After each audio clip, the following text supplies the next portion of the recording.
Chapter 15. Even in the long life of Asda Sakern, his first impression of the boy was a particularly funny and ridiculous one. Under the dim candlelight, the black-haired boy looked rather battered. Blood dripped from his forehead, his small face was bruised, and there were red marks on his neck as if he had been strangled. His slightly trembling body was covered in tattered sackcloth, and a dagger was tied to his leg. After learning of his own identity, he appeared to be at a loss. He was slightly nervous as he pressed his hand against his chest. He seemed to vaguely understand the meaning of the word mystic. The pressure in his body changed rapidly, and even the air he exhaled became much more turbid. But his eyes were really special.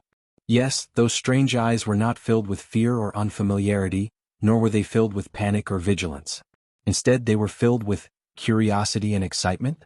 Thales was surprised by his own thoughts at that moment.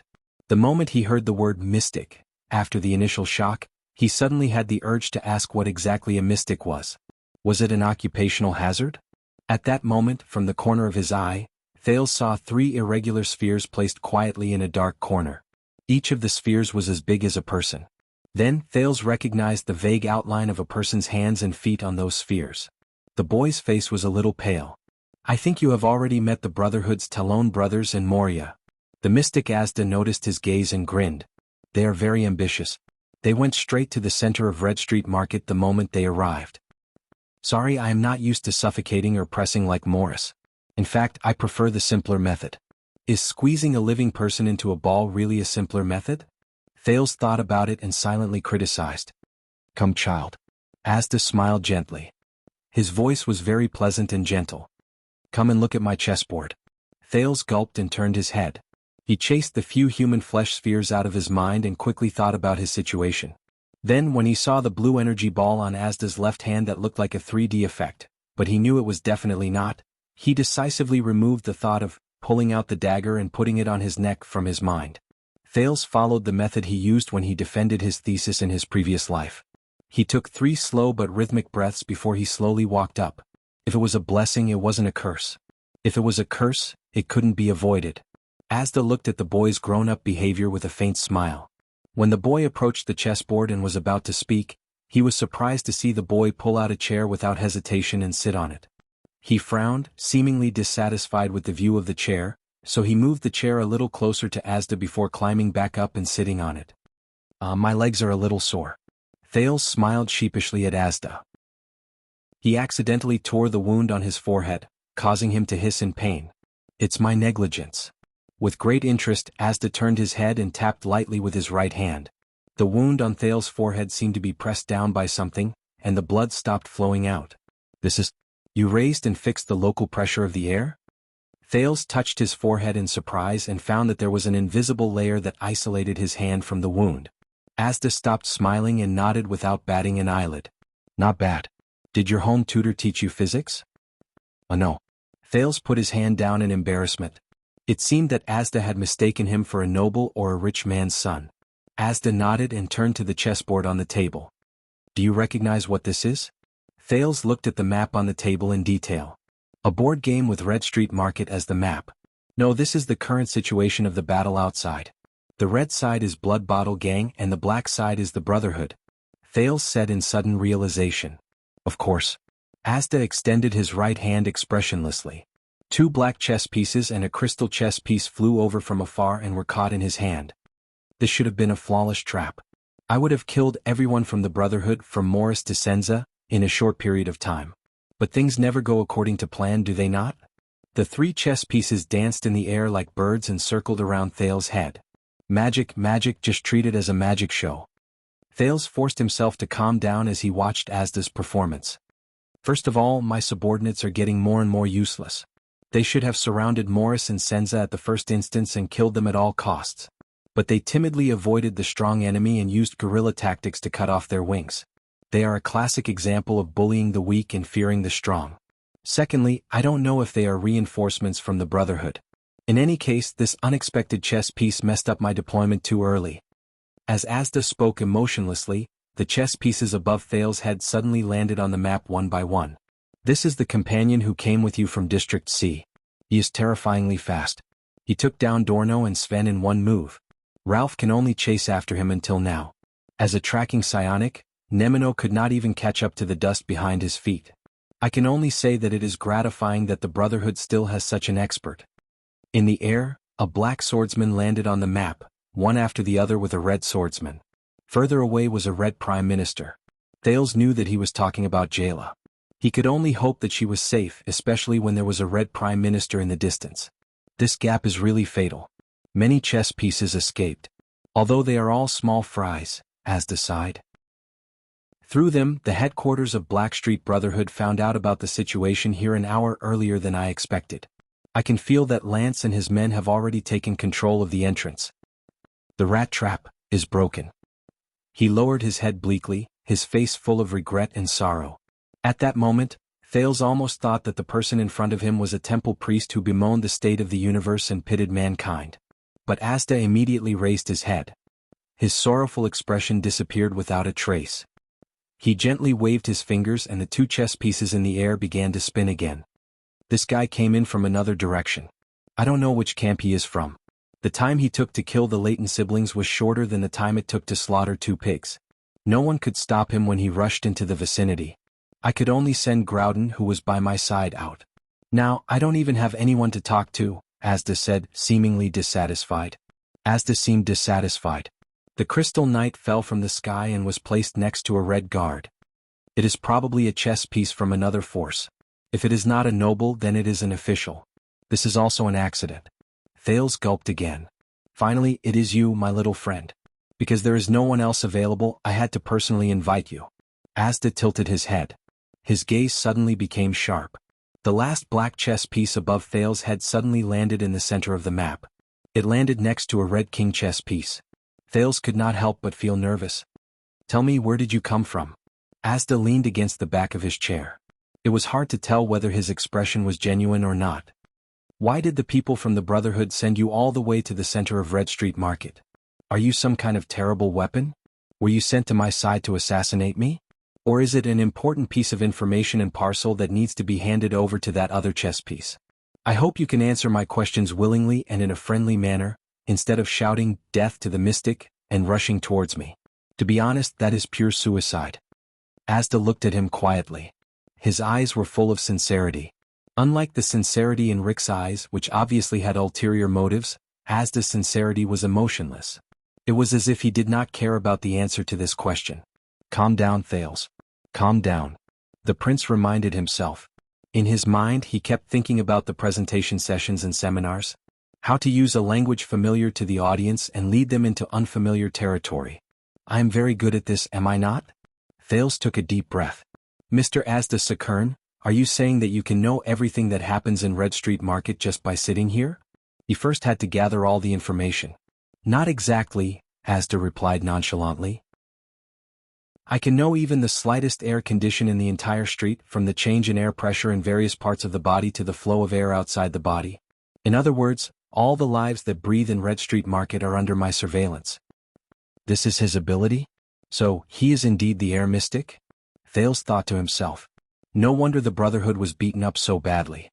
Then you will naturally understand. Thales began to organize his words and logic, looking for a chance to survive the verbal confrontation.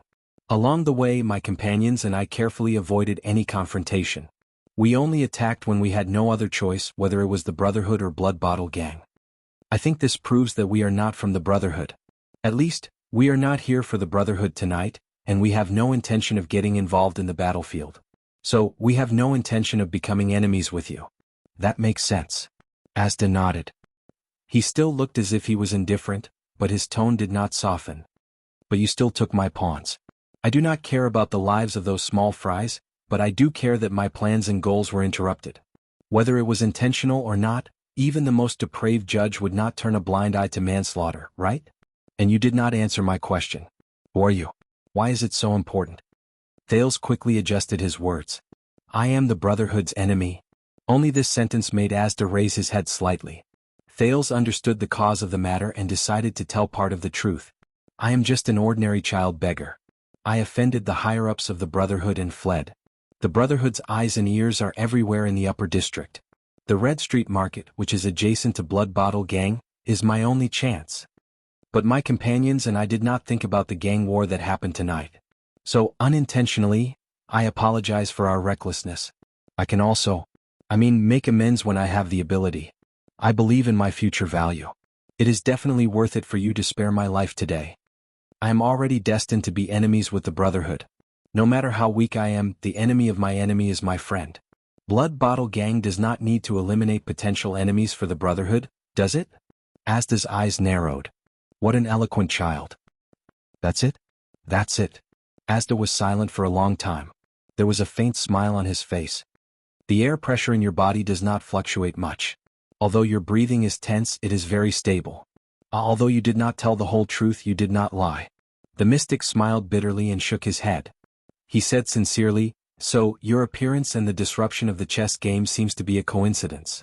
Actually, I do not care about those chess pieces that were eaten by you. After all, they are just small chess pieces. The so-called strongest 12, 13 generals, psionic warriors and 6 powerhouses, other than Senza, are just ordinary class and superclass. Even the Blood Bottle Gang is just a relatively large chess piece. I don't even care that you messed up my plan and broke through my trap. Asda smiled bitterly and looked at Thales. It's just that I didn't expect that my plan would be destroyed by a coincidence. This makes me very depressed. Coincidence, coincidence? I am beginning to understand where Empress Helen's power lies. What a strange and peculiar person, Thales added in his heart as he nervously observed the air mystic. The world is really strange. Asda suddenly laughed involuntarily. Child, do you know? The birth of mystic energy is also purely a coincidence. Thales' heart began to beat faster. He felt an inexplicable sense of danger from the mystic who had a strange expression. A long time ago there was only magic in the world. There was no mystic energy. Asda's expression was yearning and complicated. Wizards searched for the truth of the world. They used all kinds of ingenious methods and wisdom to use the world's resources and energy to serve a better world. Until one day, a wizard apprentice with low aptitude accidentally discovered that his magic was not very stable. It was as if magic had a life of its own. It began to lose control and began to rebel against its master. Thales was shocked to find that he was actually floating in the air. In a panic, he wanted to grab onto the edge of the table, but he found that he was floating higher and higher. His arms could no longer reach the table. He quickly looked at Asda, but to his horror, he found that the mystic's expression was filled with pain and madness. Yes, this is how it all started. A wizard apprentice accidentally made a mistake. Asda muttered to himself in a neurotic manner. At the same time, he gently picked up the black pawn that had just fallen from the map. Thales watched as the pawn was taken away. His heart sank. He knew what the mystic was going to do next. From instability to complete loss of control, to being dominated. The world you are familiar with began to collapse. Fear and panic struck. No one could save you except yourself. Thales painfully discovered that the flow of air around his body began to accelerate, and the air pressure began to change. No one knew what happened to him. It was only when he returned to the world that people realized that he was no longer a wizard. He was not even human anymore. He was no longer immortal. As the air pressure increased, so did the temperature. Terrified, Thales only felt that the air around him was getting hotter and hotter. He began to sweat profusely. It was also an accidental mistake. He accidentally killed 2 deities. It's like I accidentally stepped on 2 ants. Asda's words were extremely cold. He slowly turned his head and curled his lips. This lunatic. Thales loosened his clenched teeth. He wanted to speak, but found that his voice could not pass through his throat. This was the first mystic and also the most powerful mystic in history. The wizards were horrified to find that compared to him, their spells were like child's tricks and deceptions. The gods panicked to find that the divine power and divinity, which were once high and mighty, could not withstand a single blow. How laughable. The colorful but childish era of wizards came to an end. The new mystic stood above the sky, surpassed the gods and looked down on all living beings. In the high heat, Thales began to feel the pressure coming from all directions. His limbs were squeezed close to his body. His entire body shrank into a ball and floated in the air. It was a horrifying sight.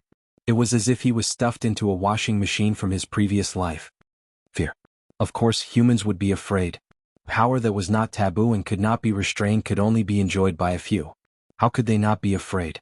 In the air, Thales felt his entire body begin to lose strength. He could not help but notice that Asda's tone had already placed himself beyond the scope of humans. And so the war began. Asda stood up gently. The energy ball in his left hand was still spinning. However, it was probably a coincidence. We lost. Asda lowered his head in desolation. He raised his right hand and without looking at Thales in the air, he clenched it hard. Asterisk boom. Asterisk all the joints in Thales' body began to crackle. His eardrums felt like they were being crushed by something, and all the blood in his body surged. Is this what it means to talk and kill? Am I going to be squeezed to death? Thales thought hopelessly. His mind was no longer clear at that moment. Just like crushing an ant? The wound on his forehead, which was sealed by Asda, suddenly burst into blood again. Is this a mystic? It feels no different from a psionic ability? Before Thales died, he saw Asda's left hand from the corner of his eye. There was a blue ball of light spinning continuously there. There seemed to be an infinite storm spinning within it. He suddenly felt the wound on his chest that was scalded by the silver coin start to burn. The muscles all over his body seemed to be burning. Getting hotter.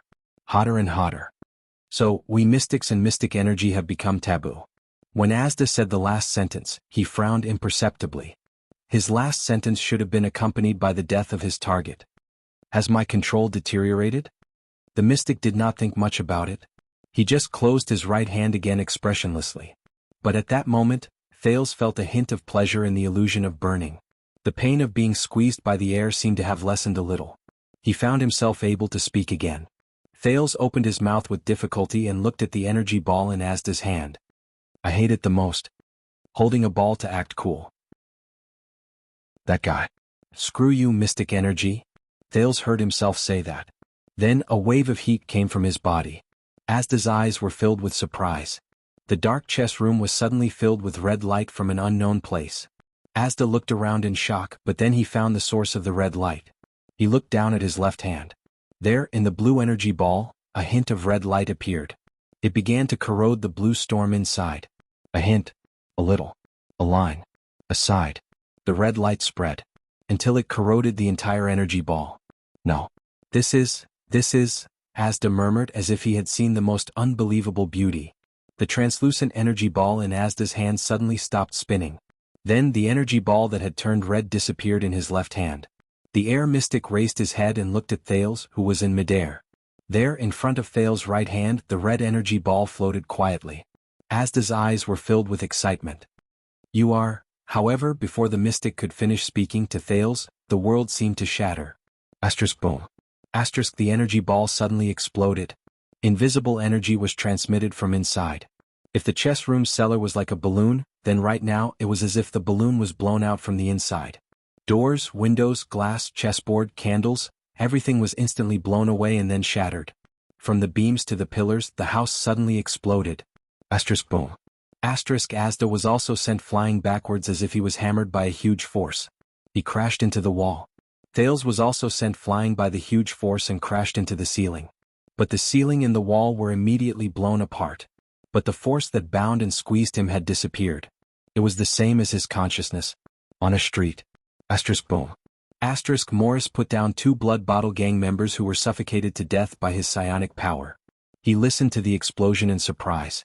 The degree of the explosion, it was at least a battle between supreme-class fighters. Could it be Senza? Did Senza meet the air mystic? The elites around him were also bewildered. Boss. The assassin Leork was covered in blood. He rushed over from afar. His expression was mixed with joy and worry. He said breathlessly, Air wall. Chapter 16. With extreme speed, Jayla and Groudon charged at Cohen at the same time. If Cohen was a point, then the direction in which Jayla and Groudon were charging from was exactly centered around Cohen. Groudon was on the left and Jayla was on the right. Groudon growled. His veins bulged and his crimson sword stabbed at Cohen. He would not stop until he saw the blood of his enemy. Cohen was stunned for a moment, but Jayla, who was charging forward, only lightly tapped his left shoulder, then his right shoulder. Cohen, who was about to attack Groudon, saw the look in Jayla's eyes behind the goggles. The police officer immediately understood Jayla's intention. Cohen felt his heavy injury but did not think too much about it. He knew that he could not block Groudon's sword. Then he might as well not defend. Girl, Cohen thought. Don't disappoint me. Cohen's eyes were clear. He ignored the approaching green sword and decisively switched the silver saber to his left hand. He held it in a reverse grip, gave up on defense and focused on waiting for the female bartender's arrival. Sure enough, the next moment, Jayla threw the wolf limb blade in her right hand at the aggressive Groudon. The flying wolf limb blade shot towards the red-black swordsman's abdomen from the left. Jayla's right hand was free, but she continued to charge at Cohen. The next moment, Groudon's sword arrived in front of Cohen's abdomen. The green longsword stabbed into Cohen's abdomen. But Jayla's wolf limb blade in the air also slashed across Groudon's left chest. Groudon roared angrily. Cohen groaned in pain. Because of the interference from the wolf limb blade, the stab was slightly off the mark, avoiding his vital organs. The glory of the stars in Cohen's body surged and gathered near his injured muscles. Looking at the red-black swordsman's fierce gaze, Cohen endured the pain and turned his head to look at the female bartender on his right. He chose to believe her. But what about her? Would she believe him? Groudon snorted coldly and instantly pulled out his sword. He turned around and faced the attacking Jayla. In front of him, the police officer endured the pain in his abdomen. The glory of the stars shone, and the saber in his left hand fell. It pierced the ground. He looked like a heavily injured swordsman struggling at the last moment. Groudon's expression was cold. His ruthless power of eradication, which was completely different from the glory of the stars, surged again. He had already prepared all his sword moves. He only needed one strike to pierce through the space between the young lady's eyebrows. You can't save him. The result of recklessness is that you will die together with him. However, Jayla only cast a cold glance at Groudon before she moved past Cohen. They could even bypass Groudon. He ran to Cohen's back. Groudon was stunned for a moment. Didn't she want to save them? Jayla did not choose to take the opportunity to attack Groudon. She knew that Groudon was ready to counterattack. Ralph attacked from behind her with the sound of the wind. The bartender knew that there was only one chance. Next, she calmly extended her right hand. His life was in Cohen's hands. The police officer gritted his teeth. His right hand, which was strengthened by the glory of the stars, suddenly swung backward. Now, Jayla, who had just passed by him, had her right hand seized by Thales in midair. It was like handing over the baton in a relay race. Ah! Cohen roared. The remaining glory of the stars in his body gathered into blue light spots and spread to his right arm. He yanked Jayla, who was behind him, back with all his might. The long sword in the police officer's left hand stabbed into the ground acted as an anchor. Due to the huge impact, it made an unpleasant sound of friction. The next moment, as the police officer pulled back with his sword, the light Jayla drew a semicircle in midair like a chain hammer. In an instant, she was swung to the other side of Groudon by Cohen. She changed directions in an instant. Jayla held Cohen's hand tightly like a lover. The wolf limb blade in her left hand looked down from above and slashed down coldly. The red and black swordsman's face was filled with shock. So that's what she's trying to do. She wants to get the green-skinned swordsman's cooperation. With their combined strength, she can instantly attack my unguarded side. He calmly pursed his lips. It's a good idea, but she's still at ordinary level. She's underestimating the abilities of a super-class swordsman. The power of eradication in his arm quickly grew. The speed of the green longsword increased, and it swung to the right at a faster speed than usual. Before you attack, I can... Groudon's gaze instantly froze. In front of him, Cohen gritted his teeth and rushed towards him. He used his body to block Groudon's sword. Sparks flew. Asterisk crack. Asterisk, that was the sound of Groudon's shoulder bone being cut, followed by his chest being cut open. The wolf limb blade went down from Groudon's right shoulder and tore open his right chest. Asterisk crack. Asterisk, that was the sound of Cohen's right arm being dislocated and his right rib being cut. A large amount of blood gushed into the air from Groudon's right shoulder. It sprayed all over Jayla's face. At that moment, the sound of Ralph's wind finally reached Cohen's side. Groudon opened his mouth and spat out a mouthful of blood in disbelief. Then he smiled as if he had been freed and instantly collapsed. Good blade. Good cooperation. Groudon gently closed his eyes. In the blink of an eye, the terrifying red and black swordsman was killed by Cohen and Jayla's strange yet tacit cooperation. The phantom wind follower saw Groudon's fate. He could not believe that the terrifying super-class swordsman by the air mystic side, who had the upper hand just a moment ago, was easily killed in the next moment. But he did not have time to be shocked. Because Cohen roared and stomped on the ground. He pulled out his saber with his left hand and, ignoring his dislocated right arm, turned around and rushed towards him. The sword flashed. Ralph chuckled. How can I stop the phantom wind follower at this speed? Even in a high-speed collision I can change direction at any time. What? Ralph was surprised to see Jayla, who was beside Cohen, kneel down on one knee and slam into Cohen's chest. The police officer managed to turn around while groaning in pain. However, the speed at which he charged towards Ralph immediately increased by more than one-fold. Damn it. At this speed I can't possibly. Ralph roared and activated his psionic ability with all his might. Amidst the howling wind, Ralph pulled out his hidden blades and blocked the police's fatal strike. However, the police's long sword seemed to have a life of its own. With a twist and a thrust, it suppressed Ralph. Sword lock. One of the swordsman of Eradication's signature sword techniques. It was used to lock the enemy's weapon. In despair, Ralph saw Jayla, who was in Cohen's arms, pop her head out with a cold expression. No. At the moment when he could not break free from Cohen's long sword, the female bartender stretched out her right hand, crushed his throat with ease and pleasure. 2 people and a corpse fell to the ground at the same time. Fortunately, this psionic has never been on the battlefield, the police thought. If he didn't retreat at the first instance but attacked, then we're done for. Cohen spat out blood in a pathetic manner. The pain in his chest and abdomen, as well as the dislocation of his right arm, made him unable to get up. Oh, who are you? The police asked the girl in his arms weakly. Jayla, who was at the end of her tether, had exhausted all her strength. She lay in the police's broad embrace, turning her face to wipe the blood off her face on the police officer's uniform. The female bartender trembled slightly, but she still showed a relieved smile. None of your business. The young female bartender replied with a smile, but her eyes were a little sore. Brat, you should be able to escape. Asterisk kaboom. Asterisk at that moment, a dull explosion came from afar. Chirin, you need passion to do research. You can't be lazy. Academics are a lifetime of interest and dedication. In the end, when you reach my age, you will realize that you will not fit in with the crowd. You will become eccentric, indifferent, and difficult to be moved. You will realize that what truly supports you to the end is not vanity, not results, not satisfaction, but the purest persistence from a long time ago. So you have to understand Professor Chen's stubbornness and madness. That is probably the only persistence he has left in his life. Thales shook his head and recalled another piece of memory. He pulled himself out of the ruins.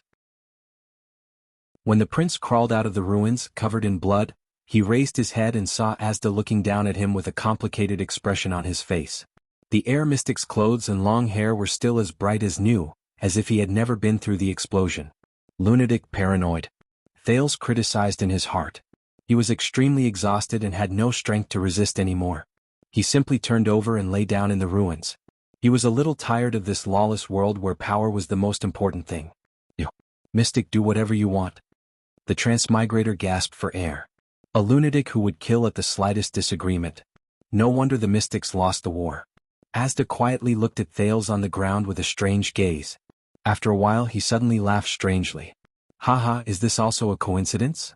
The strange mystic gently waved his right hand, and Thales was lifted up by the air. But Asda did not kill him again. He waved his hand again, and the air around Thales began to flow at the same time. It instantly stopped all the prince's bleeding. Thales was lifted up by the mystic and landed on his feet. But the prince still looked at the blue-robed mystic with an unfriendly expression. He no longer held any hope of communicating rationally with Asda. Child, you just used some kind of power to break my mystic barrier. Those things you call air walls? Asda said softly. There was some excitement in his tone. Only a supreme class elite can do this, but you. Also, the power in your body can interfere and affect my mystic energy. Do you know what this means? I don't even know what supreme class is, Thales replied weakly. Even if I knew, I wouldn't want to tell a lunatic who was just about to kill me. Asda stopped smiling and looked at him with a profound gaze. It seems like you don't know your own nature, child. But it's okay. Everyone has their first time losing control. We all start from ignorance. Who will take this lunatic? Thales calmed himself down and thought about the meaning behind Asda's words. Then he raised his head in surprise and looked at the mystic who wanted to kill him just now. First time losing control? Asda looked at the child, his eyes radiating fanaticism. Yes, we, the mystics. Looking at the fervor in the mystic's eyes, Thales suddenly felt an inexplicable fear. He subconsciously took a step back and shook his head in fear. But the mystic took a step forward. His voice was filled with a spine-chilling fervor and madness. Yes, child. You were right. Your future value is definitely worth me letting go. No, it's worth me doing my best to guide you. Child, what's your name? Ever since we were betrayed by those 2B stards and lost the battle of eradication, our numbers have dwindled. Asda grabbed his shoulder tightly as if he was afraid that if he let go, Thales would run away. No. Thales murmured and took a step back. But Asda's hand still held him tightly and refused to let go. This kind of mentally unstable lunatic who kills without blinking an eye. This kind of taboo existence that everyone in the world hates. What a joke. Someone take this lunatic away. The world of Errol seemed to hear his prayer. You can say, no, but you can't refuse. This is only the first time you lost control and ugh. Asda, who was still talking endlessly, suddenly froze. A smooth blade suddenly poked out of Asda's chest. Asda lowered his head in disbelief. He looked at the blade on his chest and let go of Thales. Thales was also shocked. He took a few steps back, tripped over a wooden plank and fell to the ground. But Thales did not see fear, panic, or any other emotion in the mystic's eyes. It was as if he was not stabbed in the back but bitten by a mosquito. He was bewildered. Why is there a mosquito? It was as if he couldn't even feel the pain. My heart was obviously pierced, Thales thought in horror. Asda stared at the blade on his chest with a strange expression. Impossible. Asda frowned and raised his head to think carefully. He said to the person behind him, that's impossible. He said to the person behind him, even if you are a supreme class elite, it is impossible not to breathe. It is impossible not to move the air when you move. It is impossible not to have air pressure in your body. As long as there is breathing, air flow and changes in air pressure, it is impossible to escape my control. How long have you been in Red Street Market? How did you hide from the mystic energy of air? No, you can't break through the air wall. Otherwise, you would have attacked in the house just now, right? Tell me. There was no answer. Asda turned around with a gloomy expression. He did not care that the blade was still in his back. He coldly said to the ambusher behind him, tell me. Tell me. This time, Thales saw the ambusher behind Asda clearly. The ambusher stood quietly. He was dressed in black with a hoodie. Everything from his gloves to his boots was black.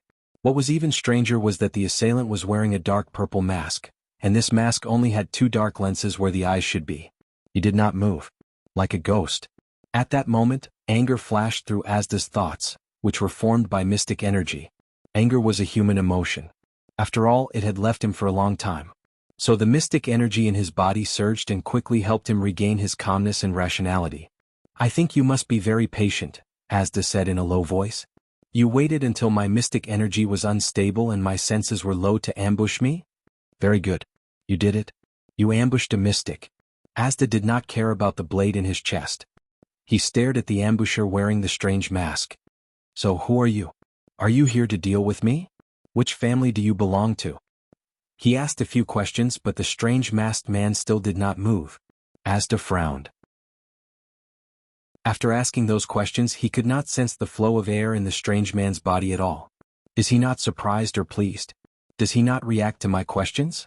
My ability to sense air, which has always worked like a mind reader, actually failed? He could only use force. Do you think you can kill me like this? Asda took a step forward and raised his left hand gently. There seemed to be no emotion or thought in his eyes. As he moved his fingers, the air began to flow. The space around the strange masked man began to be compressed by the air. I can't let it spread beyond Red Street Market, Asda thought. Otherwise, the kingdom's wrath and Black Sword would notice and rush over. Today's operation would be meaningless. I'll use a small amount of mystic energy first. I just need to get rid of the mask in front of me. This time the strange masked man spoke. No, a mystic cannot be killed. His voice penetrated the mask and traveled faintly. So, you are not mute or deaf. Asda looked at the 2 lenses on the mask, but he could not see anything other than the complicated mechanical gears behind the lenses. Thales almost cried out in surprise. Because the strange man's voice was hoarse and difficult to distinguish.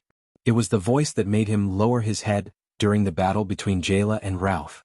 The strange masked man took a light step forward and walked past Asda. It was as if the terrifying air pressure around him could not stop him at all. Under the air mystic's bewildered gaze, the strange masked man extended his hand and swung it.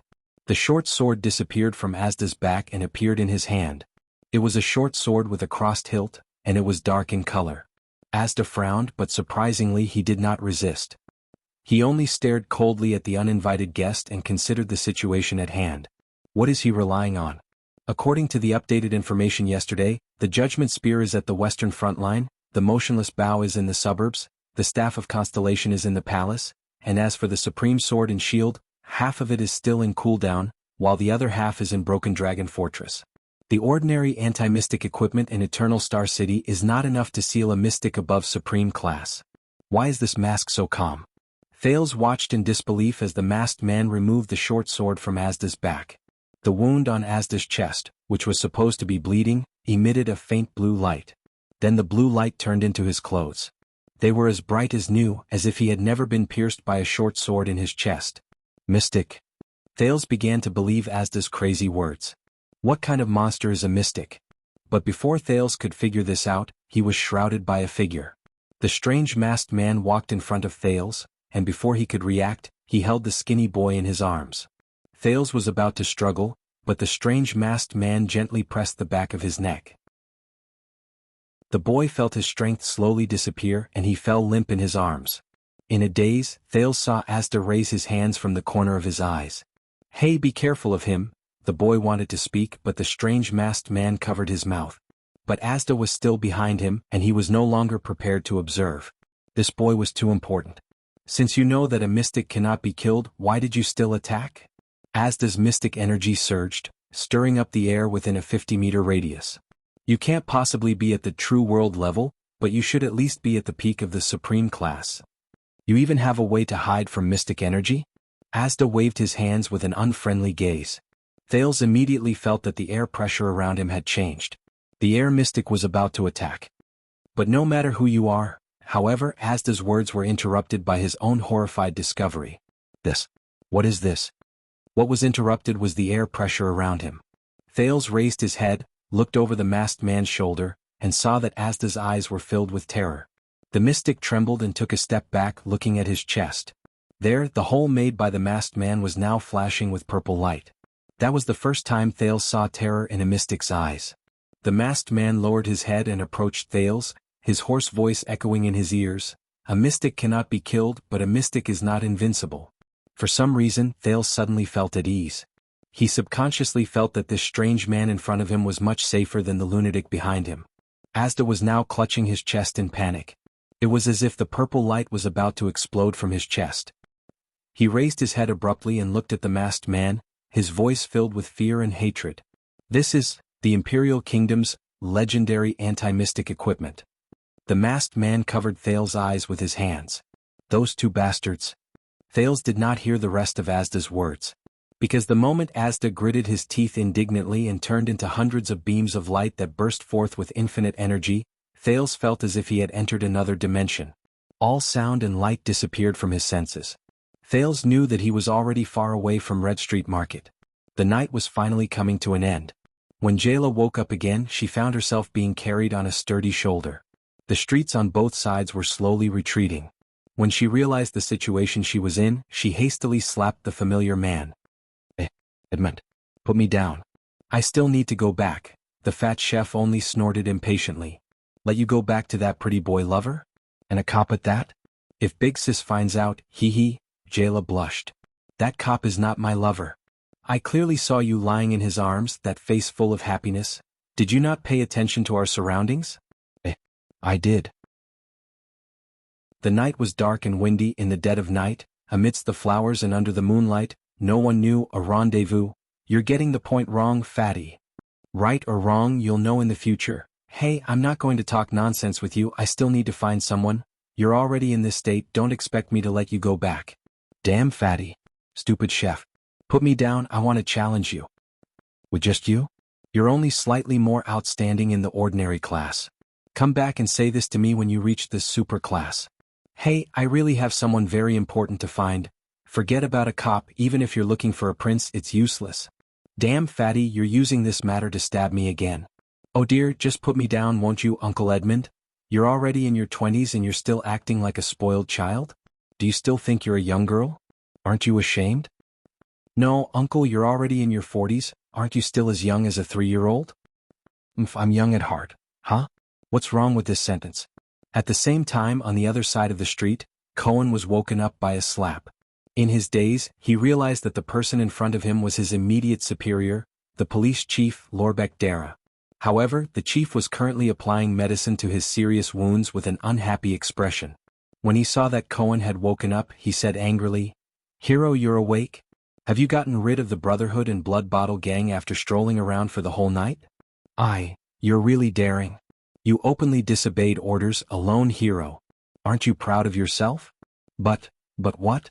If it weren't for your father, I would have killed you long ago. Would I have come to look for you after seeing the sword glare? But what?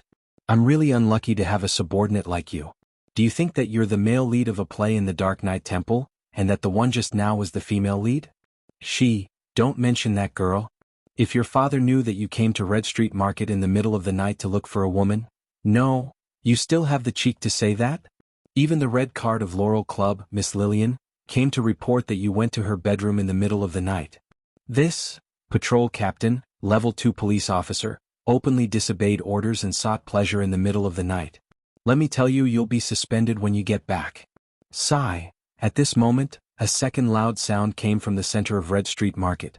Asterisk boom. Asterisk the entire Eternal Star City heard this terrifying explosion.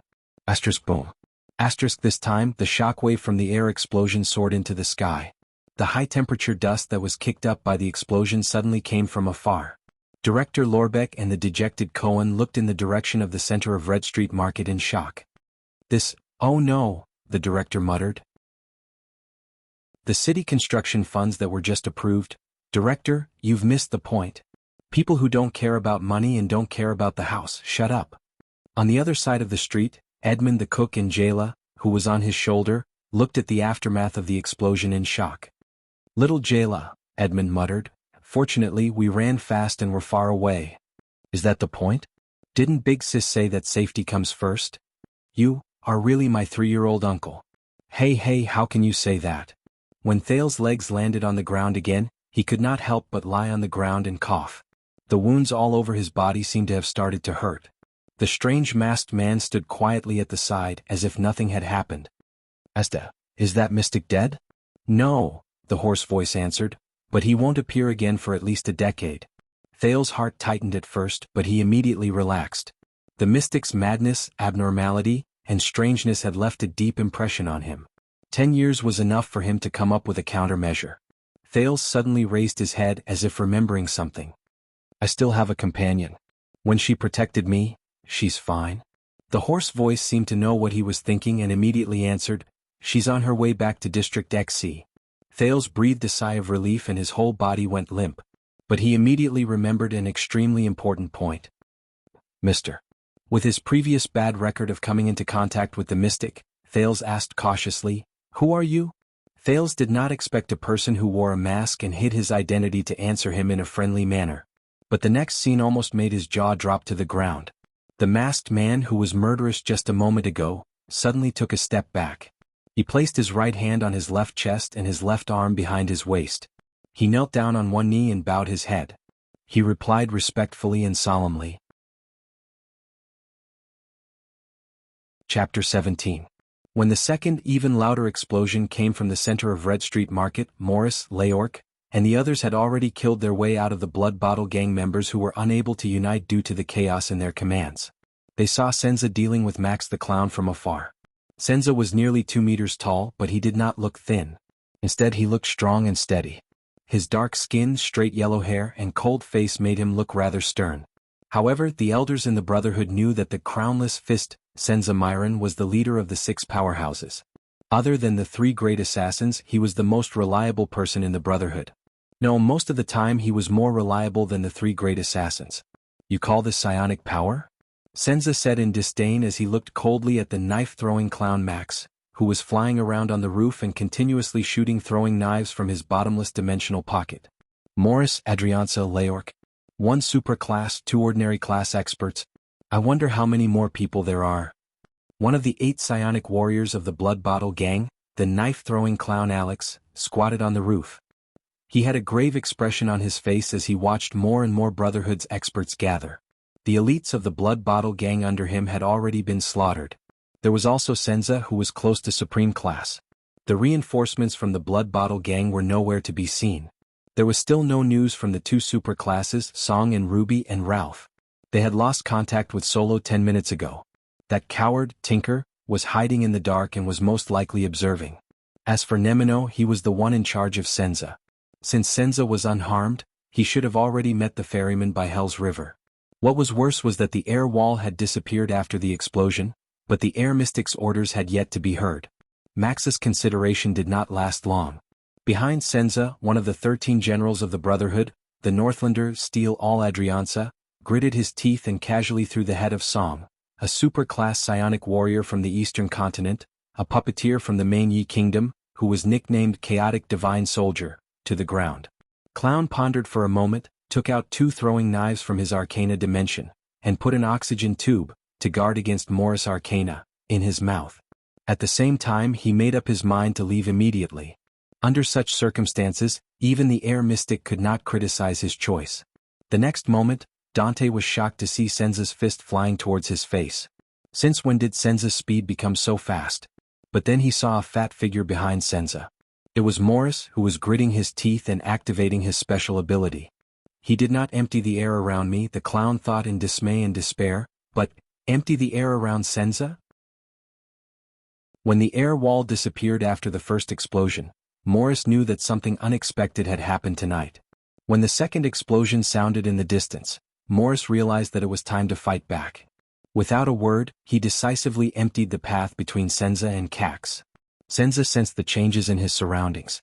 The boxer who had worked with him for many years instantly held his breath and punched out at a speed several times faster than usual while ignoring air resistance.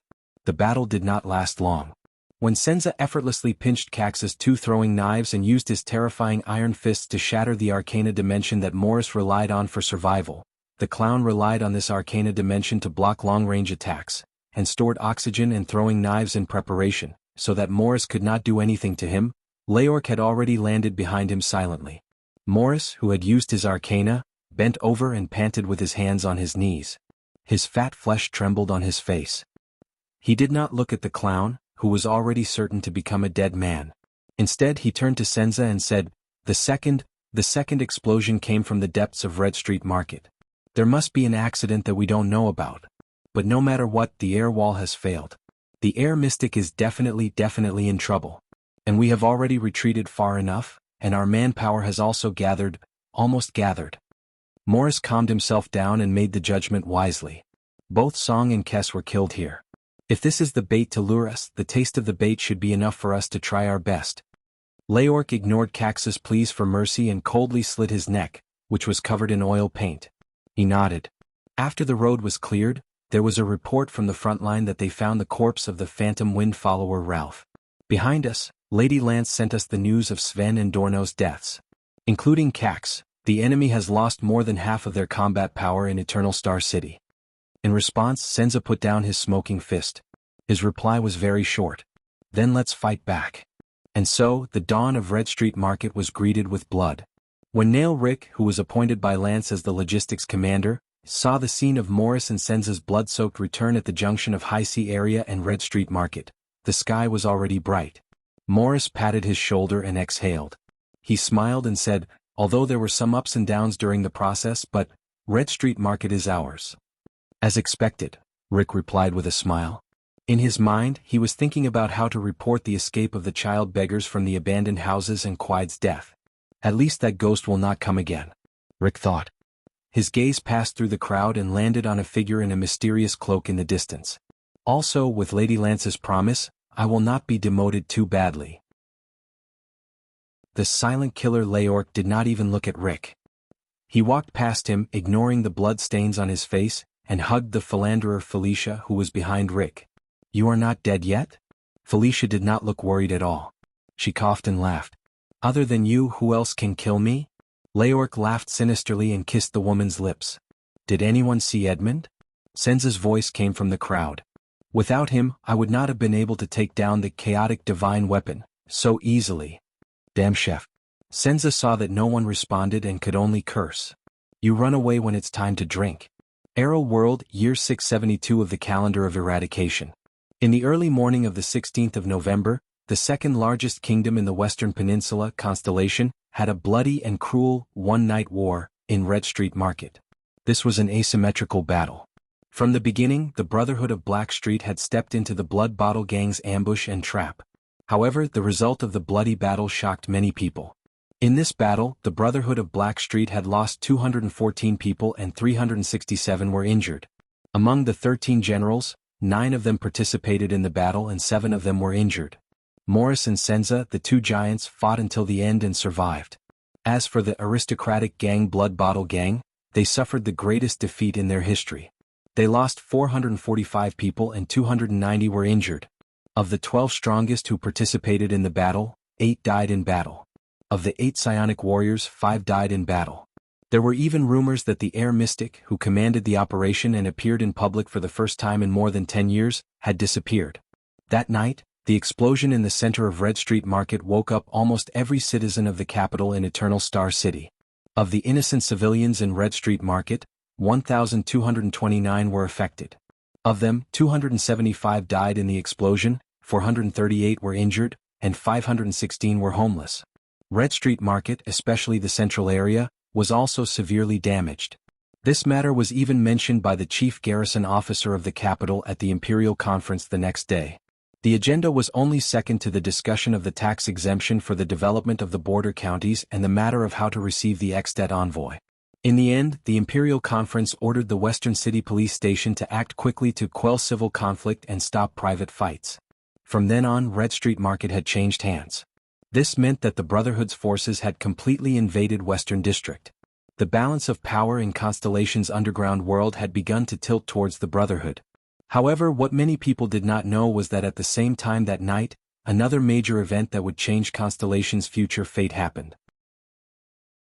Thales was awkwardly carried by Yodel, the strange masked man, the strange masked man, the strange masked man, the strange masked man, the strange masked man, the strange masked man. Thales kept repeating this phrase in his heart 3 times. Thales felt that he could no longer remain silent. Say it again. Why are you looking for me? The prince asked in pain as he looked at the distant sky that was gradually brightening. To reunite you with your father, Yodel said respectfully. He crouched down and tapped on the surface of a river, creating a circle of ripples as he passed through an opening under a bridge. Thales rolled his eyes. So who are you? Your father's secret protector, Yodel said respectfully as he passed through a tall sentry tower. The guard in the sentry tower did not even blink when he saw such a big man carrying a child. Thales sighed. Are you mistaken? I am just a child beggar who ran away. Absolutely not. This is God's will, Yodel said respectfully as he stepped on a gold shop signboard. Yodel said respectfully. He stepped on a gold shop signboard. The signboard that was hung by a chain did not even sway. Thales felt that he was going crazy. Who is my father?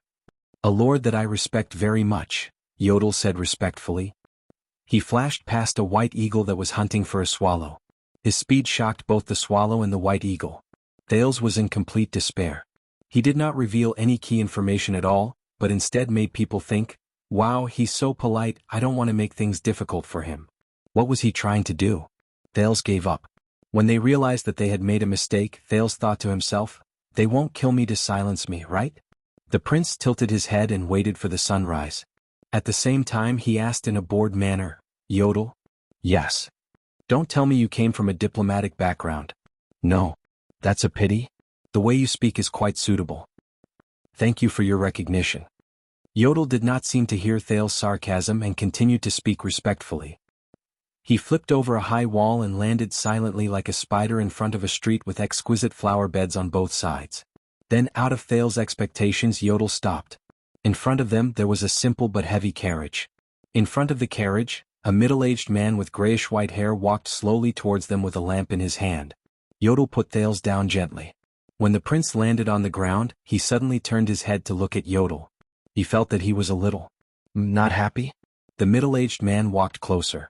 With the light from the lamp in his hand, Thales could not help but notice that he was dressed in simple but heavy clothes. The middle-aged man had a broad chin which made him look amiable. Above his lips was a short beard that was neatly taken care of, showing respect. However, his cheekbones were high and he looked a little stern.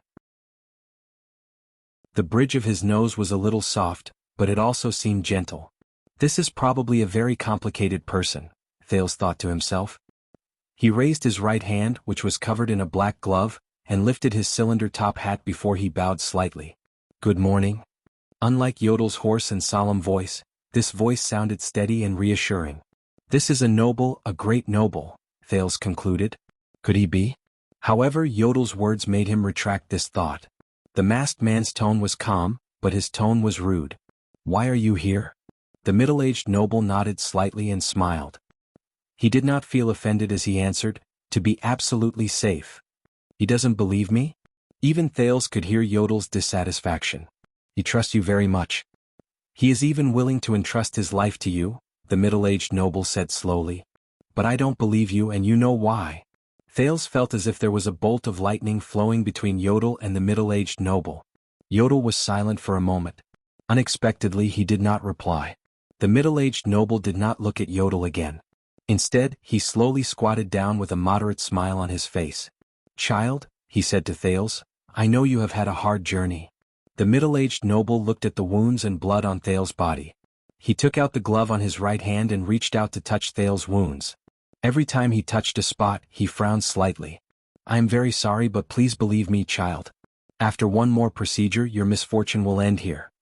Thales, who was not used to this, wanted to say something, but he saw the middle-aged noble put down the lamp in his hand and grab the prince's right hand. Then he took out an exquisite sheathed dagger from his bosom. Thales instinctively wanted to shrink back, but his right hand was firmly grabbed by the middle-aged noble. What do you want to do? Thales asked anxiously. The middle-aged noble only stared at him firmly and did not let go of his hand. At the same time he slowly pulled out the dagger. Slap. It was Yodel. He bent down and pressed his hand firmly on the middle-aged noble's shoulder. Through the mask, Thales could not see Yodel's face clearly. But for some reason, Thales was very grateful to this father's secret protector. There was no other reason than that he had seen too much blood and blades that night. Yodel. The middle-aged noble seemed to be very dissatisfied. He raised his head, frowned, and spoke in a low but unquestionable voice. He said in a low but unquestionable voice, You know this is necessary. Thales raised his head and looked at Yodel. He felt a little anxious, even though he vaguely knew that the middle-aged noble did not want to do anything harmful to him. Then use his own dagger. Yodel said coldly. The middle-aged noble stared at Yodel. At that moment, his eyes seemed to be filled with frost. After a long while, the middle-aged noble compromised. He nodded and stuffed the dagger back into his bosom. Only then did Yodel let go of the middle-aged noble's shoulder. Don't panic, child. The middle-aged noble shifted his gaze back to Thales. His tone became gentle again. I'm just taking a blood sample. Thales looked at him. The middle-aged noble's gaze was very gentle, but also very determined. So the prince nodded, waiting for his own fate. The middle-aged noble reached out and removed the sheathless JC dagger wrapped in cloth from Thales' thigh. He pulled it out and burned it on the lamp. Then Thales did not feel much pain. The middle-aged noble used JC to pick out a drop of blood from his right middle finger. What is he doing? With the level of technology in this world, can they still do DNA tests? What if they find out that I'm the real me? Under Thales' curious and anxious gaze, the middle-aged noble gently dripped that drop of blood on the ground. The next moment, Thales felt a familiar burning sensation. It surged from his heart, from his blood vessels, from his muscles, and from his entire body. Ah! He could not help but cry out. But the middle-aged noble's gaze was not on him. Thales turned his head and followed the middle-aged noble's excited gaze to the lamp he had put down. Swoosh. The originally calm flame was now burning rapidly and explosively. The flame grew bigger and bigger, and the center of the flame turned from orange to bloody red. The flame slanted in his direction. Thales suddenly understood something. The blood that dripped on the ground. The red and enlarged flame of the lamp. A sudden wave of fear surged in Thales' heart. He turned his head to look at Yodel as if asking for help. The masked man reached into his bosom and took out a glass bottle. Inside was a small flame. It was a tinder. At this moment, the flame in the glass bottle was as red as blood, and its center was slightly slanted. Thales turned his head to look at the lamp on the ground, then at the tinder in Yodel's hand, and then at the blood on the ground. His face turned pale. The flame took a long time to return to normal. Impossible. He muttered. I was only sure it was you when we reached Red Street Market, Yodel said hoarsely. The middle-aged noble seemed very excited. He carefully put away the JC dagger in his hand and said respectfully, "Now," but the prince interrupted him with his action. Thales clenched his teeth. His left hand suddenly clenched his right middle finger, squeezing a few more drops of blood out of the small wound and onto the ground. Asterisk puff. Asterisk the flame on the ground grew bigger again and became crimson red. This is the divine art that head ritual master Wuxia set up 12 years ago. As long as your blood drips on the ground of the capital, the bloodline lamp will light up in the darkness, the middle-aged noble said while trembling. Thales suddenly understood. The day he was beaten up by Quide, his blood dripped onto the ground. The day Quide slaughtered the child beggars, his blood dripped onto the ground. When he hit a wall in the air wall, his blood dripped onto the ground. When Asda used mystic energy to murder him, his blood also dripped onto the ground. Thales sighed helplessly. Chapter 18. Accident. Thales lowered his head. There was a heavy feeling of helplessness in his heart. Accidents always happen suddenly. At that moment, Thales seemed to see the air mystic smile, which he could not tell was real or fake. It appeared in his mind and said to him, "Look, this is a coincidence." Yodel quietly put away the kindling. The middle-aged noble calmed down. He looked at Thales and gently patted his head. "Child, it's all right. I am Gilbert Castle. You can trust me just like your father trusted me. Come, child, I will bring you home. To see your father." Thales calmed down for a whole minute. During this time, both Yodel and Gilbert patiently waited for him. "Let's go." Thales raised his head. His eyes were calm. Gilbert nodded. There was approval in his eyes. He stood up and gestured in the direction of the carriage. Thales turned his head and looked at Yodel. "Yodel, you will follow me too, right?" "Of course." Yodel's hoarse voice rose. At that moment, when Thales heard it, he felt extremely at ease. "Please go first. I will be by your side." Thales took a deep breath and strode towards the carriage. "Mr. Gilbert." "Yes, young sir. What can I do for you?" "What did you do in the past?" "Foreign affairs, my young sir." "Foreign affairs?" Thales turned his head slightly and rolled his eyes at Yodel behind him from an angle that Gilbert could not see. Thales turned his head around. For some reason he vaguely felt that Yodel seemed to have smiled behind the mask. Thales arrived in front of the carriage. It was a simple but expensive carriage. The glass on the black carriage door was decorated with crystal drops. Two large horses with pure black fur chewed on their bit quietly. One of them intimately approached Gilbert. Thales looked at the tall footboard and compared the height of his 7-year-old child. He was a little worried. But before he could turn his head, Gilbert opened the carriage door and carried him in. He placed him on the dark red sofa in the carriage. "I am sorry there is no boarding stool." Gilbert smiled apologetically and closed the carriage door. "But I promise this will be the last time." Thales sat alone on the wide sofa. He did not know what material the sofa was made of. Even though it was very comfortable, he felt a little restless. The four corners of the carriage were illuminated with luminous paint, so he could barely see the decorations in the carriage. At the back of the carriage, there was a picture of a star framed in a circle, firmly inlaid on it. 1, 2, 3, 4 9-pointed stars. "This is a 9-pointed star," Thales thought in his heart. Before he could come back to his senses, the carriage started moving. Thales climbed in front of the car window. The sky was still bright, and the scenery outside the car window could not be seen clearly. Thales sat back down on the sofa in boredom. "Yodel, are you there?" he asked tentatively. He immediately heard a reply. "Yes." He propped himself up and looked around. However, aside from Gilbert, who was driving the carriage, there was no one else inside or outside the carriage. "Forget it, I'm used to it anyway." Thales sat back on the couch and continued to ask, "Where are we now?" "Mindy's hall is right ahead." The hoarse voice sounded again. Mindy, Minforth? Forget it, I don't know him anyway."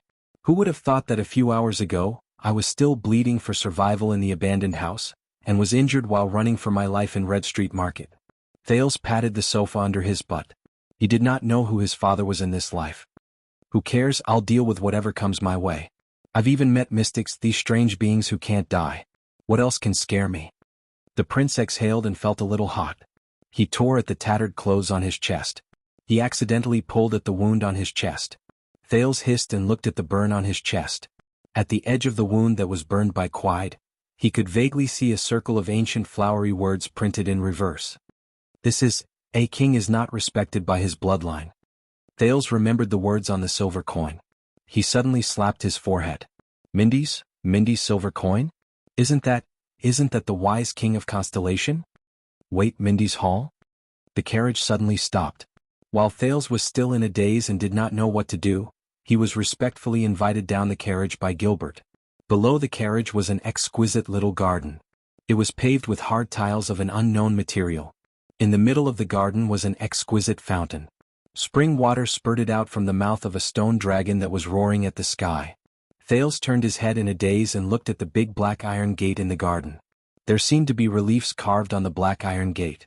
Thales did not recognize any of the scenes on it. However, there was a big flag on both sides of the iron gate, fluttering in the wind. On the flag, there were two silver cross-shaped stars with white edges and a blue base. The two silver cross-shaped stars, one big and one small, were stacked together. The small cross-shaped star was slightly to the lower right of the big cross-shaped star. Thales recognized it. The flag fluttering the highest on the west gate also had this pattern. White edges and blue base, two silver cross-shaped stars. The national flag of Constellation. The two flags in the garden had an extra small 9-pointed star of gold and silver embroidered on the lower left corner of the big silver cross-shaped star. There were 4 gold horns and 5 silver horns. That was the pattern engraved on the back of the carriage. Thales snapped out of his daze. In front of him was a magnificent 3-story house. 8 beautifully carved pillars supported the balcony on the second floor. In the middle of the top floor there was a light shining from a window. The main door of the house was made of cedar wood. Thales had once seen a furniture merchant selling a large cedar wood table at the Grand Bazaar beside the west gate for 50 gold coins. Of course, later on he voluntarily sold the square table to Blackstreet Brotherhood at a discounted price of 1 gold coin. Thales followed Gilbert in a daze. He rejected Yodel's gesture of opening his arms and persisted in enduring the wounds and exhaustion all over his body as he walked through the large door carved from the giant cedar wood with great difficulty. Under the illumination of the magnificent everlasting lamp that was burning with eternal oil, guards stood at the entrance, the hall, and the corridor leading up to the spiral staircase. Each guard seemed to have been carefully selected. They were of the same height and were equipped with swords, shields, and crossbows. Their metal shields were all embroidered with the symbol of a gold and silver 9-pointed star. Thales held the handrail by the side of the staircase and slowly walked up to the second floor. On the second floor, on the wall facing the main door of the house, there were 3 portraits hanging on the wall. In the middle was a heroic young knight holding a long spear and charging forward.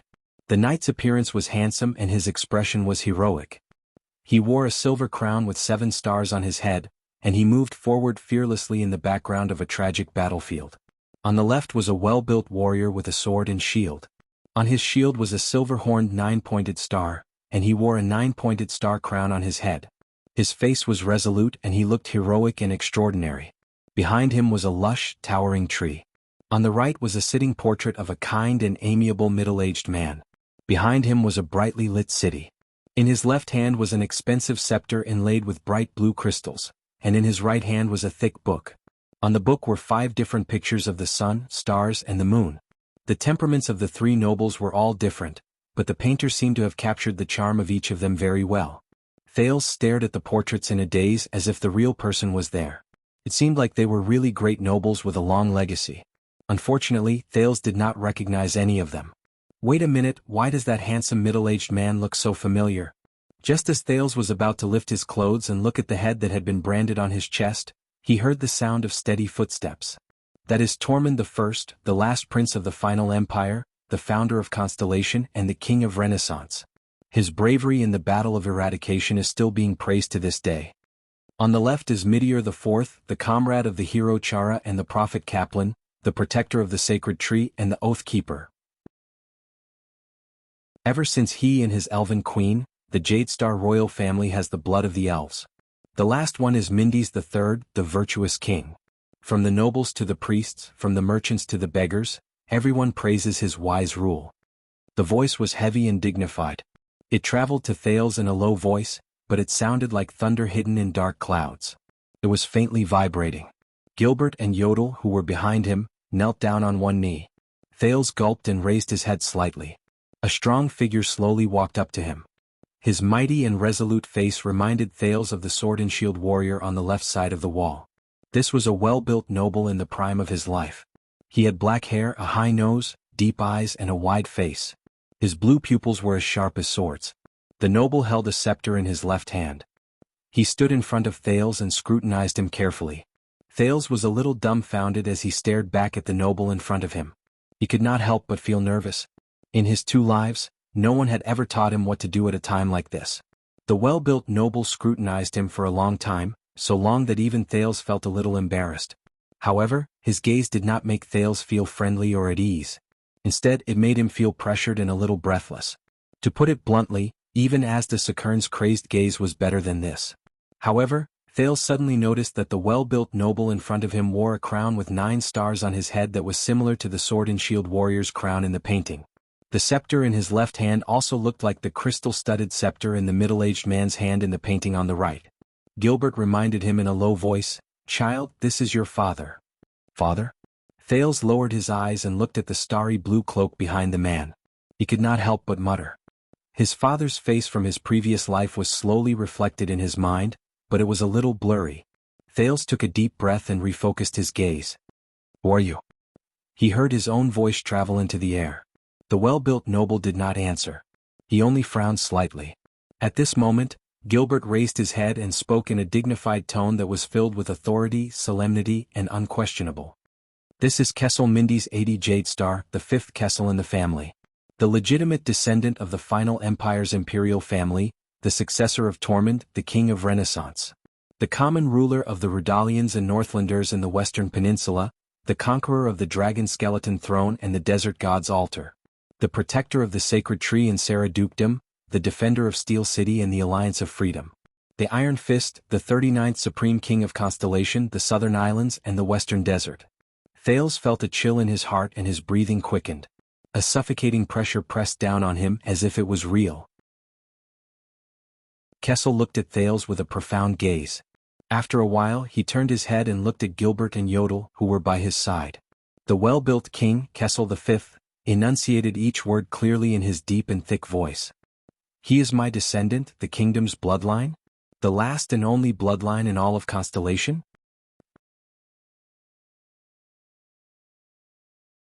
Chapter 19. Dawn had arrived. In Mindy's hall, the most important and awkward meeting between father and son in the entire kingdom was taking place. Thales stared blankly at the robust noble in front of him, his own father. He turned towards Gilbert and Yodel with slight fear and helplessness, but both of them lowered their heads in silence. He then looked at the guards around the corridor, but the well-equipped soldiers hid their gazes behind their helmets and remained motionless. Then he heard Kessel V's deep voice. "He looks like a skinny mud monkey." Thales' current condition was indeed not too good. His short black hair was cut into holes, Cindy's handiwork, and covered in dust. His small face was covered in mud and hand marks. Although the mystic Asda had used a mysterious method to stop the bleeding from his wounds of various sizes, the abrasions, scratches, and bruises left behind in the abandoned house and Red Street Market still hung sparsely on his body. His body was also covered in dust. The hemp clothes that he wore as a child beggar were also tattered. There was a large tear on his chest, almost exposing the burn on his chest. Before entering Mindy's hall, he would even shiver in the cold wind. "I believe that you are not mistaken." Kessel's voice echoed in the corridor. Thales raised his head again and looked at Kessel. His king, his father. But Kessel had already turned his head away and was no longer looking at him. Thales felt a faint sense of uneasiness in his heart, but he immediately suppressed this discomfort. Kessel's deep voice continued to echo. "All of you know how important this matter is. Right now only the 3 of us know. Of course I will send Gines over. He needs qualified care, so the only ones who know are the 4 of us. When Morat comes back I will personally tell him. From now on Mindy's hall will be completely sealed off. Tell the outside world that a secret treasure of the royal family has been lost. I am extremely furious. According to the previous preparations, the 50 swordsmen of eradication, all private soldiers of the Jadestar family, will guard here for a whole month. They can all keep the secret. As for Yodel, for the sake of caution you will also guard here. Ida and the royal guards will be responsible for my safety for this month." Yodel did not speak. He only nodded his masked head slightly. "Gilbert." Kessel still did not spare Thales a glance. He caressed the crystal on his scepter and muttered to himself, his tone filled with dignity. Have you thought of a reason for visiting Mindy's hall in the wee hours of the morning? Of course, Your Majesty. The excuse is ready-made. There was a fight between the gangs at the border of the Western District and the Western District, and there were countless casualties. I rushed through the night to the temporary imperial residence of the royal family, where Your Majesty is temporarily resting, to report this matter, Gilbert answered respectfully. That's not enough. I'll return to Renaissance Palace tomorrow, but you still have to visit here frequently for the next month. You need a better reason. King Kessel shook his head. In that case, the disappearance of the royal family's secret treasure was too mysterious, so Your Majesty specifically ordered me to investigate this matter? It's a little stiff, but a month's time is enough. King Kessel thought for a while and nodded. Then, the King of Constellation finally turned his gaze towards the bewildered Thales. His gaze was so sharp that Thales subconsciously took a step back. It didn't feel like a father looking at his son. However, the king did not seem to care about Thales at all. A month's time, Gilbert. A month. Before his identity is officially recognized, Gilbert, you will be his private tutor and be responsible for all matters related to his education. Yes, Your Majesty. As you wish, I will do my best, Gilbert replied respectfully. Thales' heart sank. King Kessel tapped his scepter in relief and muttered to himself for a while. You must prepare him well. He cannot appear in front of the entire kingdom, the 6 great clans, and the envoys from other countries like this. From etiquette to temperament, from knowledge to appearance, he must have a passable appearance. What we need is a respectable heir to the kingdom, not a destitute beggar on the streets. Beggar on the streets? After hearing this, Thales clenched his fist slightly. Based on the welcoming banquet of the Extet diplomat group, I hope that he can appear at that time. It won't be easy, but I believe that you can do it well. Thales' heart trembled slightly, but he still listened to King Kessel's unquestionable orders in silence, planning his future step by step. However, Thales' future did not seem to have a place for his own will. How could this be? He had just escaped from the place of suffering that he had once gritted his teeth and persevered. He still had many questions and doubts in his mind. However, the King Kessel before him did not seem to care about his thoughts at all. He only issued his own orders and stated his wishes. No one needs to know what his past is like, but there must be an explanation. Gilbert, make up a story about his origins. As long as his bloodline can be confirmed, I will discuss this with Lycia. It is not impossible to trade with the gods. We will not be afraid of gossip. Choose his peers from the list of nobles as well as the successors, instructors and attendants. After he is recognized, these will be the focus of attention. You must make a record in advance. I want to see the list before next week. To be on the safe side, Gilbert, you must reconfirm the provisions of the royal inheritance in the Sacred Constellation Covenant, as well as the precedents like him in the Jade Star family. If there is any dispute, it is not too late for us to remedy it now. Thales furrowed his brows as he listened to them continue to plan his future and his life. It was like manipulating a marionette. As for his marriage contract, I have an idea. We will discuss it later. Extet. At this moment, Gilbert interrupted the king with a respectful expression.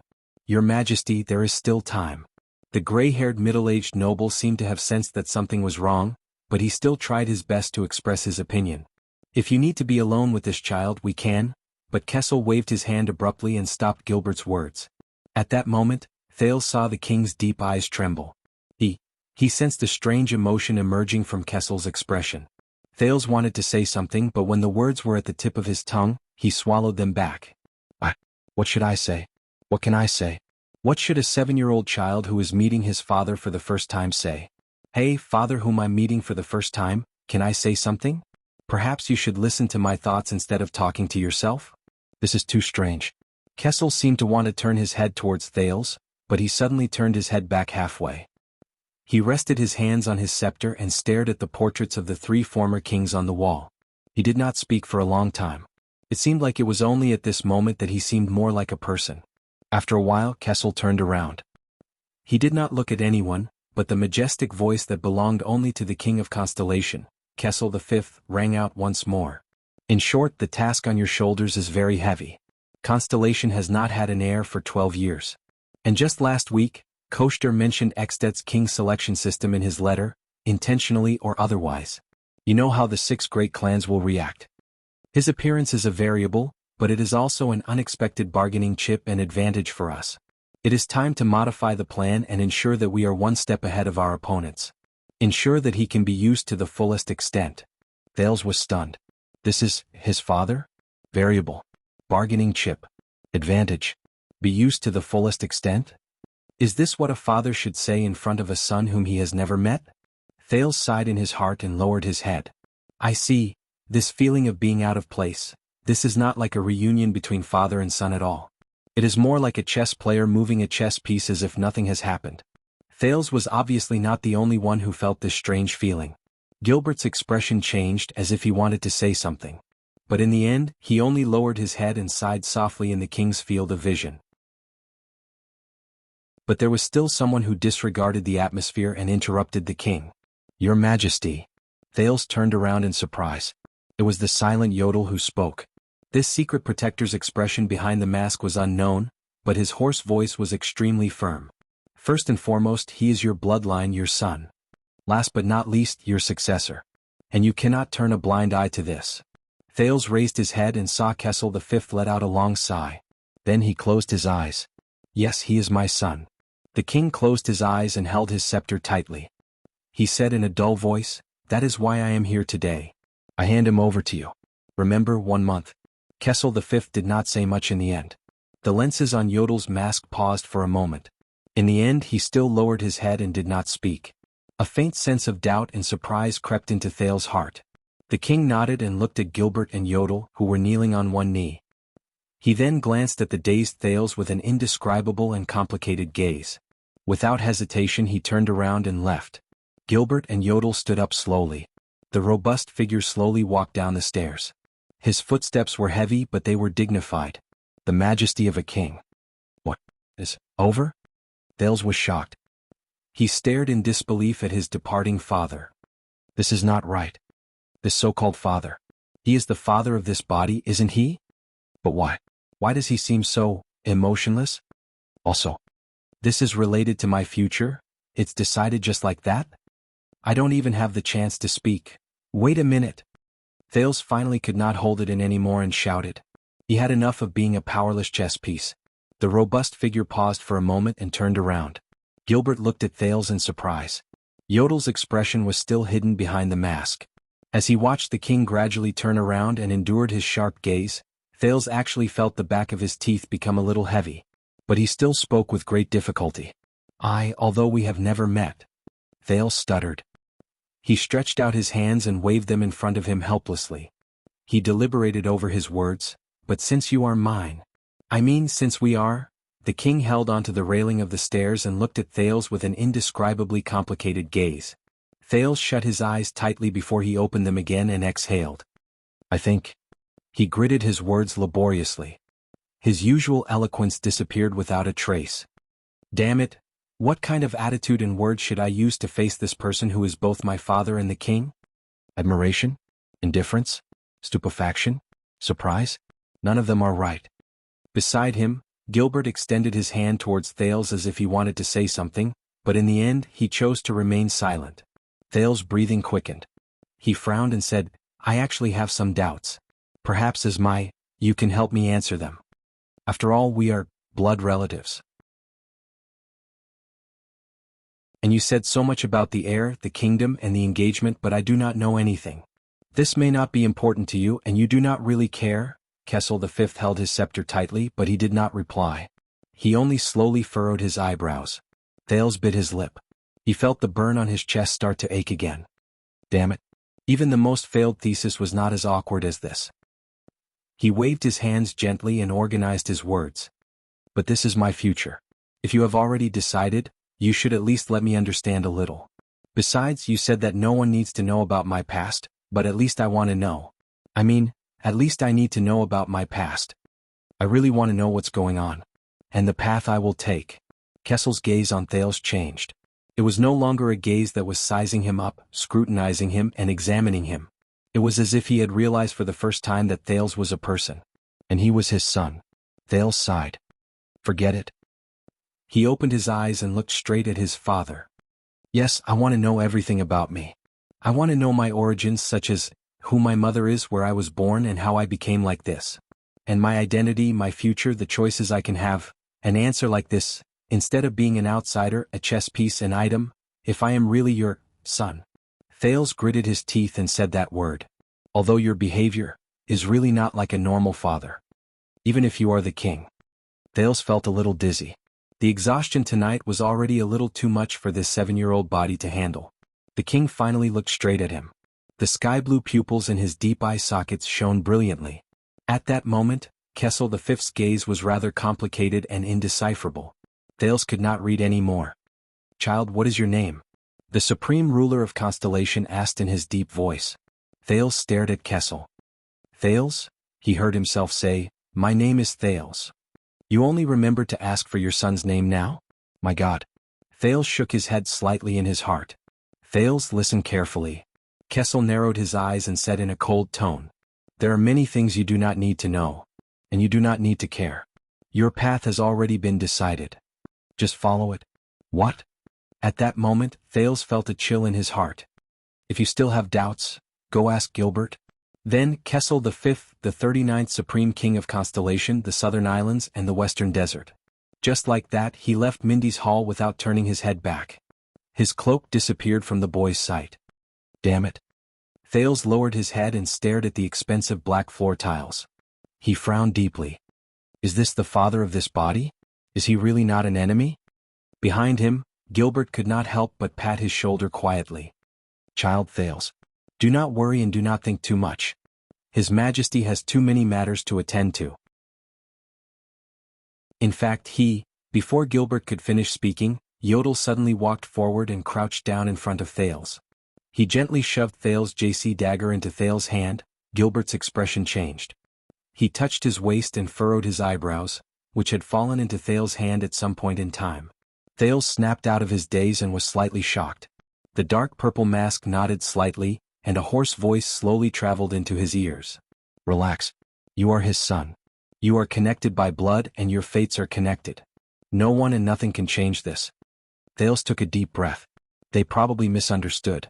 Do they think that I am disappointed because of my father's neglect? He put away the dagger, clenched his fists and forced a smile. Do not worry. He suppressed the dissatisfaction in his heart and said faintly, thank you. Looking at Yodel who interrupted him, Gilbert exhaled discontentedly. He also squatted down in front of Thales and said gently, Thales, my young sir, you have experienced enough tonight. Thales, my young sir, you have been through enough tonight.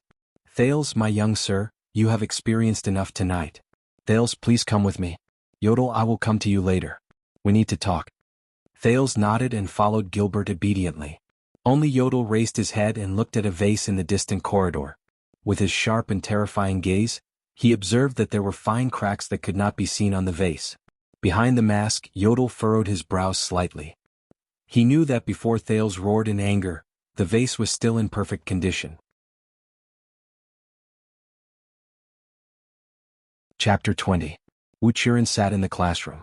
His hands flew across the keyboard as he quickly recorded the discussion between the other two students.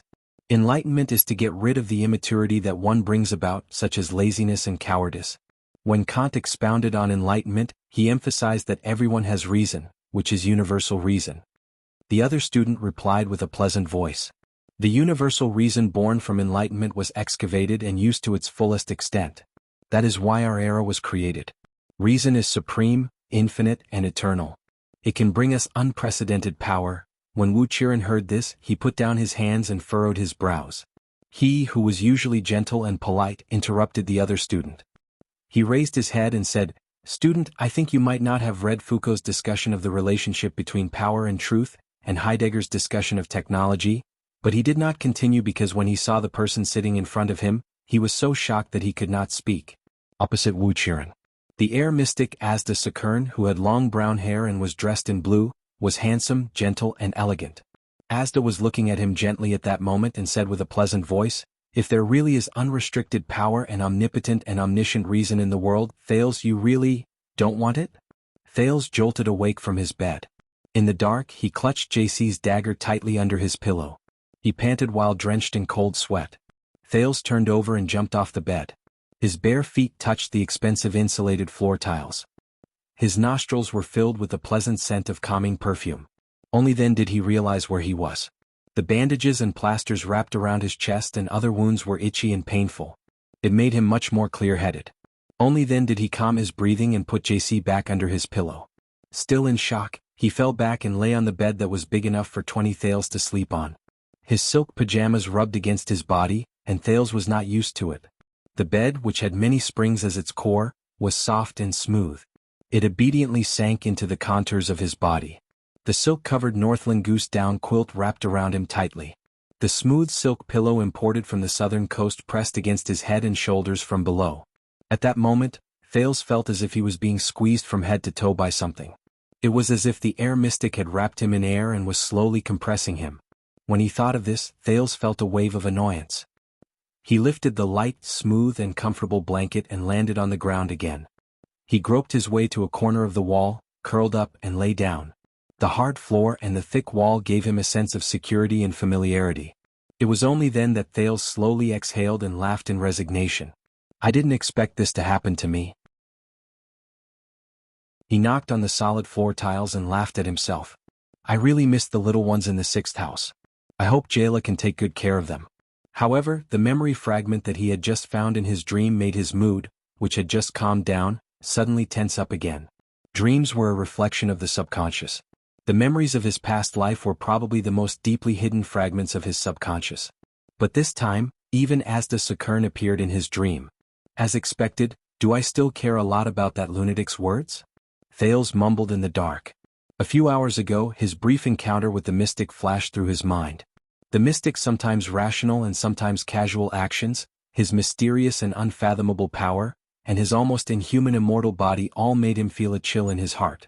Also what he had said. Looks like you don't know your own nature, child. These words appeared in his aching brain again. Thales forced himself to chase away the unnecessary emotions of annoyance and fear. He calmed down and analyzed the mystic's words. According to Asda, I'm the same as him, a mystic. No, I'm just a person who has the potential to become a mystic. Based on Asda's performance, people with this kind of potential are rare. This is a good thing for me. But at the moment, mystics in this world don't seem to be a popular character. Asda's words were too subjective. However, if part of what Asda said was true, which was the so-called war between mystics and humans, then mystics were existences that almost everyone hated and would die at the sight of light. Also, Thales thought worriedly, Asda's body? After his heart was pierced, the blue light projected from the wound. As expected, is he no longer human? Also Yodel Kato. According to him, he should have reached the abandoned house a long time ago. Did he also hear what Asda said? Thales clenched his fist. Did he also know that I lost control, in front of the mystic? If Yodel knew about it, would Gilbert and King Kessel also know about it? What would they think of me? There were still too many questions. For example, that neurotic, abnormally cold, and extremely suspicious father of the king. For example, he was 7 years old, but the bloodline lamp that was strengthened by divine arts was actually from 12 years ago. For example, his origin, surname, and significance to the kingdom. For example, why did the news of his return have to be kept a secret? Yodel and Gilbert practically stole him back like thieves. For example, what was going on in this world? Medieval ecology? A high magic world? Steampunk? Thales slapped his head. No, I can't figure anything out. My basic understanding of this world is still too little. I need a comprehensive child's enlightenment starting from basic knowledge. Thales exhaled helplessly. However, his gaze immediately turned solemn. Enlightenment, learning, these things can be done slowly. But there's one thing I need to solve. It's related to my life and body. He began to recall the mystic's words again. It seems that you do not know your own nature, child. But it's okay. Everyone has their first time losing control. We all start from ignorance. Thales clasped his hands in the dark and recalled the so-called loss of control. Asda used mystic energy to compress himself in the air and prepared to knead himself into a ball. His whole body was boiling as if it was burning. I saw the energy ball in his hand. It should be the so-called air wall. The energy ball turned red and suddenly appeared in front of me. Then, wait. Thales seemed to have grasped the key. Blood and the burning sensation. Thales slowly sat up. Quiet. The name flashed in his mind. He had experienced the feeling of his blood boiling before. It happened during the 2 times Quide beat him up and abused him. The similarity between those 2 times and his encounter with Asda was that he was bleeding. Thales previously thought that the burning sensation in his body was caused by the divine art that Gilbert mentioned. It was caused by his blood falling to the ground. Now, it seemed that Asda's so-called loss of control coincided with the appearance of the burning sensation. Thales suddenly realized that it was not the first time he lost control in front of Asda. The first time he truly lost control was because of Quide. When Quide tried to kill Korea, that bastard should have been holding JC's dagger in his hand. How did that dagger suddenly appear in my hand? It's as strange as the energy ball that suddenly appeared in front of me. Quide. Bleeding. Burning sensation. Dagger. Asda. Energy ball. Yodel and Gilbert. Bloodline lamp. Thales closed his eyes. He realized that he could not make sense of these chaotic elements. Too messy. Too messy. However, he was not discouraged. Instead, a long-lost excitement rose from the bottom of his heart. Categorizing the chaotic and complicated phenomenon, setting up a hypothesis and theoretical framework, eliminating irrelevant variables, inducing causal logic, and finally verifying the completeness of the theory. There was also the uncertainty that could never be verified, the endogeneity that could never be eliminated, and the quasi-experimental method and counterfactual analysis that could never be perfected. Aren't these the alluring puzzles of social science that can never be perfectly solved? They were also my favorite games in the past. Moreover, this time, I'm not facing a multi-causal social phenomenon that I can't start from or verify. Instead, I'm facing a single problem that I can verify repeatedly. When Thales opened his eyes again, his pupils in the dark were already filled with the desire to challenge. He tried to calm down and clarify the phenomenon he was facing. There are too few samples, too many variables, and the mechanism is simple. The overly complicated qualitative comparative analysis, QCA, method is not advisable. I'll just use the most basic Mill induction method. First, I'll use bleeding and loss of control as keywords to select cases and events. He slowly closed his eyes, and a familiar feeling surged into Thales' brain. Various chaotic elements and factors were quickly arranged in his consciousness. According to the research objective and chronological order, for each sample different conditions, not causes, and whether or not the results would appear were determined. One by one the events flashed past his eyes. He eliminated the event samples that had too many missing values, combined the conditions and results of each event, and then differentiated them in terms of level and type. A clear and organized table appeared in his mind. 4 observable and comparable event samples were arranged in it. Sample 1, Condition 1. 1. Quide beat himself up for the first time. Condition 1. 2. Bleeding. Result 1. No abnormalities. Sample 2, Condition 2. 1. Quide beat himself up for the second time and prepared to kill Korea. Condition 2. 2. Bleeding. Result 2. Loss of control, and the dagger appeared in his hand out of thin air. Sample 3, Condition 3. 1. Asda prepared to kill himself. Condition 3. 2. Bleeding. Result 3. Loss of control, and his energy ball appeared in front of me. Sample 4, Condition 4. 1. Test his bloodline in front of Yodel, Gilbert, and that lamp. Condition 4. 2. Bleeding. Result 4. No abnormalities. After listing, he began to compare. Seek common ground, seek differences, and summarize. The table was slowly simplified, normalized, and combined to form a paragraph of text. Thales opened his eyes gently. Conclusion. Encountering a murder event while bleeding has a probability of being accompanied by the so-called loss of control. The surrounding objects or energy will shift to varying degrees. No, this conclusion is still too preliminary. First of all, the sample size is too small. Second, some interfering variables cannot be eliminated. Then the murder event seems too far away. It might be a false mechanism. Could it be that the murder event triggered something, and that thing is the real cause of the loss of control? Also, I have to think of a way to include the lamp in my consideration. In the end, I can only prove that the degree of correlation between a few events is still insufficient in terms of causal inference. No matter what. Thales turned over and lay down. At least I have a preliminary conclusion regarding loss of control. Then, the next step of research, Thales exhaled. He suddenly felt a wave of fatigue in his brain. As expected, he rubbed his temples fiercely. Is thinking about these things too much for a 7-year-old's brain? But he was surprised to realize that something was wrong. The logical conclusion and deduction just now should have been written down on a piece of draft paper with a pen. but the actual process of executing it in his brain. Was it only for an instant? After a while, Thales slapped the floor and felt the pain in his brain. As expected, from mystic energy and loss of control, to the so-called bloodline, to this monstrous efficiency of thinking. This body, this brain, there's something unusual. As Thales thought about this, he slowly drifted off to sleep. When Thales was politely woken up by Gilbert, he realized that he was back on the bed and was neatly covered by the blanket. "Good day, Thales, my respected young sir." Gilbert respectfully pulled open the French curtains. The afternoon sun shone in through the huge window, brightly illuminating the luxurious and comfortable room. The gorgeous insulated floor tiles with star patterns, the reclining sofa made of giant lizard skin, the wide four-poster copper bed, the large crystal drop chandelier on the ceiling, and the overlaid fireplace were all presented before Thales' eyes. All of these constantly reminded him that his life was no longer the same. It was hard to believe. A few hours ago, he was still a young beggar from a gang whose life was hanging by a thread. And now, he was actually the bloodline descendant of the highest ruler of the entire constellation. "It is 2 o'clock in the afternoon now. I sincerely suggest that you wake up and eat now. It will effectively promote the recovery and maintenance of your body," the middle-aged noble said in a lukewarm tone, but Thales could feel that he was urging him to hurry up. Gilbert winked in a friendly manner and said with a smile, "Also, as per His Majesty's wish, our first class will begin in the afternoon. I believe that you must have many questions, and I will be happy to answer them for you." Thales rubbed his eyes and yawned as he took off his uncomfortable silk pajamas. He fumbled around and put on the usual noble robe that Gilbert had prepared for him. "Very good." He narrowed his eyes and said lazily, "I love classes the most."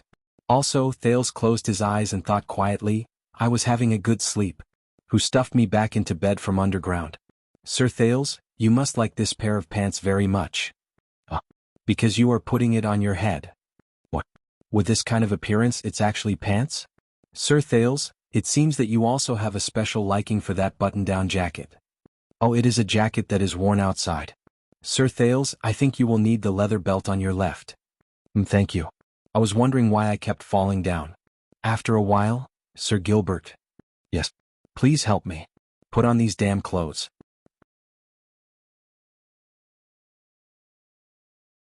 Chapter 21. Conspiracies and tricks, crimes and ugliness, many of them were born in secret rooms in the dark. But conspiracies could also be created in broad daylight. Such as now. Winter was approaching.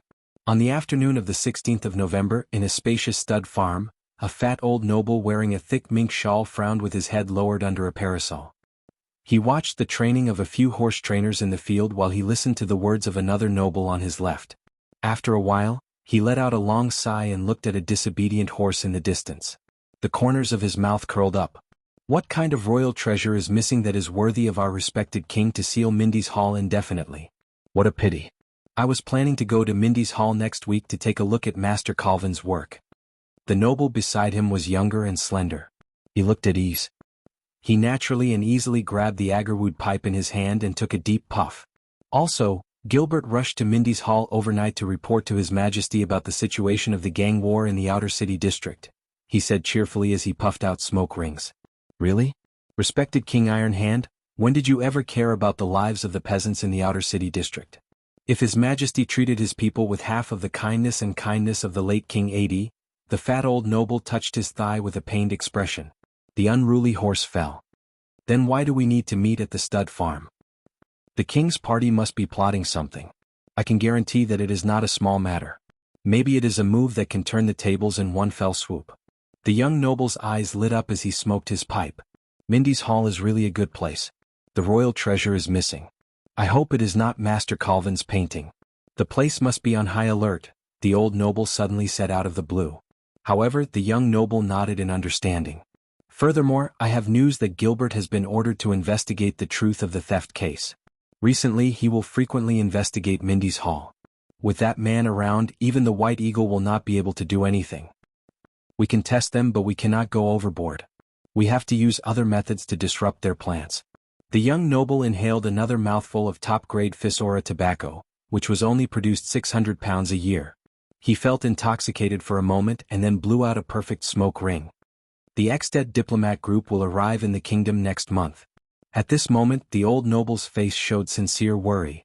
Sigh, the peace between Constellation and Extet did not come easily after all. That's right. Unlike his senior, the young nobleman could not keep his composure.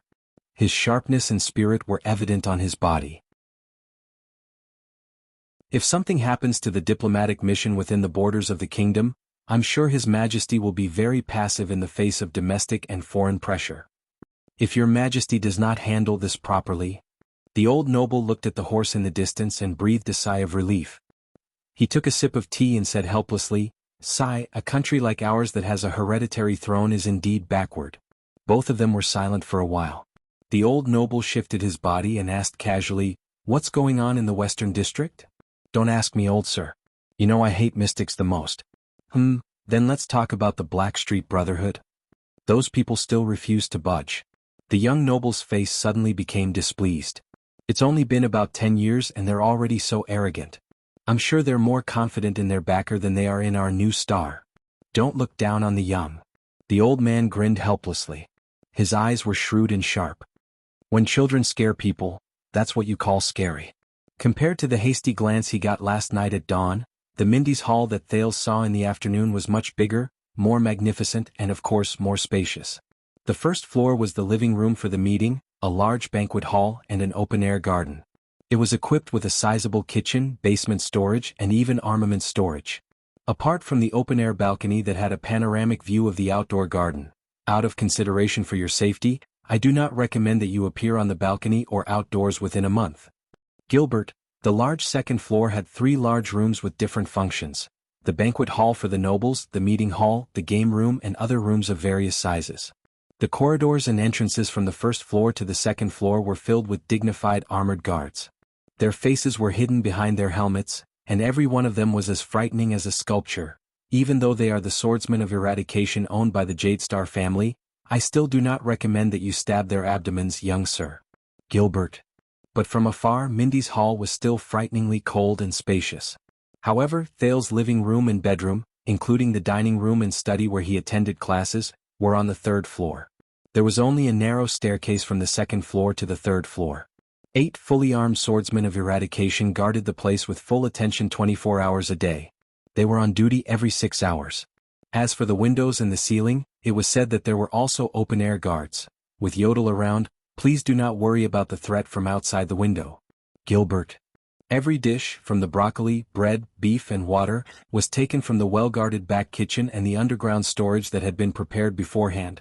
Please forgive me, I cannot guarantee their freshness. Gilbert. From the time they were cooked to the time they were delivered, they had gone through strict procedures of disinfecting, testing and testing for poison. This is really an unimaginable security measure. Looks like I am much more important than I thought.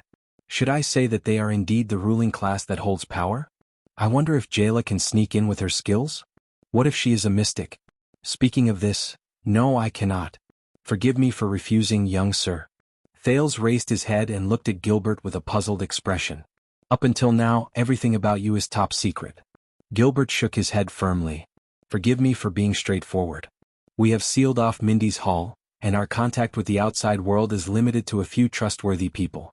Under such circumstances, if the royal family sends people to search for 3 child beggars who are hiding in outer district, whether it is to investigate or to help, it will be extremely disadvantageous to both of you. Do not underestimate the abilities of those with ulterior motives, he said in a low voice. At least wait for the right time. Thales sighed and furrowed his eyebrows. He bit the last bit of the sweet and greasy buttered bread into his mouth and quickly picked up the cup to drink a mouthful of black tea.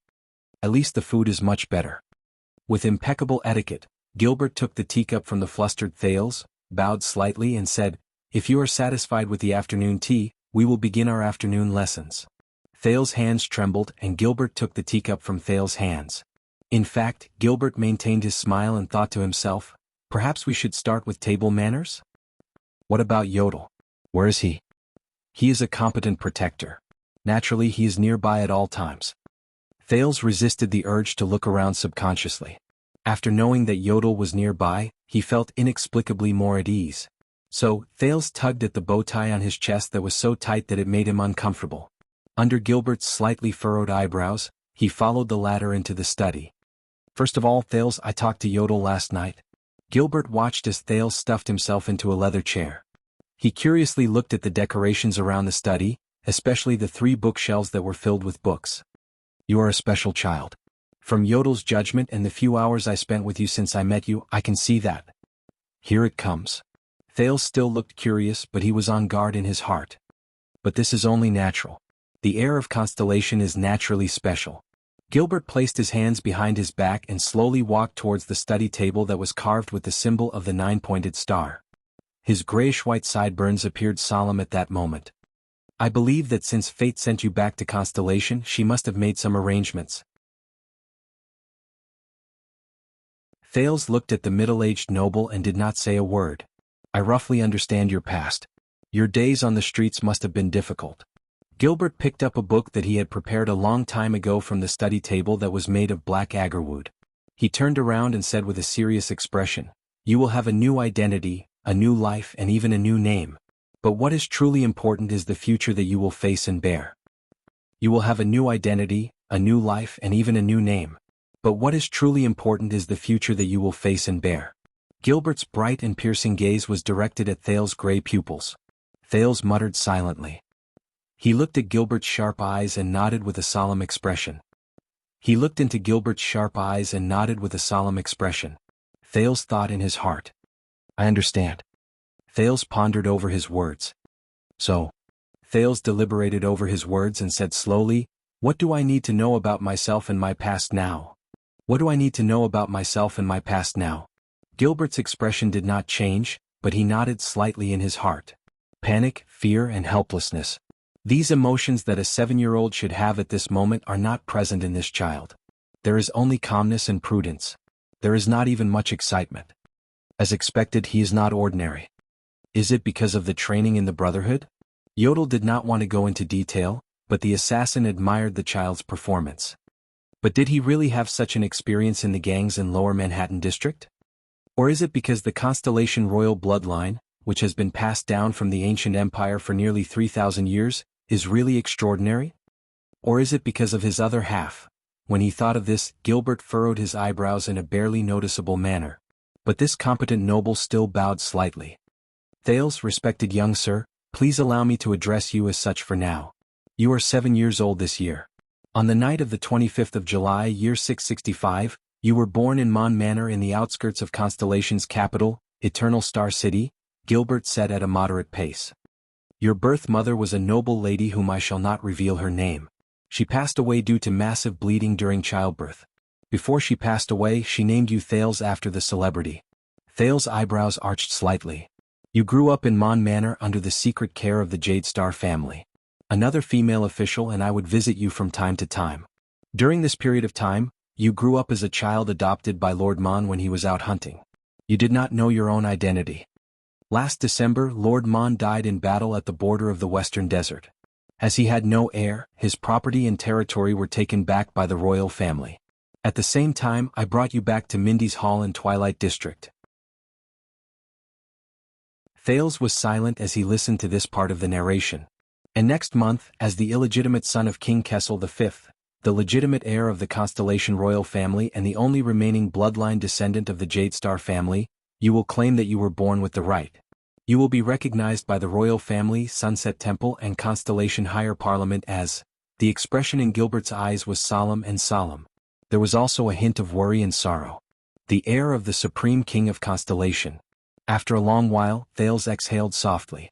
It seemed to be much more complicated than he had imagined. I understand.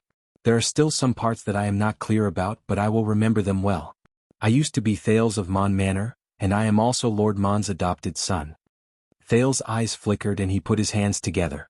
His thoughts were quickly arranging and combining the information he already had. From Gilbert's narration, he combined elements and turned them into effective information. Gilbert nodded and sat down on a leather chair opposite Thales. As for the remaining parts, I will summarize the details so that you can memorize them and familiarize yourself with them. Currently, this is your mission. You only need to know this. As expected, even though he respects me very much. Deep down, I still feel that there is no need to say too much to a 7-year-old child. Thales' eyes flickered. Next, I need to understand your relevant basics.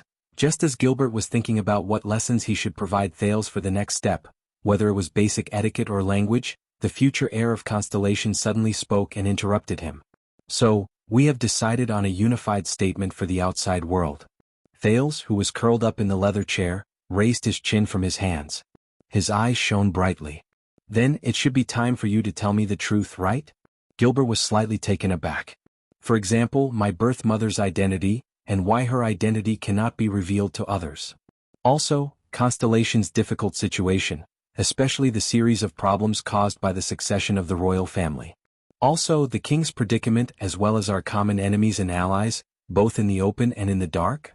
Perhaps you should tell me all of these in detail so that I will no longer have any doubts in the following lessons. I will also be able to choose and focus more on the knowledge I want to learn.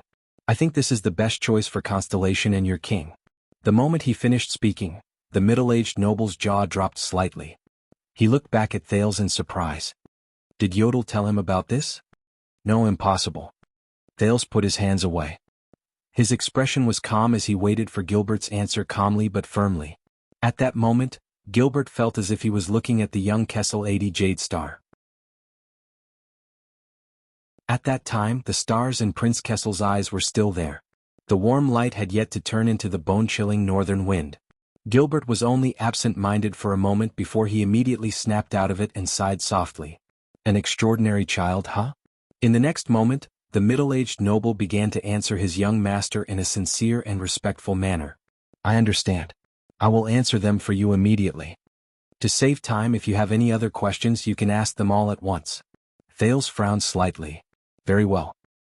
He propped himself up from the comfortable but uncomfortable leather chair. Then I will be direct. The prince let go of the extraordinary thoughts in his brain and pulled out all the information. Just like how he organized documents in the past, he summarized the key points. You said that the bloodline lamp was cast 12 years ago. But I was only 7 years old. Why did you start preparing a method to find a descendant of the bloodline 12 years ago? I think this has something to do with my birth mother, who cannot be revealed to others. Who is she? After giving birth to me 7 years ago, why did she leave me in the hands of the gang? These questions can be summed up as where did I come from? Also Kessel. My father was still in his prime. Then why did Constellation not have an heir for 12 years? Why did all the hopes of becoming an heir fall on an illegitimate child of unknown origin? My father's attitude towards me is not right. If it is not a problem of his personality, then I must ask, what is his relationship with my mother? Why must my identity be kept a secret? These questions can probably be summed up as who am I? Finally, what does my existence mean to Constellation? What kind of problems will Constellation face without an heir? Who are our enemies and who are our allies? According to what you said, Sunset Temple plays an important role in my affairs. What is their situation? If my identity is recognized or if I just show my face in the kingdom, what kind of situation will I face? As an illegitimate child, what rights do I have? As an heir, what do I have to inherit? These questions can be summed up as where do I go? Where do I come from, who am I, and where do I go? Mr. Gilbert, please answer these 3 questions for me. Time seemed to have stopped at this moment. Gilbert stared at the boy in front of him. Out of nowhere, a sense of strangeness and fear rose in his heart. An ancient king, a former king of Constellation. He sighed in his heart. Is this boy your descendant? What kind of power is hidden in your bloodline? After a long while, the middle-aged noble finally spoke. Sir Thales. He exhaled with some difficulty and organized his words. You really don't act like a 7-year-old child. Thales immediately realized that his behavior just now was inappropriate. But he was already in a difficult position. Oh well, a child prodigy who knows everything about the world is better than a muddle-headed puppet, right? This has been said by more than one person. If you want to please me, you have to say it in a more creative way, Sir Gilbert. In order to ease Gilbert's expression, Thales showed a rare moment of humor and a smile appeared on his face. Gilbert did not reply. He only stared at him deeply and did not move his gaze away for a long time. Just when Thales was wondering if time had stopped, the middle-aged noble who looked like a statue suddenly opened his mouth and began to answer his doubts. Honorable Sir Thales, first of all, where did you come from? Everything started 12 years ago. In March 660, although the former King 80 II was old, he was still on the throne. His rule was long and stable, and he was known as the King of Eternal Rule. However, all of a sudden, The entire constellation was plunged into an unprecedented turmoil because of a rebellion that was getting more and more intense. The entire Western Peninsula was even dragged into it. War, cataclysm, famine. These were the themes of that year. Many people call that year the Bloody Year, Yizichin explained.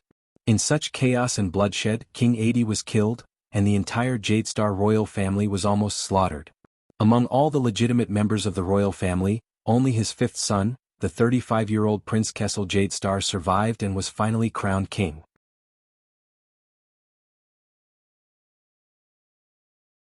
Chapter 22. Taurus, help me. There is nothing I can do. I know you can do it. You are the most powerful among us. Besides, I am still conscious. This means that this seal is not complete. Why? Because you must help me. I must return to my physical form immediately and return to Constellation. Forgive me for not being able to comply. Taurus, you are not the will of the world, nor are you one of those stupid gods. Why must you be as stubborn as them? Ignorance. Please, Taurus. I met a child. He might be the only newborn mystic in 1,000 years. What does it have to do with me? Why can't you understand? He, me, you, the 14 of us. With him, that makes 15 mystics. We are all one. Are one. Taurus, believe me. We coexist and support each other even if our paths are different. Bloodthorn, Black Orchid, do you remember? That's different. Those two, they betrayed us. Everyone has a choice. That's all. We are not humans. Choice has nothing to do with race.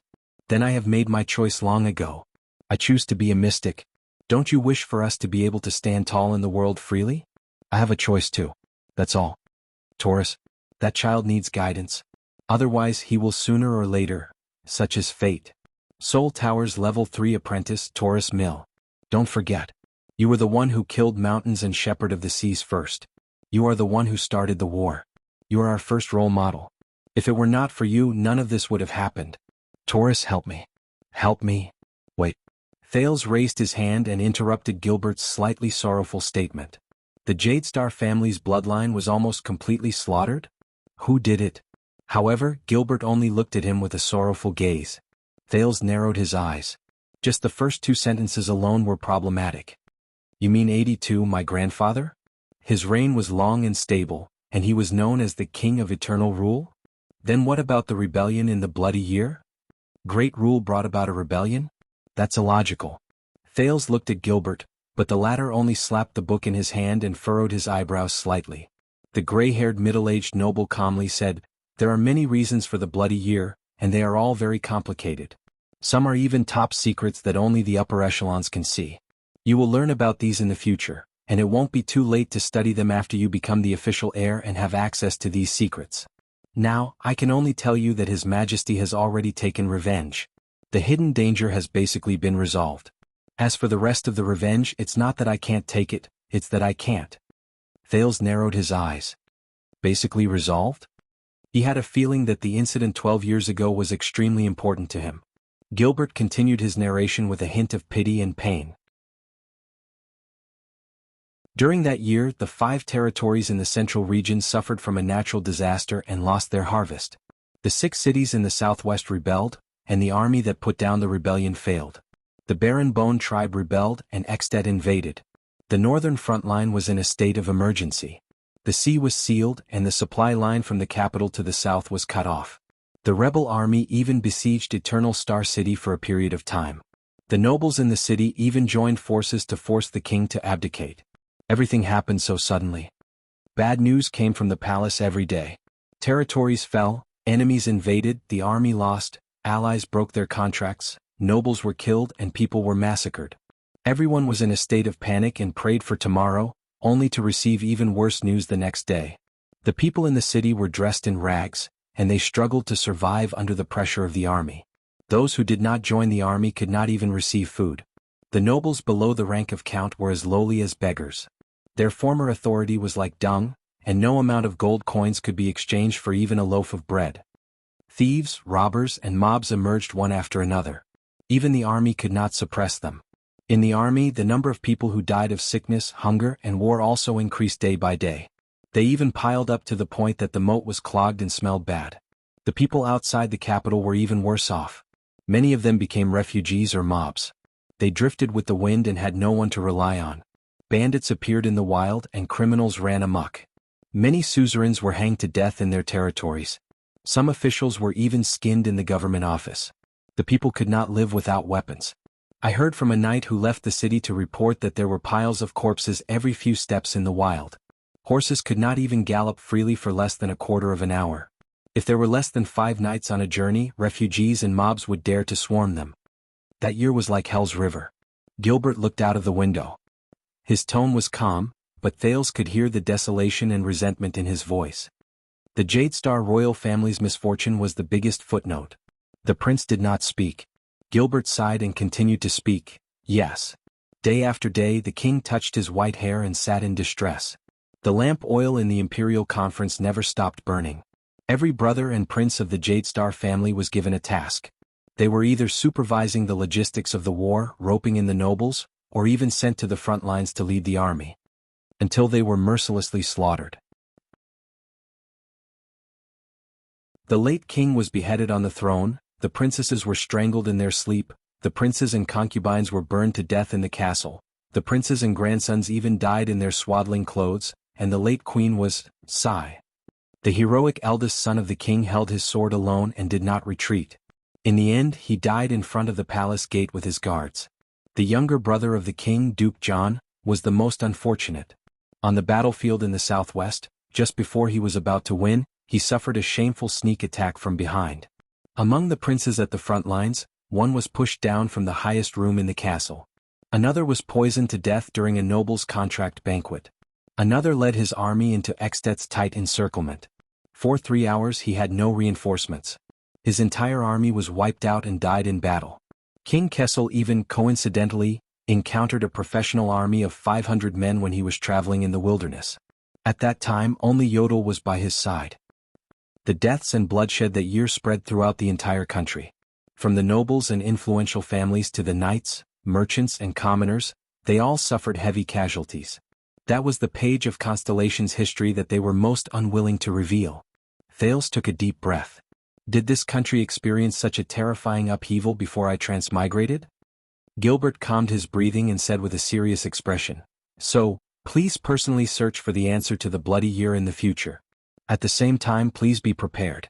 The bloody year is just the tip of the iceberg. Constellation's history has never lacked bloodshed. Thales nodded and suppressed his curiosity and excitement. He coded the question about the bloody year and stuffed it into his heart. Gilbert looked at Thales' cautious expression and nodded slightly. He then turned his head and continued to speak. Thales, the search for your bloodline began from then on. Your father, the current King Kessel, may have survived, but he also lost all his relatives in that year, including a pair of children who are your elder brother and elder sister. Among them, the 1-year-old Luther Jadestar met with misfortune when he was still in his swaddling clothes. The assassin was discovered on the spot, and in the chaos, the 4-year-old Lydia Jadestar was taken as a hostage. When he said this, Gilbert gave Thales a profound and complicated look. Thales, child, the middle-aged noble said slowly, that lamp was not used to search for you in the beginning. Thales lowered his head and looked at the wound on his hand. So that's how it is. After His Majesty was crowned, head ritual master Lycia of Sunset Temple personally cast a divine art that could search for any living creature in the world that carried His Majesty's bloodline. However, when we found Princess Lydia, in short, His Majesty and the Jadestar family lost all their legitimate heirs, and this continued for 12 years. During these 12 years, His Majesty did not give birth to a new bloodline. During these 12 years, Constellation only had the Supreme King. There were no princes or princesses. Even the political marriages with outsiders were chosen from the children of the 6 great clans. Until one day that bloodline lamp was lit up again. The study room was silent for a long time. The scene from last night appeared in Thales' mind. He had to confirm one thing. His Majesty was probably in the 5th or 6th year after he was in power. Hence, when Gilbert continued, he did not hesitate to interrupt the middle-aged noble. Thales said softly, the royal family was slaughtered in such a well-planned manner. Who was the most direct culprit? Gilbert shut his eyes and remained silent for a moment before he opened his mouth to speak. But he still said, it was the Charlton family in Shadow Shield. Thales sighed silently in his heart. One was an assassin family that had been passed down for 1,000 years in the dark. The other was an assassin organization that had been running amok in the dark for hundreds of years. They worked together with the mastermind behind them to plan a rebellion known as Starfall. This was the investigation of the kingdom's secret intelligence department. Two of the former King 82's secret protectors were lured away by someone with ulterior motives. Due to the former king's benevolence, the elite royal guards were sent along with the king's eldest son to suppress the mob that suddenly gathered in front of the palace. Although the 40-city defense team soldiers guarding the former king were all elites ranging from ordinary class to super class, and could line up from the palace gate to the back of the hall, they could not even withstand the legendary assassin's attack for 15 minutes. Just like that, the former king was beheaded by Lord Charlton. Yes, Thales thought quietly. I've seen it with my own eyes. That indomitable and unstoppable sword technique. A few of His Majesty Kessel's brothers, including the king's eldest son, were assassinated by Shadow Shield's assassins using different methods and schemes. His Majesty's son and daughter, who stayed in the palace, died in Bennett Charlton's hands along with a few prince's consorts and the eldest princess. Bennett. How familiar.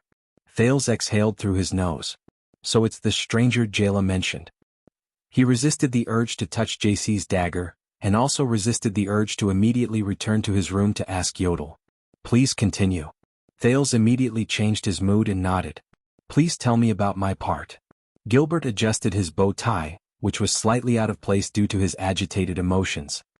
He continued, I know a little about your birth mother. According to your father, the Honorable King Kessel, her name should be Therangerana. As for her surname, His Majesty did not mention her background, so she was probably not a noble. From this name I even suspect that she is a foreigner. But that is all. I do not even know her age, when did she meet His Majesty, or whether she is still alive. Thales furrowed his brows. I was sent to the Blackstreet Brotherhood at least 7 years ago. Thales lowered his head and muttered, in other words, in the year 665, my birth mother met the king.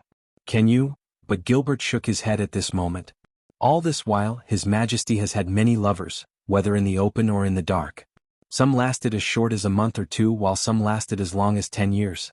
I am afraid that only Yodel, who followed His Majesty closely, knows about their specific situations. Thales asked doubtfully, but none of them gave birth to a child? Only my mother, whom I have never met, coincidentally gave birth to me? Then, when my blood dripped onto the ground, I was discovered by the bloodline lamp. Isn't this a little too suspicious? My father, His Majesty the King, was also lukewarm towards his illegitimate child. He did not seem to want to discuss my mother with me either. Are you sure that I am really their child? Gilbert furrowed his brows. It is not convenient for me to comment on His Majesty's actions. As for your mother, I can only say that it was fate's arrangement, the middle-aged noble said with slight discomfort. Also, I have to remind you that the thoughts you had just now are very detrimental to your identity in the future. Please do not mention it again. Gilbert's gaze was very stern. Even Thales, who was sitting on the leather chair, could not help but shrink back. After all, the bloodline lamp under the divine power of the sunset goddess cannot be wrong, and His Majesty also insists that Madame Therangerana is your biological mother. So, please remember this and bury it in your heart. Perhaps one day His Majesty will answer this question for you. Kessel V's cold expression and unquestionable majesty flashed in his mind. Thales turned in another direction and rolled his eyes. The above is the answer to the question of where you came from and who you are, Gilbert said with a serious expression. Then regarding where you are going, at this moment a person suddenly appeared in the study room. He landed in front of them without a sound. Gilbert's expression changed. He quickly stood up in an instant and kicked a cane from beside his feet.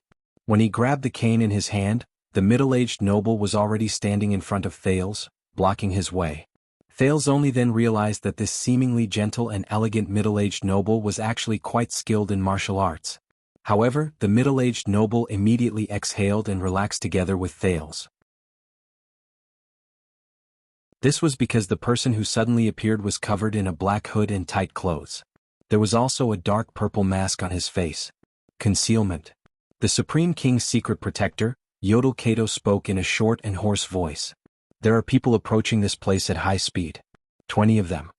At that moment, Gilbert's words flashed in Thales' mind.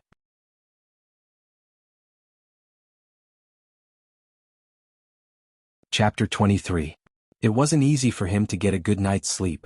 Was he going to be unlucky again so soon?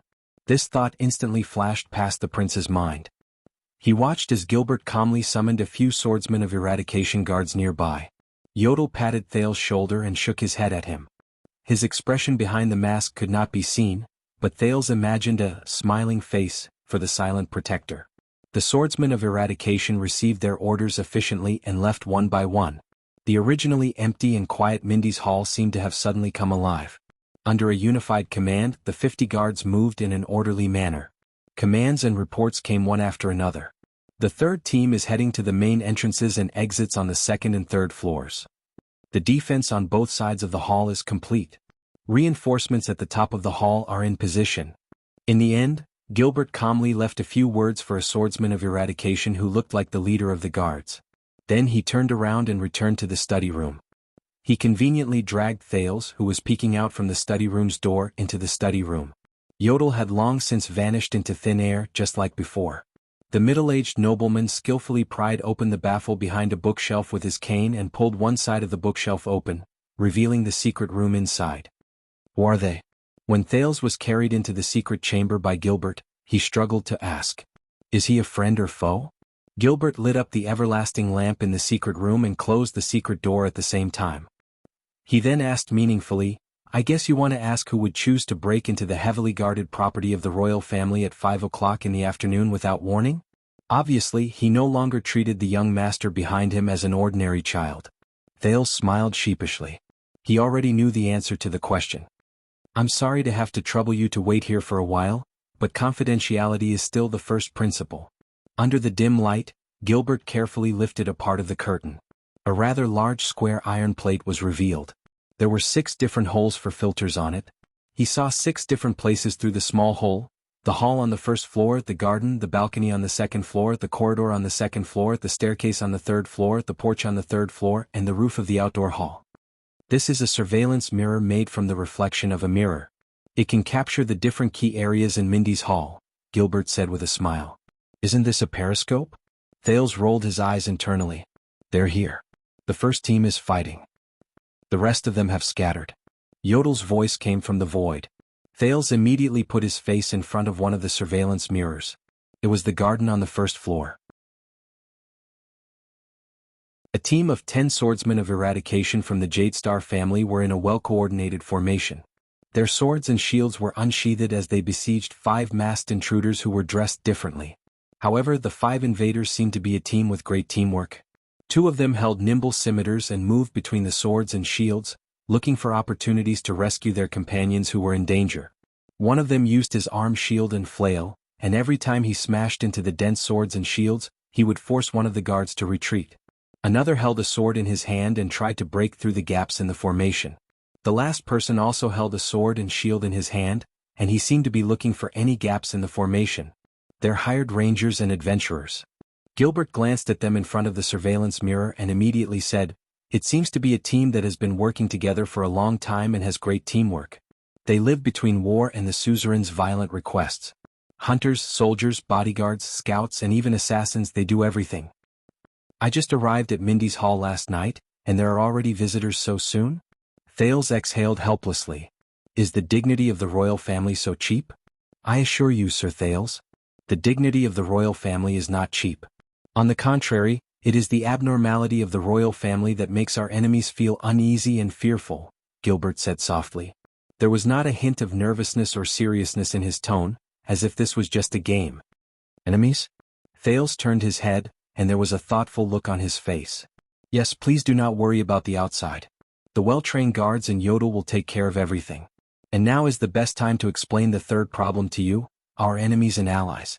The middle-aged noble took a few steps back and sat down on the dark sofa in the secret room. He smiled and said, For now, your existence is a top secret that we must keep. Especially to the suzerains and nobles of Constellation.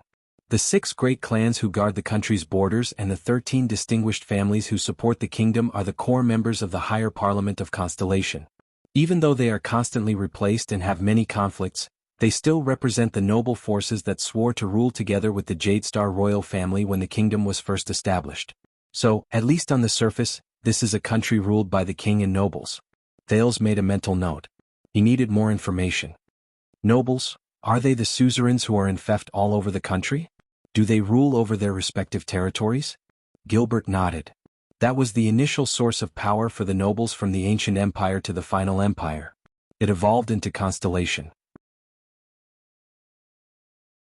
Even though many nobles only have titles and honor left, the ones who truly control the lifeline of the country are the 6 great clans and the 13 distinguished families who own vast territories. According to the oath and the king's decree, they are ordered to guard the territories around them, submit to the king and pay taxes. The territory that the royal family can directly control is the traditional central territory of the Jade Star family. A country that is not inferior to the Middle Ages. This is seriously inconsistent with the country's productivity that I have seen. At this moment, very abruptly Yodel's voice rang in their ears again. Intruders from the roof of the hall. The sentries are trying to stop them. Looking at the calm and collected Gilberto before him, Thales resisted the urge to look at the surveillance mirror. Even though these suzerains have their own legal private army, most of the time, they will choose to hire outsiders to clean up some of the chores, especially those that need to be cleared of any involvement. This is especially true for the suzerains who are more powerful and have higher statuses, such as our guests outside. The corners of Gilbert's lips curled up. Then what is the purpose of the higher parliament formed by this group of suzerains and nobles, and what is the power they possess? Thales asked sensitively. The higher parliament is a product of the virtuous king, Mindys III's rule. During the costly Third Peninsular War, the virtuous king commanded the powerful suzerains, nobles, officials, priests, merchants and scholars in the country to form the higher parliament and the national conference. The former was the exclusive meeting place for the nobles of the territories, while the latter faced all the famous and influential people in Constellation. Mindys III used his superb mediating skills to eliminate the layers of conflicts and obstacles. He distributed taxes, allocated resources, and borrowed money to repay loans. This allowed Constellation to retain its precious vitality in the war that severely damaged the countries on both sides of the strait. A platform where the public power of the country appeared to deal with the conflicts between the upper and lower levels, reach a compromise and condense a consensus among the social classes. Thales made another note in his heart. Let's not talk about the national conference for now. The higher parliament of Constellation's nobles has been preserved after the virtuous king. Constellation's major national affairs, such as the king's orders and laws that involve the entire territory, will be promulgated after the supreme king and the nobles have reached a consensus. This has become a tradition. In fact, after the higher parliament was formed, the discord between the upper and lower levels of the kingdom, the fighting among the nobles, and the phenomenon of overtly complying but covertly opposing has become much better, Gilbert said calmly. The embryonic form of a representative system? No, it can't be something that advanced. It's a little like a feudal structure formed by suzerains in the process of changing from a hierarchical country to an absolutist one, but it's beginning to become a stage where local forces and central power compete.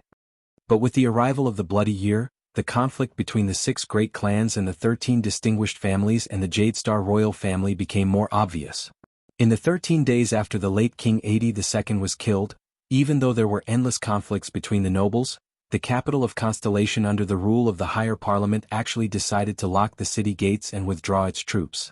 It was only when King Kessel returned that they reached an agreement with him and crowned his majesty. A feudal parliament that operates independently, an organization where the feudal suzerains unite and speak out against the monarch. But to me this is bad news. Thales felt a chill in his heart. The operation of the parliament can actually eliminate the role of the royal family. This is a terrifying force. Once the time is right, it can become a stormy sea that overthrows the royal family. And King Kessel, who did not have an heir for 12 years, is in the eyes of the 6 great clans. Gilbert's gaze was filled with vigilance. He answered in a mysterious but complicated manner, with all due respect, our strong northern neighbor, the kingdom of Hero Raikaru and Hero Chara, Extet, which is known as the Blade of the Western Peninsula, adopts a system of suzerains electing a king. The king is chosen from among the suzerains who have the right to participate in the election. As he spoke, Yodel's hoarse voice rose again. Enemy attack on the 2nd floor. The 3rd and 4th teams are dealing with it. There are 5 more people. They are approaching the 3rd floor. Thales did not move this time. Gilbert sucked in a deep breath and pointed outside with his finger. Now, Sir Thales, do you understand where your enemies are? Thales remained silent. The hereditary king of Constellation. The system of selecting a king in a foreign country. The 6 great clans and the 13 distinguished families. Enemies. Gilbert had basically told him the answer directly. But Thales felt that this information was far from enough. At that moment, all sorts of possible speculations flashed through his mind. He extracted effective elements from his high-speed brain while he continued to ask, "What's going on?" If the royal bloodline is severed, the 6 great clans who guard the kingdom's borders will, of course, be the first choice to inherit the crown. However, does this also mean that the new king will inherit all of the Jadestar family's territories, assets, vassals, and influence? If one of the 6 great clans who were originally balanced and sitting on equal footing, suddenly becomes the royal family, rapidly expands and possesses orthodox supreme power, what will happen to Constellation? The 6 great clans will become one giant beast and 5 great clans. Will they live together happily and move towards a better tomorrow, just like when the Jadestar royal family was still in power? Gilbert was used to his young master interrupting him at any time. But this time, the middle-aged noble did not say a word. He only stared at Thales solemnly. Thales also stared back at him. His heart grew heavier. In order to work together to fight for the crown, they, the 6 great clans and the 13 distinguished families, must have gone through complicated and headache-inducing bargaining and division of interests. At the very least, they must have discussed who should wear the crown. Thales' eyes shone brightly. Especially after going through 12 whole years without an heir. Perhaps in the eyes of many, the Jadestar family's bloodline is already unavoidable. Phew. Thales exhaled deeply. It seems that my life and death really affect the peace and unrest of a kingdom. A thought suddenly flashed in his mind. Thales was stunned for a moment. Gilbert. The prince stood up from the sofa and frowned. He slowly said, "In the bloody year, what role did these great suzerains play? I seem to have heard you mention it before. Forcing the king to abdicate? That disaster for the royal family."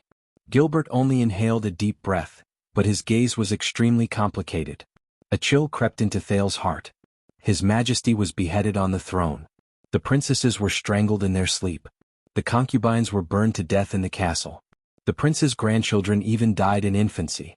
The prince's eldest son held his sword alone and died at the palace gates. The prince's younger brother was ambushed from behind on the battlefield. And the 4 princes. Thales opened his mouth wide and fell on the sofa in a daze. After transmigrating, this was the first time he felt that life was so complicated.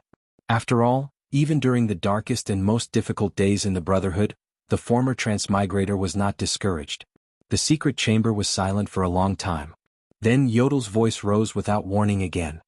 "Looks like this is the last elite group. They have broken into the 3rd floor and are engaging in battle."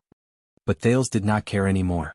His thoughts were flying to the possible employers of the intruders outside the secret door.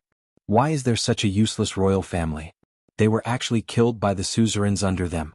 Then, my escape from the Brotherhood was practically suicide. Can my so-called father still sit on the fishing platform? Can he still wear his crown and sit safely on the throne? What is it? Who gave him such confidence? Is it a mystic? Wait a minute. My so-called father is still the king? Why is he still the king now? Can he still be the king? This means... No. The next moment, Thales immediately sat up. His expression was solemn, but he firmly rejected his own guess. First of all, the bloody year was a total disaster from top to bottom, from the outside to the inside. Secretly assassinating a publicly acknowledged wise king will not help the chaotic situation of the nobles. Secondly, Gilbert, you said that the higher parliament ruled independently for 13 days after the king was assassinated. 13 days without a king. Was it because they could not divide the spoils evenly and could not reach a unified opinion to support a new king? Or was it because they were actually terrified and could not even react to the king's death? The key point is that my father, King Kessel, was crowned after reaching an agreement with the higher parliament. This means that he had sufficient support from the suzerains. Could it be that at that time, someone foresaw that Prince Kessel, who was in the prime of his life, would not have any children for the next 12 years, so that the suzerains could only dream of a crown that could only be fulfilled 12 years later? What kind of psionic ability could make such a guarantee? The last point of doubt is, you said that my father had already avenged all the vengeance that should have been avenged. The hidden danger has basically been dealt with. As for the rest of the revenge, it is either that it cannot be taken or it cannot be done. Perhaps the 6 great clans are indeed terrifying, but if they are really the murderers behind the royal family's murder, then during these 12 years King Kessel, who is known as the Iron Hand, should have taken action, right? Also, in essence, the royal family is the same as the suzerains of the 6 great clans. They are just great nobles with a long history. If they were really prepared to sit on the throne, they would know that they could not, at least not by conspiring against the royal family. The killing and slaughter of the royal family by the top aristocrats, if they were to one day enjoy the throne, who knows if they would repeat the same mistake. The 6 great clans are not the murderers who slaughtered the royal family. Is that so, Gilbert? Thales stared at the middle-aged noble as if he wanted to dig something out of his mind. Gilbert raised his eyebrows and revealed a smile that sighed with emotion. Gilbert cleared his throat, nodded, and said, "Yes. Originally, my plan was to direct your thoughts to the 6 great clans as your opponents. That would be enough. But it seems that I have still underestimated you, my dear young sir. I believe that His Majesty would be proud that you could think of this." But they, the suzerains in the palace, were definitely not without responsibility. At least, when the royal family was slaughtered, they chose to watch by the side and were even happy to see it happen. Gilbert's gaze dimmed. He hesitated for a while, but in the end he still insisted on speaking. "There is indeed someone else behind the Jadestar family's disaster. But I don't know the real truth either. Only His Majesty knows all the details. This is a tragedy that belongs to the Jadestar family, and he should be the one to tell you." Thales fixed his gaze on Gilbert. But immediately after, he exhaled forcefully, as if a ball filled with air had suddenly deflated, and he fell on the sofa behind him. Tisk. Thales did not care about his manners and rolled his eyes. "You should have said so earlier." Gilbert smiled. The middle-aged noble bowed slightly, tacitly agreeing with his young master's words. He thought, "Thales, this child. Perhaps Constellation will be different because of this. Even though you, the Jadestar royal family's true enemies, might be even more terrifying than the so-called 6 great clans and 13 distinguished families." The extremely abrupt voice appeared again. All settled, Yodel's voice traveled into his ears again. No one was left alive. Gilbert's expression became serious. He nodded, stood up and slowly said, "Very good." Thales had yet to react. He only widened his eyes. "It settled just like that? In the time it takes to eat a meal? The stone just fell. Why did it sink without even making a sound?" Gilbert stood beside the secret door and gestured to Thales to ask him to go out. He said, "Do not worry, Sir Thales. We are only here to test the waters. We'll take care of these miscellaneous matters."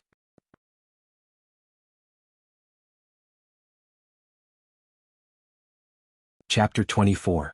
On the afternoon of the 16th of November, in the center of Red Street Market. What was supposed to be a bustling and lively street was now filled with patrol soldiers in light armor and star blue uniforms, as well as police officers in black and blue uniforms. They carried stretchers, supplies and notebooks to and fro on the destroyed houses and roads. "There's another one here." A soldier of the patrol team waved his hand and dragged out a deformed human body from a collapsed beam together with his colleagues who had rushed over after hearing the news. "This one's still breathing." Another urgent call came from afar. The doctors and healers hired by the city hall, as well as some priests who volunteered from the Divine Temple, hurriedly came forward. Lorbek Dara, the first-level director of the Western City Police Station, was standing on a small hill of collapsed houses. His feet were stepping on a blood-stained building material. He had just sent away a few city hall government officials with a smile. They were dressed as brightly as the backstage. He politely listened and humbly accepted their stupid complaints such as, "Look, this is supposed to be your responsibility. How did you end up like this? Do you know that we, the city hall, also need to work to serve the people? We don't have the time to waste manpower here." Behind Lorbek was an open space covered by a large umbrella. This was a temporary morgue. At the moment, there were close to 100 corpses, some of which belonged to innocent citizens and some of which belonged to gangsters. Many officials were wearing masks, holding pens and paper as they walked around the corpses. The corpses were occasionally recognized by family members who rushed over after hearing the news. Naturally, there was a heart-wrenching. Some family members recognized the uniforms of the officials. They were so agitated that they even rushed forward. However, they were pulled away by the well-prepared soldiers and police officers. Lorbek lowered his head and sighed deeply. Fortunately, it was winter and the flies had not gathered yet. Lorbek stepped on a signboard that was cracked into 5 or 6 pieces. It seemed to be a chess and card entertainment room. He walked down with a stiff expression. An exquisite swordsman chess piece fell out of the blood-stained ruins. Lorbek stopped in his tracks. He slowly bent down, picked up the chess piece and patted off the dust on it. However, the blood on the chess piece had already coagulated and could not be wiped away. This bunch of bastards. Lorbeck looked at the chess piece in his hand with an ashen face. This swordsman chess piece was missing the hand that was holding the sword. It seemed to have been broken by a sudden force. The director turned his head and looked at the side of the ruins. There, a man in a dark red leather coat was also looking at everything. The man in the red coat turned around and looked at the director's dissatisfied expression. "I won't agree," Lorbeck said resolutely. "Are you sure?" The man in the red coat revealed his face. His thin face was covered with stubble, but his tone was full of hostility. "This is a request from the Blood Bottle Gang and that lord. Nikolai. This is not what we originally agreed on. Even His Excellency will not allow you to blow up Red Street Market into ruins and take away almost 200 lives." The police chief gritted his teeth as if he was suppressing his anger, and spat out the words one by one. "And now you still want their bodies?" Lorbeck felt that his dissatisfaction was about to break through the sky. But the man he called Nikolai, although his face was full of ice, he didn't care at all. "That is not accurate. Only a dozen houses in the center of the street were destroyed, right? And I really didn't know that the West City police chief who stood by the side the whole night also had a sense of justice and compassion. Speaking of which, we also lost a lot of people last night. Scum, do you expect me to help you when you gang fight?" Lorbeck thought angrily. "This is the Blood Bottle Gang's loss, His Excellency's loss, and His Excellency's loss. Of course, it is also your loss." Nikolai continued. "This scum, why did the Western Front Line expel him? They should have just chopped his head off." Lorbeck cursed in his heart. Nikolai said in an unfriendly tone, "So, for His Excellency's benefit, you can still make the decision on some bodies, right?" But Lorbeck did not give in as he expected. The director took heavy steps in front of Nikolai, almost touching his nose. His eyes were full of anger as he said, with eyes full of anger he said, "I don't care how many of you Blood Bottle Gang scum have died. I am following His Excellency's orders, but he did not say that you scum would cause such a disaster. This morning, everyone in the King City knew that you guys had nothing better to do in Red Street District. Even the Imperial Conference was discussing the gang fight in XC District." Nikolai's eyes changed. He stepped forward without backing down and pressed his forehead against Lorbeck's. He stared at the director's eyes and said with hatred and anger, "Then you should know that our anger is no less than yours. The Blood Bottle Gang has never been complacent, blood debts will be repaid." Lorbeck was also angered by Nikolai's provocative reply. "Don't talk about your stupid matters. Especially you bunch of useless losers." He scolded. "The Blood Bottle Gang has never been complacent? Do you believe that if I withdraw the police and patrol now, scum like you won't even be able to leave Red Street District?" Nikolai furrowed his brows indignantly, and the anger in his eyes grew stronger. Lorbeck stared back at him without showing any signs of weakness. The surrounding members of the patrol team noticed the situation and silently approached them. Two captains of the Swordsmen of Eradication had cold expressions and put their hands on the hilts of their swords at their waists. Nikolai glanced at the soldiers and felt a chill in his heart. This big green skin has guts. At the same time he noticed that among the residents outside the cordon, there were a few gazes with ulterior motives. They disappeared from time to time, and a few new gazes would appear again. Damn the Brotherhood.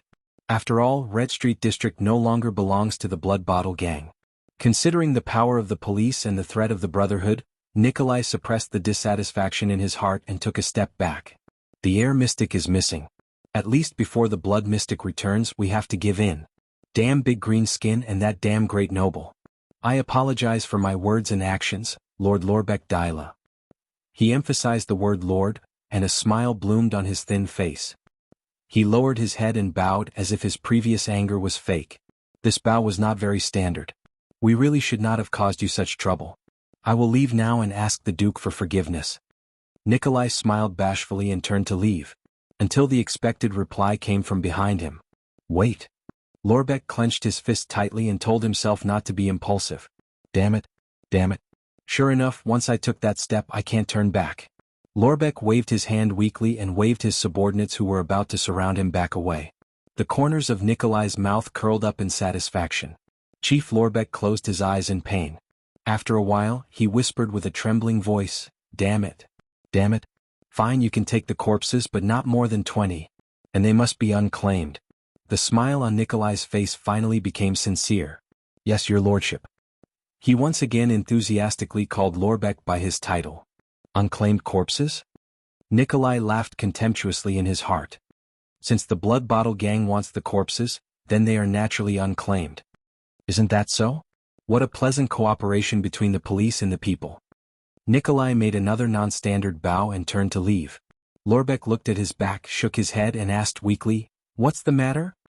He asked weakly, "What do you want the corpses for?" To entertain a few old friends on behalf of the big shots. Nikolai did not turn his head, but his tone was frightening. To prepare a banquet. Nikolai disappeared from sight, and at the same time, a few watchful gazes from the crowd also disappeared. Lorbeck lowered his head and saw his reflection in a pool of blood at his feet. It was a helpless middle-aged man with grizzled hair and wrinkles. Lorbeck felt a wave of disgust. He took a deep breath and looked at the chess piece in his hand. He saw the one-armed swordsman smiling at him. The police chief released his hand with a sorrowful expression and turned to leave. The swordsman without a sword fell into the pool of blood and replaced Lorbeck's reflection. 6 o'clock in the evening, Mindy's Hall. 4 groups of 5. Clear division of labor, tacit cooperation, superclass leaders, leading ordinary class experts. Although they have extraordinary skills and rich experience, judging from their equipment and identities, they are indeed hired. Gilbert stood up from beside a corpse and waved his hand for the guards to carry it away. Mercenaries and adventurers who dare to attack the royal family's property. If the employer did not promise them a generous reward, then they must have the confidence to avoid the risk. The middle-aged noble stood in the hall on the first floor with his hands behind his back. He suppressed his disgust for his collaborators and spoke to an empty corner. As a former adventurer, what do you think? A hoarse voice came from the void. Both, and most of them are the latter. The employer did not tell them the truth, such as you will not encounter any superclass experts or there will not be more than 20 guards. Perhaps their employer did not expect that our guards are far more powerful than an ordinary property, and you are here as well, the middle-aged noble replied. Corpses were carried down the stairs, the roof of the hall and the corridor. Gilbert watched as the guards carried the intruders out and cleaned up the blood. He lowered his head and pondered. But it is still too simple. He murmured. Even though we have doubled the number of guards in Mindy's Hall, even though we have 50 well-trained ordinary class and superclass swordsmen of eradication, even though they were only hired to test us, we still handled it too easily, too simply. The guards who carried the corpses past them did not pay attention to Gilbert, who was talking to himself. It was as if the middle-aged noble was talking to the air until Yodel's figure appeared beside him out of thin air. They did not have the awareness to fight to the death, and did not intend to cause harm to the guards, the masked secret protector said in a low voice. If I had taken action a little later, they would have retreated. Gilbert frowned deeply. This is not right. Even if they were just testing us, their attitude and methods were too rash. It was as if, Yodel answered at the right time, as if they came to our doorstep to die. The gray-haired middle-aged noble nodded and said, if their employer is really the one we expected, then they must know that if we really have an important secret, then this kind of preparation is of no use. Then why did they do it? Cover for the others? Yodel shook his head. I did not sense anyone else. There is no one else. At this moment, Gilbert and Yodel raised their heads at the same time and looked outside the door. Under the setting sun, an ordinary carriage was on the road leading to Mindy's Hall. After Gilbert finished listening to a guard's report, he nodded and said, Gines has arrived. Gilbert frowned. That woman originally hated to sit in narrow carriages like carriages. It seems that she also restrained her likes and dislikes in order to hide from others. After hearing this, Yodel raised his head abruptly. At first, Gilbert was still wondering why this secret protector, whose expression could not be seen, had such a big reaction. But immediately after, his expression changed drastically and he looked back at Yodel in shock. Hide from others? It can't be? Didn't you say that you did not sense anyone else? Gilbert asked with a pale face. Yodel turned his head to look upstairs and his figure flashed.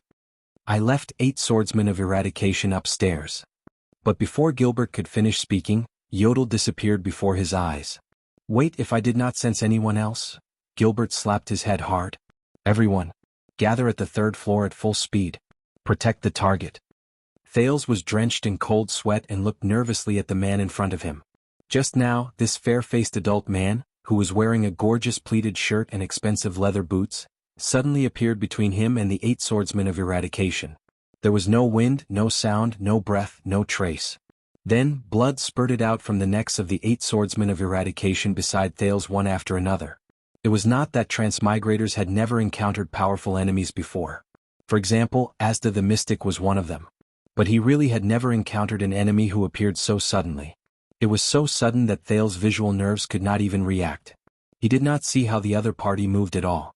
Thales subconsciously wanted to shout, but a right hand suddenly appeared in front of him. This man who had good taste in clothes, suddenly covered his mouth. Thales still could not see his movements clearly. Even an expert like Phantom Wind follower, Ralph would at least have tracks and afterimages even though his movements were swift and fierce. But this man in front of him did not move his right hand at all. It was like a frame-skipping animation. Thales, who struggled to no avail, gave up on wasting his energy. He calmed down and tried to calm the beating of his heart. He looked at the man in front of him. This man was slightly taller than Yodel. His neat blonde hair was spread behind his forehead, and his green pupils were clear. Even though his face was sickly pale, he was really, Thales could only describe it this way, very handsome. Compared to Asda's feminine handsomeness, this man could be said to be the sunny and dashing type. Coupled with his simple but elegant taste in clothes, he would definitely charm a lot of girls when he went out. Unfortunately, Thales could not feel any warmth from him at all. There was a pleasant smell of perfume coming from the man's body. Even a country bumpkin like Thales could recognize that this was not the cheap perfume that the townsfolk in the market would wear. Now this handsome man opened his pale mouth and smiled at him. I was just exercising my muscles, but look at me, what did I find? A baby of a short-lived species. Short-lived species? Thales caught this particular word choice. The smell on your body. TSK, it's really delicious. As expected, good food is always in unexpected places. But in the next moment, the relaxed blond man's expression suddenly changed. His hand that was covering Thales flickered and changed again. In the next moment, Thales was held in his arms with his mouth covered. You found out so quickly. I can't deal with that mask, the handsome blond man muttered. I'll just pack it up and eat it at home. Fortunately, the sun is setting soon. This was the last sentence Thales heard. In the next moment, his eyes were surrounded by a burning red color, and the world was spinning. The scene in Mindy's hall seemed to be spinning, and it was getting smaller and smaller. Before his consciousness disappeared, Thales vaguely saw Yodel's mask appear among the 8 swordsmen of Eradication's corpses. Recently, I've been thinking about opening a QQ group, but I don't know how many people are reading this book. If I open a group and there are only 2 or 3 people all year round, wouldn't that be embarrassing? Scratching head. Readers who are reading this book, why don't you say something in the book review section? At least you can give me some confidence.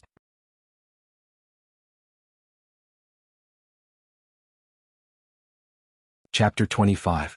Lorbeck cautiously sat down on a quaint guest chair. His expression was restrained, and he did not have the bearing and dignity of a first-class police chief. From the corner of his eyes, he saw the tricolor iris flower symbol at the side of the study, as well as a portrait of an amiable old man.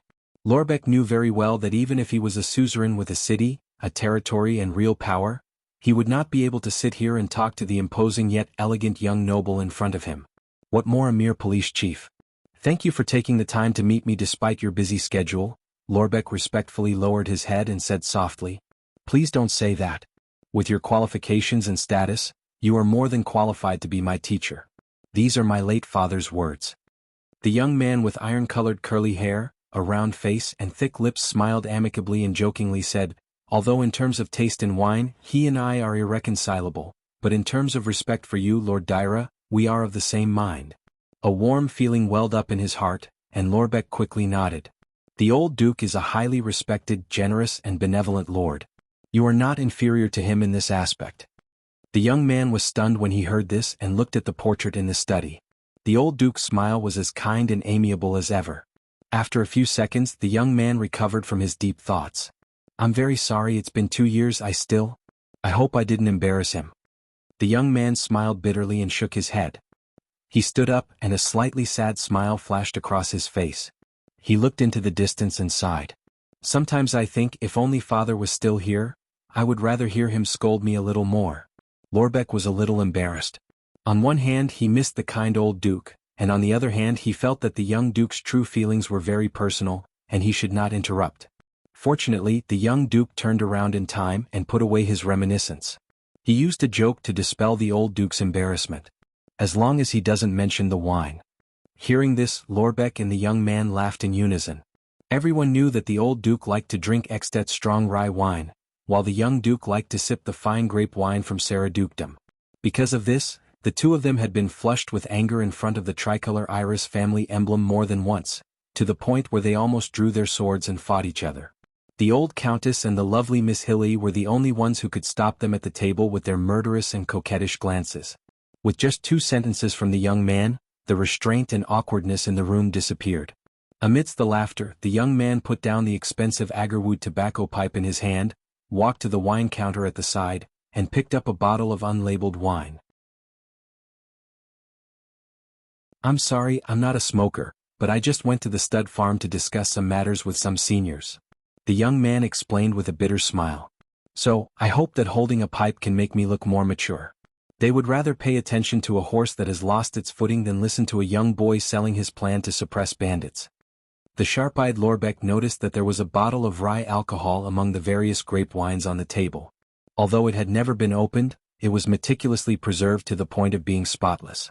Thinking of the late Duke, Lorbeck could not help but feel touched.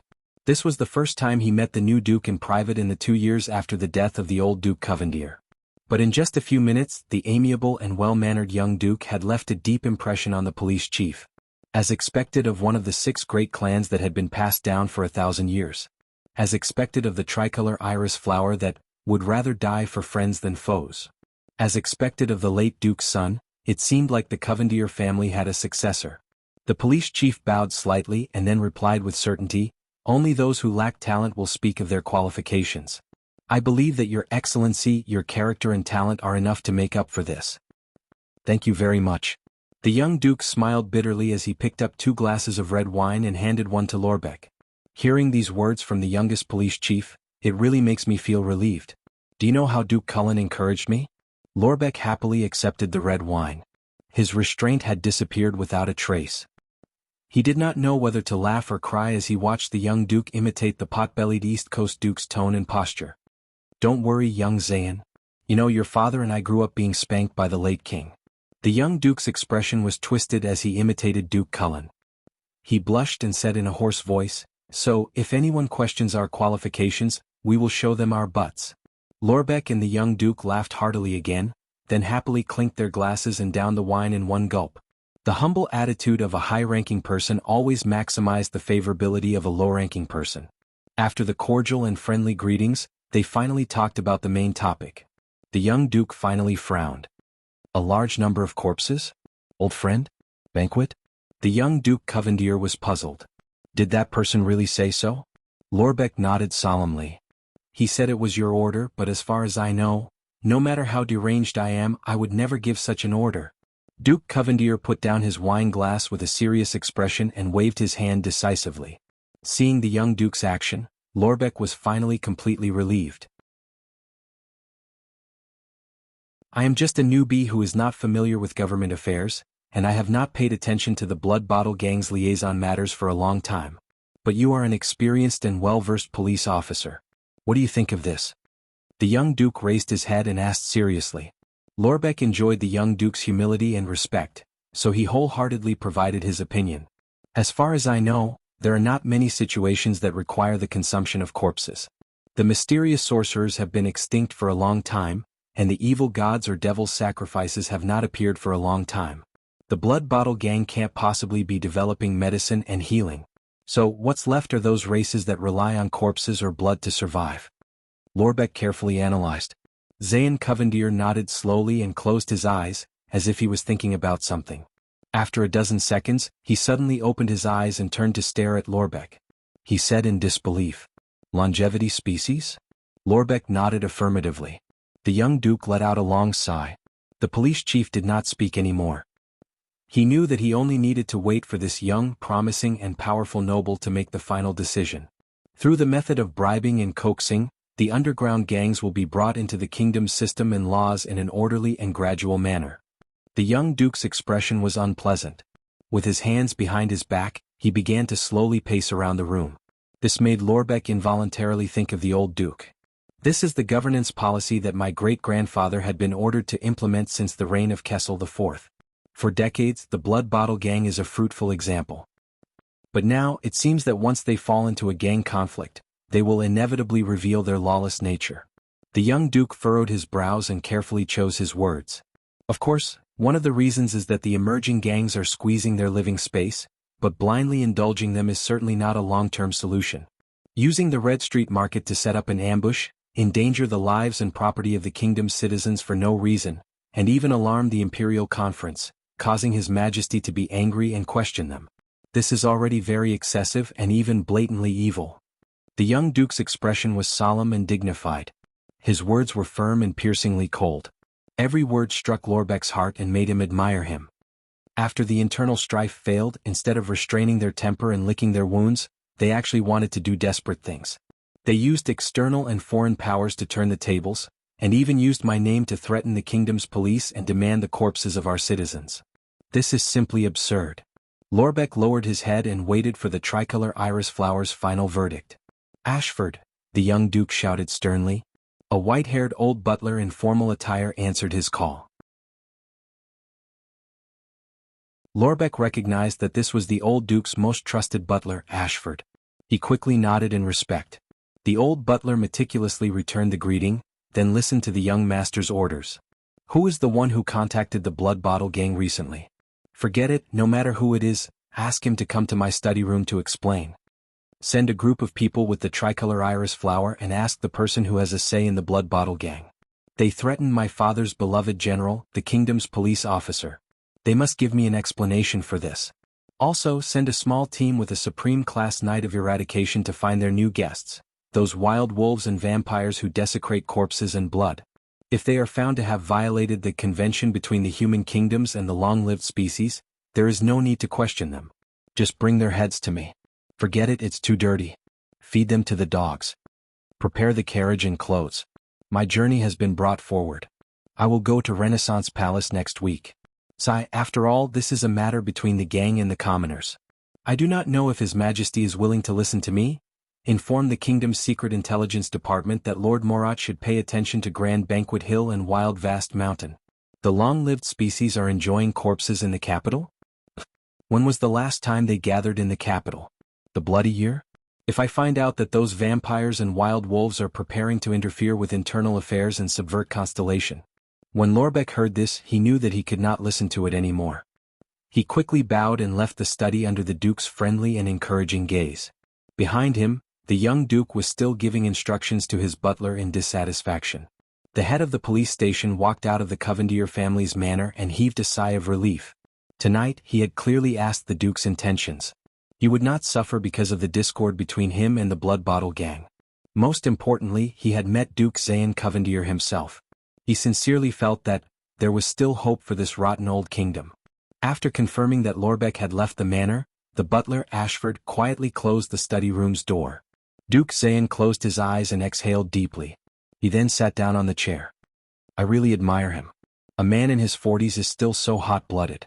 Zayn rubbed the bridge of his nose. His movements were elegant as he relieved his fatigue. His face was tired.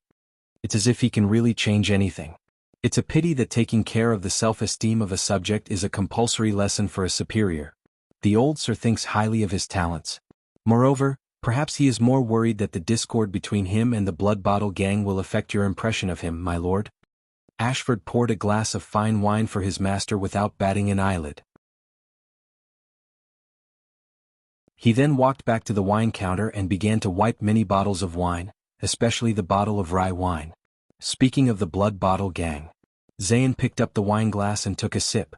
He savored the sweetness. But then he shook his head and said with a helpless expression, I don't know whether to laugh or cry when they openly went to the police station to get the corpse. Mystics are all magic apprentices. I thought they would have the corresponding wisdom. Their leader, the air mystic, went missing in the battle last night. Ashford reminded his master silently. Moreover, the Blood Bottle Gang's crushing defeat has caused them to be short on manpower. They probably don't even have enough food to serve the Corleone family. That's why they came up with this plan. Ashford did not even look at Zayn. He only focused on wiping the bottle of strong wine that the old Duke could not bear to drink when he was alive. The price to pay for losing a sure-win battle like this is indeed very high, Zayn muttered and gently swirled the goblet in his hand. However, one has to make up for one's own mistakes. The Exted diplomat group will enter the country next month. I'm afraid the manpower that was scheduled to be transferred from the Blood Bottle Gang will not be available. Zayn looked down at the wine in the glass and inhaled the fragrance with a worried expression. He closed his eyes and exhaled deeply. He slowly loosened the button on his collar and took another sip of wine. As the wine entered his throat, Zayn looked up and saw his father's portrait. That kind smile made Zayn feel even more burdened. At least the Corleone family was the first to respond to your invitation. They have also sent letters to the others in secret. Based on their relationship with Iris Flowers, I believe there will be a reply soon, Ashford said calmly. Humph, the Corleone family, the head of the 7 lower branches in the Night Kingdom, but only 3 people and some blood slaves came. Zayn frowned and poured the wine at the bottom of the glass. He closed his eyes and gently rubbed his temples. This is not like their usual style. Ashford bowed his head to show that he was listening. A vampire clan that has produced dukes for generations is actually no different from a beggar in the lower city district when it comes to blood. It's already enough to absorb the blood essence from corpses, but it can't wait to ask for the blood of living people, and it even wants ordinary and super-level experts. Zayn slowly opened his eyes. Zayn's gaze grew darker and darker. He took the refill from Ashford and said faintly, "What a pity. After all, you are the one who invited them here. You are the master who provided food and lodging." Ashford silently emphasized on his words to remind his master. "They are hiding the truth about the Corleone family," Zayn said expressionlessly. He closed his eyes and exhaled to calm himself down. When he opened his eyes, his gaze was cold and stern. "And any accident could ruin our plan," he said in a deep voice. "Have Seychelles and Cassine lead 4 teams of knights to Vine Manor. First, find Nikolai and give the Blood Bottle Gang a beating. As long as they don't cause trouble, Iris Flower will guarantee their survival. Since they are losers, why are they still jumping up and down? Then, there are the 3 vampires from the eastern continent." Zayn Covendier's tone was resolute and unquestionable. The expression on his round face was calm, but it was frightening for no reason. "Find out the secret they are hiding. If they don't cooperate, draft an official letter to the Breaking Dawn Temple. The Covendier family has always been loyal to the Breaking Dawn King. Enclose the 3 vampires' heads and greetings. Send a message to the Eastern Continent's intelligence network. I want to know all the recent events in the Night Kingdom. These 3 Blood Clan heads can no longer be used. Let's find someone else to do it." Duke Zayn gently put down the cup in his hand. Compared to this, King Kessel would be 48 years old next year. The previous kings all chose their heirs at this age point, the time when planet lore reincarnated 4 times in the galaxy. This was a crucial moment for the succession of the throne. The key was the tug-of-war and competition with the other 5 great clans. If Jadestar was destined to be extinct, then Leinster Covendier, who had always been fighting by Tormund I's side, let his equally outstanding descendant, let his tricolor iris flag take over the oath of the King of Renaissance. That way I can have enough power to... Thinking of this, Zayn felt his shoulders become heavier and more powerful. But when he thought of that fat Duke Cullen, Zayn's pupils moved slightly. He chuckled, but there was not a trace of warmth in his eyes. Ashford put down the bottle in his hand, made a perfect, expressionless bow, and left to carry out his orders. "Right, although it's a small matter, let Seychelles ask Nikolai." Zayn looked up and saw Duke Covendier, who was under the tricolor iris flowers, adding with a profound gaze. He added with a deep gaze, "How's the probe on Mindy's Hall? Although CM reminded me before that there are readers' comments on Chidien, I only realized after I actually read it, to the glory of the iris flower. Yes, I'm paying attention to the book review section on Chidien. It turns out that there are so many readers reading, collecting, and leaving comments on Chidien. There are even rewards, thank you, Arnold and the God of Gods, eh? Rewards from the 2 old masters. Oh my, I'm so touched. A slow-growing Western fantasy novel that even I don't have any hope of signing a contract with can actually attract so many readers. I posted the book on Genesis, but it's embarrassing that I checked. The collection on Chidien is twice as much as my collection in Genesis. Thales probably reincarnated into the wrong body. Thank you so many readers. Swordless suddenly felt full of motivation. Unfortunately, Swordless author account could not be shared on Chidien. It seemed like there was no way to reply or enhance it. What a headache, looks like there's still hope to open a QQ group.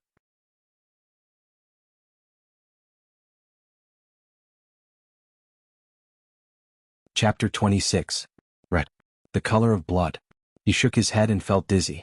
Where am I? Pain shot through his chest and abdomen. He moaned in panic and opened his eyes in a daze. There was still only blood in front of him. Chirin, hold on a little longer. The ambulance is almost here. At this moment, a gentle and familiar voice rang in his ears. He calmed down for a moment. But the next moment, the pain in his chest and the dizziness in his head became more intense. Wu Chirin. The voice became more panicked. You can't die here. Right, you haven't changed the world.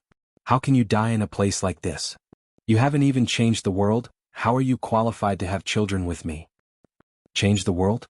Have children? His mind cleared up for a moment and he took a deep breath, feeling much better. Amidst the blood, he endured the pain and forced a smile. Chunibyu is an illness that needs to be cured. The familiar voice seemed to be crying tears of joy.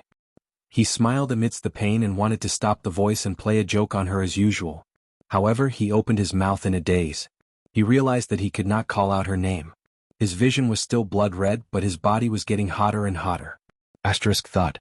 Thales fell on a patch of grass. He opened his eyes and completely woke up from the blood. Damn it! What's going on? Beside him, the pale blonde man cursed in shock and anger. How did he consume so much blood? His tone was full of surprise and dissatisfaction. Only Thales knew that when the golden-haired man turned into a puddle of blood and brought him away at high speed, Thales found a piece of memory fragment. In the fragment's dream, the boy seemed to have lost control again. This time, the thing that shifted seemed to be a part of the blonde man's blood. Thales looked like he had just come down from a roller coaster. He lay on the ground and coughed.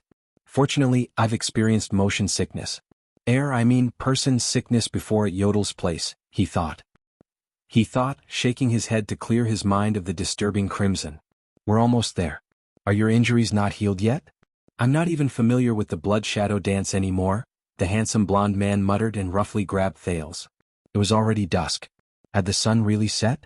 It's a little cold. Is this an outdoor place? It was only then that Thales could see clearly that they had landed on a patch of grass beside a dark path. In front of them was a wide manor and a large garden attached to it. There was also a flag fluttering over the iron gate between the garden and the path, but overall the house seemed to be overgrown with weeds, as if the proprietors were not taking care of it. If it was not for the fact that it was not as exquisite, it would be comparable to Mindy's Hall. That flag. Thales narrowed his eyes and saw a strange flower with 3 petals. It was red, blue and green. Thales recognized the flower. It was the favorite flower of Wu Chirin's first girlfriend. Is this the iris flower? The coat of arms of a noble? Perhaps this is one of the enemies that Gilbert mentioned. Oh no, I've fallen right into the enemy's lair. Let's go. Mortal brat. The blonde handsome man impatiently pushed him towards the manor. Thales' brain began to work and make wild deductions. Looks like this blonde pretty boy knows how to talk. He's not a beast that's hard to tame. Also, judging from the words he left behind when he kidnapped me, I was just going to exercise my muscles. Thank goodness the sun is about to set. Thank goodness he's a rational person. Thales thought of a countermeasure. JC's dagger was sheathed at his waist, but he obviously could not expect to place the dagger on his neck or anything like that. He also could not suddenly cut himself and send a message to Yodel and Gilbert. It would be too obvious and deliberate. Then I can only gather information first. Hey. Thales turned around and shook off the blonde man's hand in dissatisfaction. Look at your noble demeanor and temperament. Shouldn't your words be in line with your words? Pay attention to your manners. The blonde man stopped in his tracks upon hearing those words. Manners? Demeanor? He grinned and deliberately revealed 2 pairs of ferocious fangs. Why should I be polite to food that is destined to enter my stomach? The blonde man purposely ground his sharp fangs in the air. As expected, it's very similar to the creature in my memory. However, Thales only tilted his head and observed the 2 fangs. He then curled his lips in disdain and said, Your attitude towards food is so terrible. It's obvious that you don't have the talent of a gourmet. Your mental state and physical condition will affect the quality of the food. What if your crude method affects the taste of the ingredients? The handsome blonde man was stunned for 3 seconds. The ferocious expression on his face was only halfway done. But he immediately reacted. With your height, you're considered very courageous, mortal brat. He then chuckled. But you're not the first food with guts. If you don't try your luck, you won't be able to escape. So, my flesh is really delicious? Thales showed an expression that said, I see. Then, unexpectedly, he raised his leg and walked towards the manor. The man was just about to carry the cub to the manor when he saw the cub walking in front of him.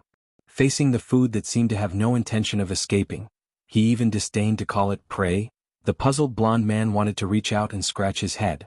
Halfway through, he felt that it was not appropriate, so he could only put his hand down and quickly followed Thales at a speed that humans could see. Not flesh, just blood. You should have been injured recently, right? The smell of blood wafts everywhere. TSK, it smells so good. I really want to take a bite first. The two continued to walk forward. Then how are you going to eat me? Bite raw or suck my blood directly? Where do you start? What about the seasoning? The Tuval family likes to bite raw. They enjoy the howling of their prey. We usually suck blood directly. There are two types, neck feeding and wrist feeding. As for seasoning, wait, why am I telling you this? Mortal brat. The blond man stopped and looked suspiciously at Thales, whose words and actions were obviously not like a 7-year-old child. I'm destined to be food, right? Isn't it a virtue to be polite to food that is voluntarily sacrificed? Besides, food that is in a good mood, maybe the taste of blood will be better. You, as food, you're really weird. Don't tell me that you think you can make me let you go like this? It's a rare delicacy. Of course it's rare in the world. Come, don't stop, let's keep walking. May I know your name, sir? Little brat, why are you asking this? Do you want revenge? The blond man stopped again. His suspicions and vigilance towards the strange boy in front of him grew. With your skills, it won't be easy to find you for revenge. Also, since you're going to eat me, you should at least let me know your name, right? Don't you think it's rude to call me hey? You're not an illegitimate child without a surname, are you? You should at least have a name? The blond man's pride seemed to be hurt by the last sentence.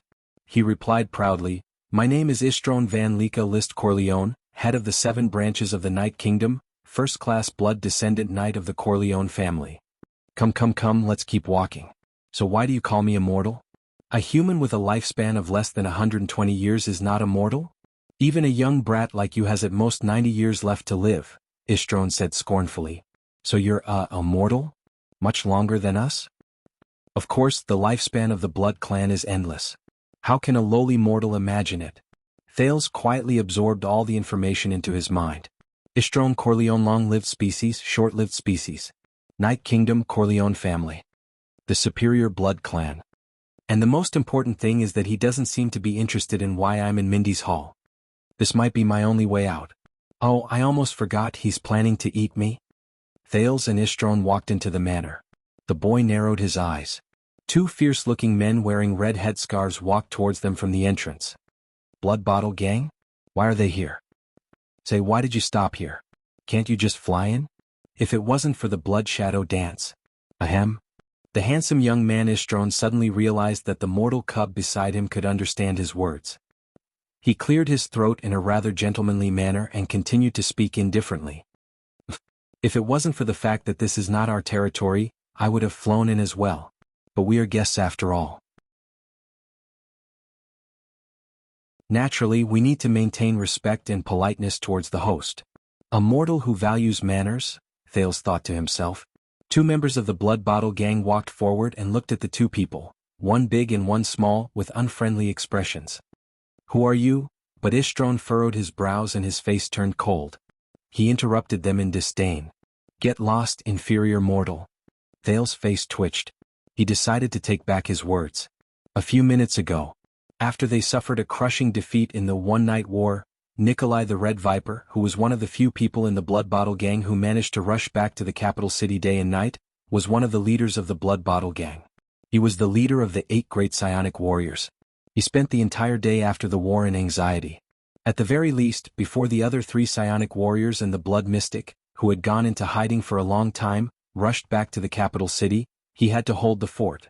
First, he had to deal with the aftermath of the one-night war. Other than a grand explosion, the air mystic had disappeared without a trace. His personal bodyguard, the lunatic with the sword, was lying together with Ralph. His upper body was almost cut open. That was why Nikolai had to confirm whether the Brotherhood's 3 great assassins, especially Black Sword himself, were in the capital city before he could travel with peace of mind. In truth, Tinker, who had escaped from Red Street Market, had always felt that he was overthinking things. Even if Black Sword was in the capital city, he would most likely not take a liking to him. Tinker and Numino were one of the few Blood Bottle Gang's strongest 12 who had escaped. Mother Kerr. As expected, only cowards survived to the end. They did not speak in detail about what happened in Red Street Market. Other than fear, there was panic. Nikolai immediately gave up on trying to find out the truth. As for the Air Mystic's revenge, he would wait for the Blood Mystic to return before deciding. After losing Red Street Market, which they had been operating for a long time, the Blood Bottle Gang's morale suffered a great blow. Many of the ordinary gang members began to waver. Customers, whether they were nobles, merchants, or secret companions, all expressed that their deep friendship with the Blood Bottle Gang would never waver. At the same time, they greatly reduced their business dealings and even withdrew their funds. There were even some who reneged on their contracts halfway through. *CK him. Calm down. You must calm down. The debt of blood will be repaid. In the other districts of the capital city, the Blood Bottle Gang's morale was low. In the face of the Brotherhood's lower-class people, they retreated step by step. One could imagine that when the news spread to the whole country, the struggle between the various branches would show the same appearance. Secondly, one of the main supporters behind the Blood Bottle Gang, the Covendier family who had the tricolor iris flower as their family emblem, was indifferent even after knowing that they had suffered a crushing defeat. They did not send reinforcements or comfort them. They did not even see a single copper coin to comfort them. What Nikolai hated the most was that even though they had done so much dirty work for him in the whole country at the critical moment, that night of eradication called Seychelles did not even let him enter the Duke's manor. Even so, at noon he gave Nikolai a mission to investigate the theft case in Mindy's hall. Theft case? Damn it. Which part of his body looked like a police officer and a private detective? Was it not enough for him to cut it off? Speaking of police officers, Nikolai could not restrain his anger. Damn it. That big cop from the Western District Police Station, whose name is Lorbeck or Lockerbie, usually looks all smiles. During the critical moment of the one-night battle, he did not send reinforcements. What happened to the promised cooperation between the police and the people? Forget it. Nikolai suppressed his displeasure. When he asked for a few corpses, he even used all sorts of excuses. The funniest thing was that he actually pretended to be an emissary of justice. After receiving so much from them, he now came to uphold justice? What were you doing earlier? Talking about justice in front of Nikolai? Which part of his body looked like a good person?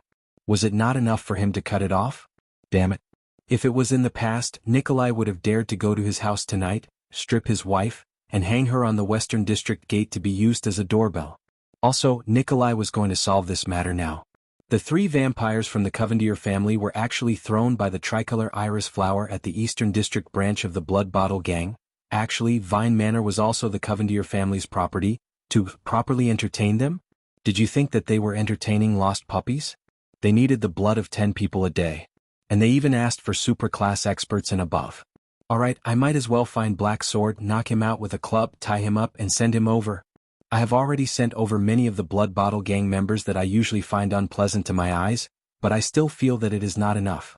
I have to lower my voice and beg that big cop for corpses. Which part of his body looked like an animal breeder? Was it not enough for him to cut it off?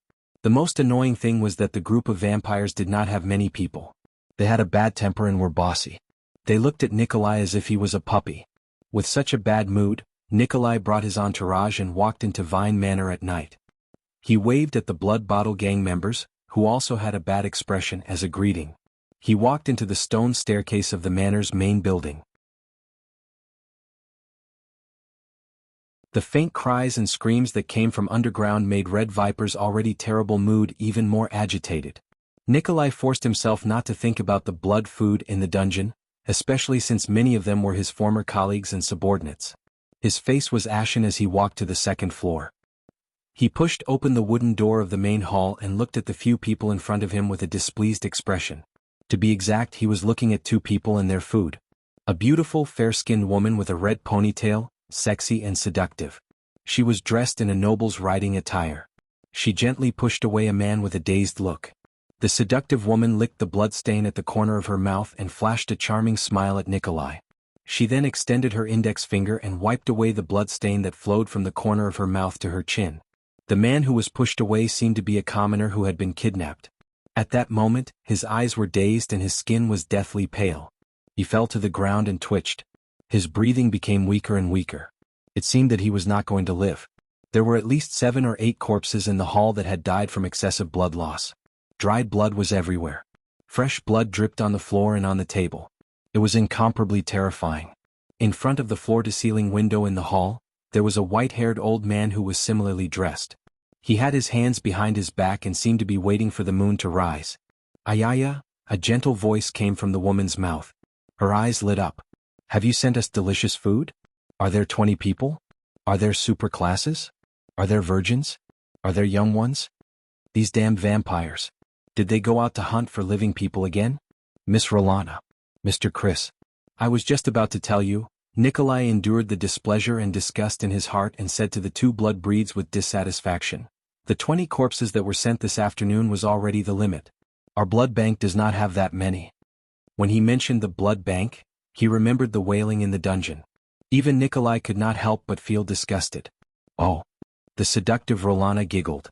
As the corners of her mouth curled up, a dangerous gaze gradually appeared in her eyes. Can the blood of those corpses be eaten? What we need is the blood of living people. Otherwise, when I see the people of your blood bottle gang coming and going, I can't help it. Rolana revealed the fangs under her lips and struck a charming pose. Her index finger gently touched the fangs.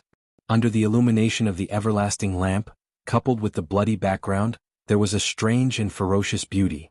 Nikolai suppressed his anger and lowered his head as he said softly, My 3 honored guests, please understand. Eternal Star City is the capital after all. Our ability is limited, Ayaya, but that is not what the young and cute Duke of Iris Flowers said. We can have as many people and blood as we want. If he knew that his loyal dog treated his guests like this, would he not give you bones to eat? Ah, loyal dog? Bones? Damn it. Listening to the strange humiliation and condescending sarcasm, then thinking of the Duke of Iris Flowers' attitude after losing the Battle of Red Street Market, as well as the anger he suffered for the day, Nikolai only felt a fire burning in his heart. Damn bitch, there are no living people. Nikolai did not care about the bloodstains on the table. He fiercely slammed his palm on the table and roared uncontrollably. Don't think that I don't know. You vampires only need the blood of the dead to live. You don't need the blood of the living at all. It is not like 500 years ago anymore. I have risked my life to send so many living people and corpses here. There is even a super class among them. And I have not F*King messaged enough. If you want to eat, eat. If you don't, get lost. I'm not that easily intimidated. At most we will just split up. We will pull out our men and fight. We are Constellation's blood bottle gang, the blood debt must be paid, gang. We are not some Covendier who died for his friend's gang. There was silence. Only the Red Viper's angry panting could be heard in the hall. Even the followers behind Nikolai were so frightened that they took a step back. In the next moment, Rolana's expression changed. She bared her fangs and her expression became ferocious. Her originally seductive voice that sounded like she was acting coquettishly became fierce and wild. Lowly mortal. For the sake of your master, I'm being courteous. The blood of corpses? You can survive by drinking water, eating vegetables, and eating rotten meat every day. Why do you still eat meat and drink wine? Risking my life? That half-dead superclass in the prison is just you abusing your position to avenge a personal grudge. You want us to help you solve your internal affairs. Talking to the Corleone family about blood debt must be paid? I can immediately let you taste the blood debt. The anger in Nikolai's eyes burned even more fiercely. He gritted his teeth and abruptly pulled open his scarlet coat.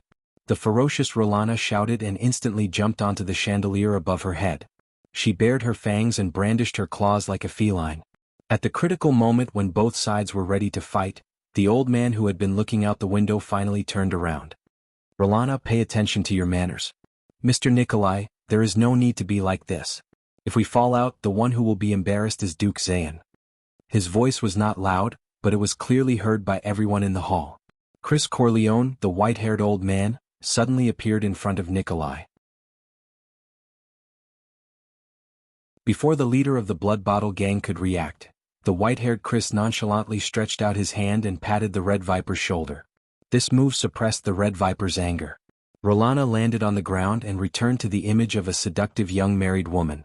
She laughed softly, but her eyes were still fierce. Sorry, they are still young and do not know how to control themselves. Chris's gaze was obscure. His wrinkled face was filled with darkness and silence. Young? Nikolai cursed in his heart. How can a monster who does not know that he is hundreds of years old say that he is young? But he still suppressed the anger in his heart. The situation was unforgiving. Although the old monster in front of him looked sickly, the move he had just shown. With his abilities, he did not have full confidence that he could deal with him. How about this? Everyone has worked hard these few days. We will settle the food ourselves. His tone was lifeless and Chris's gaze was like a dead man's. Settle it ourselves? According to the personality of this group of vampires, going out to hunt for food would cause trouble sooner or later. But isn't that exactly what I want? Let's go. Nikolai waved his hand indignantly and said, Withdraw all our brothers. Not a single person is staying? I still want to apologize. Rolana seductively laid on the blood-red dining table and returned to her coquettish tone. No need. Nikolai turned his head and said fiercely, Lest Miss Rolana cannot hold back anymore. The Blood Bottle Gang's thugs followed behind Nikolai and stepped down the stone stairs. No one felt sorry for leaving this disgusting manor. For a moment, only Rolana's strange laughter and the sound of blood dripping could be heard in the hall. Nikolai walked far away. Rolana suddenly fell from the table. Her face was full of frost and sternness. Did he discover something? Chris shook his dead man's head. From afar it looked like a white chess piece swaying. This guy did not. But Covendier definitely felt that something was amiss. After all, such a large amount of blood is enough to feed a blood-descendant knight. Rolana lowered her head. But it is still far from enough. Just now, I wasted another one to put on an act. I will go hunt again later. Fortunately, we have chased away the Blood Bottle Gang as planned. This can buy us some time before we are exposed. Chris's head suddenly turned 100 degrees to the back of the window. His nose twitched. Istron is back. He also brought. This smell is really fragrant. It is a blood source of superior quality and above. His figure reappeared in front of the window. The moon was out. Nikolai led the Blood Bottle Gang members out of the manor angrily. These damned vampires. That pretty boy vampire is back. Didn't he go to Mindy's hall with the mercenaries in the afternoon to look for the secret treasure?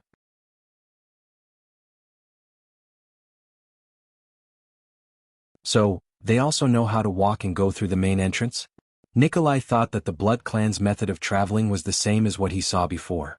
They would turn into a pool of blood and then whiz around. That pretty boy also brought a little one with him? Damn it, did he also go hunting? Looking at his attire, he looked like a child from a noble family, but his body was covered in injuries. No, that child didn't look like he was being held hostage. Judging from their pace, it seemed like they were in cahoots. That's right, I have to ask about the theft at Mindy's hall. While Nikolai was still thinking, Istron and Thales walked side by side into the manor. The prince saw the group of Blood Bottle Gang members walking out from afar. Thinking about the iris flower flag above his head, Thales knew that things were not going well. But he also knew that he had to remain calm at this moment in order to find a chance of survival in this narrow road. Istron looked straight ahead as if he did not care about the Blood Bottle Gang members beside him at all. Nikolai waved his hand and the Blood Bottle Gang members stopped in their tracks, waiting for Istron to come over. However, the handsome blonde Blood Clan member only snorted softly through his nose. He turned his head to the side and walked past the Red Viper without the slightest intention of talking. However, the blonde Blood Clan member was displeased to find that the human brat beside him, who was not even as tall as his waist, also walked with his head held high. He snorted and turned his head to the side at the same time as him. Then he walked past Nikolai with his nostrils raised. What's going on? A dog relying on its master's power? Istron decided that when he returned, he would properly deal with this brat who liked to pretend to be ignorant. Only Thales knew that at this moment, he was forcefully suppressing his heartbeat and pretending to be calm. Nikolai's anger surged again. Hey, pretty boy. The Red Viper blocked Istron's path in annoyance. Have you done what the Duke ordered you to do? Nikolai looked at the handsome Blood Clan member in front of him with an unfriendly tone. The Duke? Thales cursed inwardly. Istron raised his eyes and looked at the human who blocked his path with disgust. The stolen treasures of Mindy's hall. Do you still remember? You even took away 4 teams of mercenaries. Feeling Istron's gaze, Nikolai was filled with anger. He walked in front of Istron's nose and said loudly, "You should have gotten something, right, pretty boy? Pretty boy. Damned mortal." Anger surged in Istron's heart. His original plan was to trick the 20 mercenaries out, then split up and kill them one by one. He would then bring them back to the manor as a source of high-quality blood. Who would have thought that they would all die in the hands of the strange masked man in Mindy's hall? But the theft at Mindy's hall. After all, it was the Duke of Tricolor Iris Flowers who requested it. I still have to say something. Istron turned his head towards Thales. No one knew that Thales' heart at this moment was as cold as ice. What should I do? What should I do? What should I do? Calm down. The prince said to himself, I have to save myself. His brain was spinning madly. Information and elements flashed back and reorganized at lightning speed. Istron lowered his head and looked at the prince, thinking about how to speak to Nikolai so that he would not embarrass himself in replying to this damned mortal. Nikolai looked at Istron's arrogant head in annoyance. He also followed the latter's gaze and turned towards the little boy beside him. Hey kid. Istron said indifferently. Everyone looked towards Thales. At that moment, Thales took a deep breath. According to that Chinibu, I am the man who wants to change the world. How can I die here? Then, everyone present saw the 7 or 8-year-old boy's expression turn cold. Before Istron could say his next sentence, he shouted, Yes, sir. Yes, sir. Istron was stunned for a moment. Why is this brat so respectful? But before he could react, the situation in front of him changed again. Thales took a step forward without hesitation, and like a loyal guard, he stood between Istron and Nikolai. Then, under the bright moonlight, everyone heard the little boy with the irritating expression shout at the leader of the Blood Bottle Gang, the Red Viper Nikolai, in a childish voice. He was the leader of the 8 psionic warriors and he was filled with disgust and disgust. Red Viper. Get lost. A lowly mortal. The noble Lord Istron Corleone does not need a lowly stray dog like you to meddle in his affairs. It was a large chapter of 8,000 words. It was not good to cut it anywhere, so he decided not to cut it and posted it all.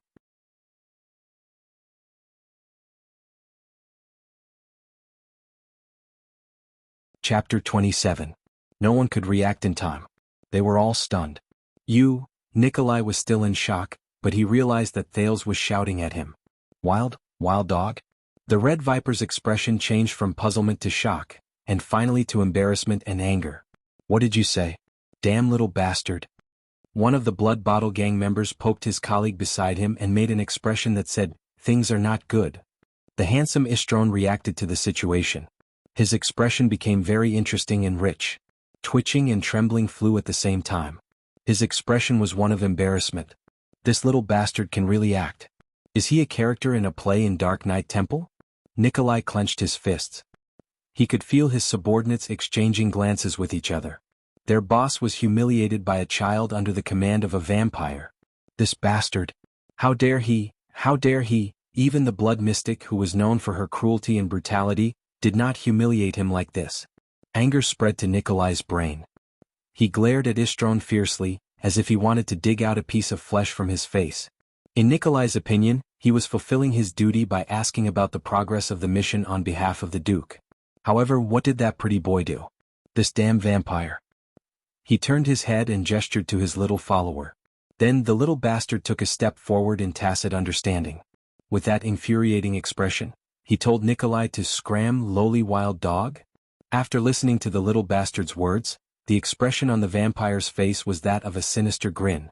He was enjoying the pleasure of humiliating him. I was threatened by the big green skin, rejected by the tricolor iris flowers, forced by the damn vampire, and now this little bastard. Thales looked at the gradually changing expression of the leader of the Blood Bottle Gang in front of him. While he was still considering whether he should add more ingredients, he saw his vision blur. The Red Viper had used his lightning-fast speed and skill to grab his neck with one hand and lift him up from the ground. Thales immediately felt that his breathing was not smooth. This was not the first time he was strangled. Thales held his face. Just like last time, he reached out to grab the strangler's right hand. But this time he only felt that he was grabbing a piece of steel-like skin. Nikolai's beard grew larger in front of his eyes, his ferocious expression trembling as his mouth opened and closed. The Red Viper stared at the vampire in front of him. Pretty boy. Your little pet. But before he could finish, a karate chop suddenly appeared in front of him. Nikolai had no choice but to let go and retreat instantly. Boom. The two of them stood still. With a gloomy expression, Nikolai caught Istron's hand blade that was aimed at his head from the side. "Since you know that it's my pet, don't move," the blonde Istron said with a disgusted expression. Mortal. Thales fell to the ground out of thin air. Out of habit? He began to cough dryly. He swore to himself that he would never let anyone choke him again. That feeling was too painful. The Blood Bottle gang members around them became nervous. Many of them had unfriendly expressions as they placed their hands on the weapons at their waists. Pretty boy. Nikolai's face was already expressionless, but Thales could feel his gloomy mood slowly rising. The Red Viper let go of the Blood Clansman's hand and slowly enunciated each word clearly. "Why don't you try calling me that again? This mortal isn't fast, but his combat instincts and experience aren't bad. He actually managed to grab my right hand. Even if I can suppress him in terms of speed, I still need to be more cautious when dealing with such a person. I can't tell that he's already an elite close to supreme class." Istron's heart sank as he thought about his next move. What's with that unhappy expression? Istron's gaze sharpened. Did I say something wrong? You. In the next second, the blonde noble suddenly shouted angrily. Mortal. Before he could finish speaking, Nikolai's fist and Istron's palm met in the air. In Thales' eyes, the world seemed to have stopped the moment the fist and palm met. But in the next moment, the sound and the air seemed to ripple at the same time. Asterisk bang. Asterisk when time seemed to flow again, the gust of wind brought about by their fight suddenly blew past Thales' face, forcing him to close his eyes. Asterisk bang. Bang. Asterisk another 2 gusts of wind blew past him. Thales rolled with his eyes closed and moved a few meters back to avoid the gust of wind around Istron and Nikolai. You're using this kind of speed? The blonde Blood Clansman laughed strangely and moved again. Knowing that he was not fast enough, Nikolai clenched his teeth and threw his next punch. Istron's figure moved like a ghost, moving from one fixed frame to the next. Nikolai's figure was like a continuous mechanical wheel, moving at high speed and becoming increasingly fierce. Both of them looked fanatical and exchanged 6 blows in an instant. The gust of wind brought about by their fists and palms forced the Blood Bottle gang members around them to raise their arms to block. They were unable to intervene. Thales remembered the fight between Jayla and Ralph when they were moving at extreme speeds. However, that was a battle of agility and dexterity. The opponent before him now was more like a battle of explosiveness and strength. Istron's figure moved a step back while Nikolai's left foot moved a step back. They stared at each other fiercely. That's not right. Why is this mortal from the gang moving faster and faster? In the end, he actually managed to keep up with my speed? This was Istron frowning. What a slippery vampire. My next move will make you fall. This was Nikolai with a ferocious expression. At that moment, both of them had solemn expressions. They could feel the difficulty and tenacity of their opponent. The next exchange of blows came without warning. Vampire. Nikolai roared furiously. His red coat fell to the ground and his body rotated evenly. As the blood vessels in his right arm bulged, he threw his right fist, which was equally bold and fast, at the Blood Clansman's chest. Mortal. Istron snorted in disdain. Immediately after, he bared his fangs furiously and a bloody mist appeared around his body. His figure flickered between reality and illusion. The fingers of his right hand turned into visible sharp claws. He opened his palm and sliced through the air to grab Nikolai's throat. Thales felt a chill in his heart. Imitating the actions of the Blood Bottle gang members around him, he quickly raised his arms in front of his body to block. He was prepared to receive the next blow, which could also be the most powerful gust of wind. Both parties' attacks, which had accumulated their strength, intersected in the air. Thales shut his eyes tightly. However, the expected gust of wind and loud noise did not come. Since we've already greeted each other, an old voice said leisurely, let's disperse. Thales slowly opened his eyes. Istron's sharp claws and Nikolai's heavy fists were caught tightly in the hands of an old noble with a face as pale and gloomy as a dead man's. The strength and energy from before seemed to have dissipated silently in the old man's palm just like that. That wasn't right. Even if he managed to block their attacks, there should be a buffer and inertia, right? How could such a level of intersecting power be soundless? Thales thought in shock. The old man turned his head left and right to look at both of them. He saw that Istron's expression was one of indignation, while Nikolai's expression was one of wariness and surprise. A Lemiter, the Red Viper thought to herself. This was an expert in the Lemiter realm. This was a strength that only vampire counts or even marquises possessed. There weren't many of such people even in the upper 6 branches of the Blood clan in Grand Banquet Hill. The old man flashed an ugly smile and let go of his hands in an instant.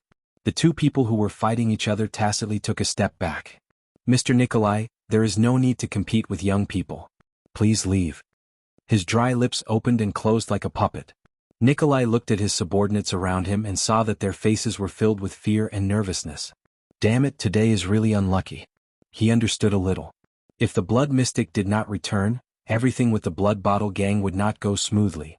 It looks like I have to personally go to Steel City and invite her back at all costs. Nikolai snorted fiercely. He looked at the old man, then at Istron, who was still provoking him with his gaze. He gritted his teeth and said, Good, good, good. I hope that the Duke and his Knights of Eradication will be as good-tempered as I am. The redness on Nikolai's face had not disappeared, but he did not say anything else. He waved his hand and left with the others. Little bastard, when they suck all the blood in your body? When Nikolai walked out of the manor, he turned around and glared at Thales. His tone was full of viciousness. Don't scream too miserably. He took the jacket handed to him by his subordinate and put it on. The people from the Blood Bottle gang left the manor. Thales quietly exhaled in his heart. He had muddled through. He had muddled through the matter at Mindy's Hall. He was temporarily safe. However, the strange old man's next words made Thales' heart rise again. So, young friend, I guess you should be related to their mission at Mindy's Hall, right? Chris Corleone turned his head around like a puppet. His wrinkled lips parted and he smiled. Tricolor Iris Flowers and Blood Bottle Gang seem to be very interested in you? So, you are saying that on the second day after you brought him here. You, Count Gilbert Casso, His Majesty's most trusted attendant, the former Foreign Affairs Minister, the leader and signatory of the Fortress Treaty, and you, His Majesty's most reliable secret protector, the nameless man Yodel Cato, whose background even I do not know. This was a mature female voice. After the sun had set, it rang from the roof of Mindy's Hall. Just like that, His Majesty's only child and heir was lost. Gilbert and Yodel lowered their heads slightly in front of this mature and steady 40-year-old black-haired charming woman who was dressed in the standard green and blue uniform of a first-class female official. Even though I was prepared for this person's arrival, I really did not expect to meet her under such circumstances, Gilbert thought to himself. Once he thought of her special and awkward identity, Gilbert felt a headache. It was probably the same for Yodel, who was beside him. Yes, Madame Gines, Gilbert said quietly. His tone was full of hatred and regret. Yodel did not make a sound, but he slowly clenched his left fist. You have been searching around for an hour, and you did not find any clues?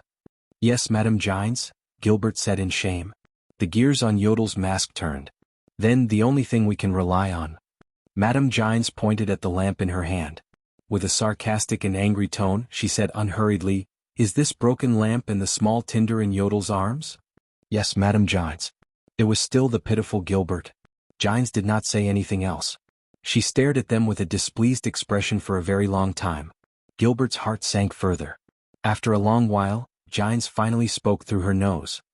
Humph. She closed her eyes and slowly said, His Majesty's 48th birthday is near. His Majesty's 48th birthday is just around the corner.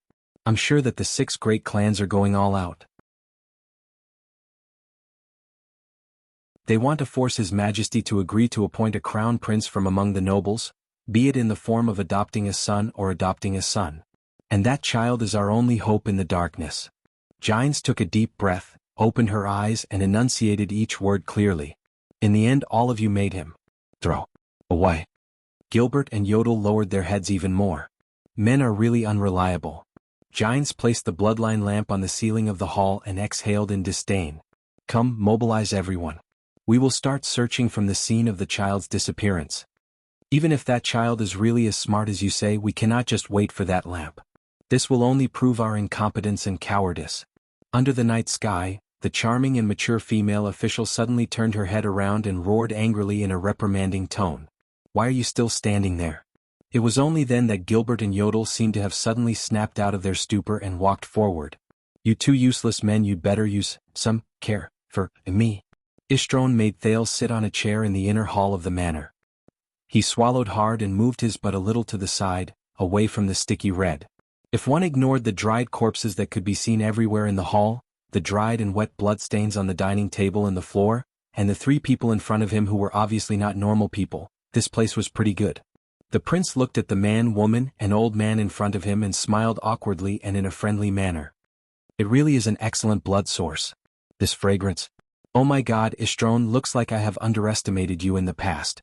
I thought you just went out for a walk with that group of humans. The sexy woman with the red ponytail was so excited that her eyes shone. She bent down and scrutinized Thales carefully. Thales only opened his mouth and smiled foolishly. His instincts told him that other than showing friendliness and cooperation, it was inappropriate for him to do anything else right now. He also thought about secretly cutting his hand. But he was certain that these three people's sense of smell toward blood was definitely more sensitive than Morris' angry wolfhound. Ishtrone's heart skipped a beat when he heard his cousin's words. Fortunately, as a member of the blood clan he would not blush. However, he still hesitantly extended his hand and pulled Rolana, who was almost drooling on Thales, back a little. In his heart, he had already raised the level of suspicion and danger of that brat to the same level as the merfolk in Crystal Wall City and the priestess of Sunrise Temple. Rolana, be careful. There's something wrong with this brat. It's best not to talk too much with him. If it were up to me, we should just connect the blood extractor and the feeding tube and lock him in a coffin, the golden-haired blood clansman said awkwardly. The target that the Duke of Iris Flowers deliberately pursued lives in the heavily guarded property of the royal family. He orders the first-class blood clan knights of the Corleone family around without even realizing it, the deathly still old man said quietly. Beside him, Ishtrone turned his face away awkwardly. Of course there's something wrong with this brat. At the very least we have to dig out the secrets from his mouth. I'm good at this. Rolana lay on the dining table to Thales' left and licked her lips at him. Make a small cut on his wrist and hang him upside down. While interrogating him he can also satisfy his cravings. Not a single drop will be wasted. I heard from my mother that this is what the Loraloa family does. Ishtrone hesitated for a moment. Chris the butler had left an indelible shadow in his life as he grew up, and the old man's merciless reprimand just now had severely damaged his confidence. However, Ishtrone still muttered, I think it's better to just get rid of him. With our current situation, I have a feeling that this brat will bring us trouble. Shut up, idiot.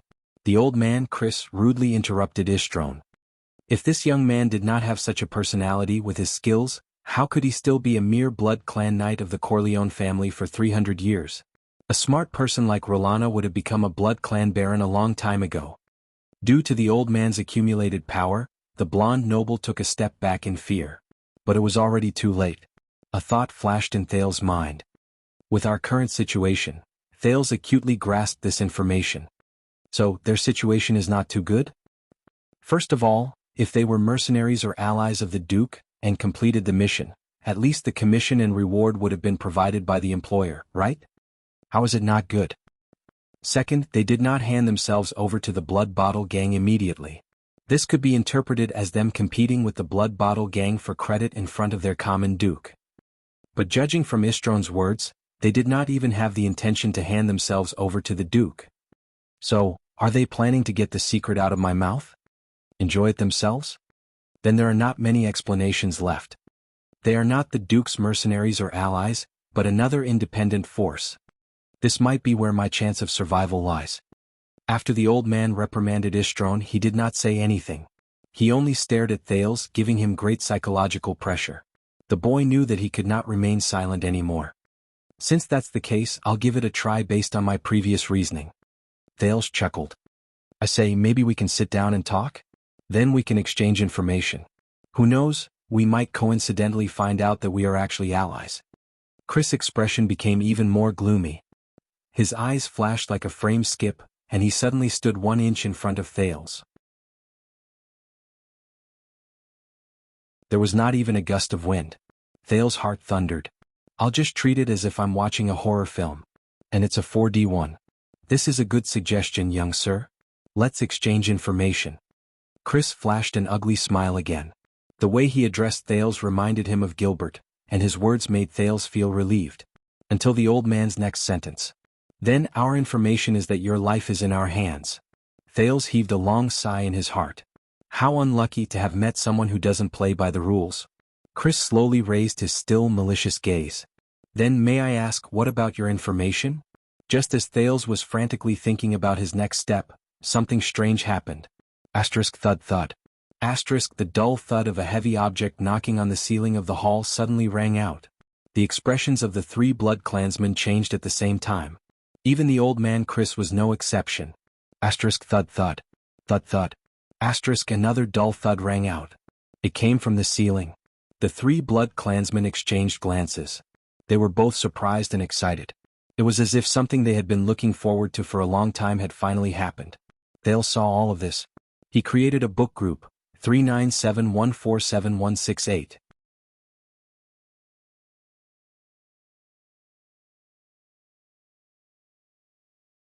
Chapter 28. The bodies of the 8 swordsmen who were guarding Mr. Thales when the incident happened are all here. On one hand it was out of respect. On the other hand it was also because of the urgency of the matter. We did not touch them and left them in their original state. Gilbert stood in the corridor on the 3rd floor of Mindy's hall and looked at the 8 bodies in front of him as he spoke to Gines, who had a grim expression on her face. Yodel stood quietly at the side. 6 ordinary class swordsmen with outstanding skills, rich combat experience, and hope to break through to superclass, as well as 2 genuine superclass elites. All of them had their carotid arteries slashed by an irregular sharp weapon. Gilbert walked to one of the corpses and crouched down. He pressed on the corpse's neck, and an ugly and terrifying wound was revealed. The wound had already changed color, and even the blood had coagulated. Based on our initial estimates, the opponent might be a Lemaitre powerhouse. Killing all 8 of them in an instant would require exquisite techniques and immeasurable strength. Furthermore, his speed is something that even Yodel couldn't keep up with. He also had that terrifying ability to hide. When the invasion happened, we had clearly guarded all the entrances and exits, but he still managed to sneak in. Yodel did not sense anyone at all. Gilbert spoke of his guess with a solemn expression. He took out a mechanical watch from his bosom and stared at the time on it. It was 6:30 at night. Even the moon had risen. Gines furrowed her brows tightly. Her rather charming lips were also tightly pursed, accentuating the beauty mark on the side of her mouth. She crossed her arms and pondered deeply for a while. Then she suddenly raised her hand and snapped her fingers. Take off their helmets.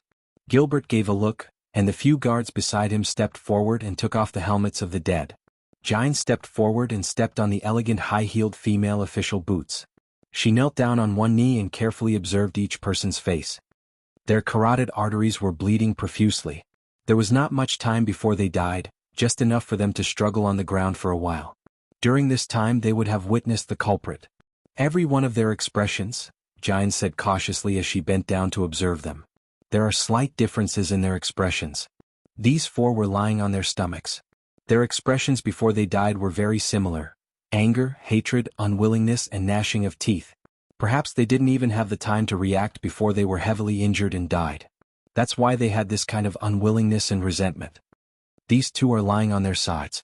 Their expressions are one of shock, disbelief, and confusion. They should have sensed the killer's fatal blow and tried their best to fight back, but to no avail.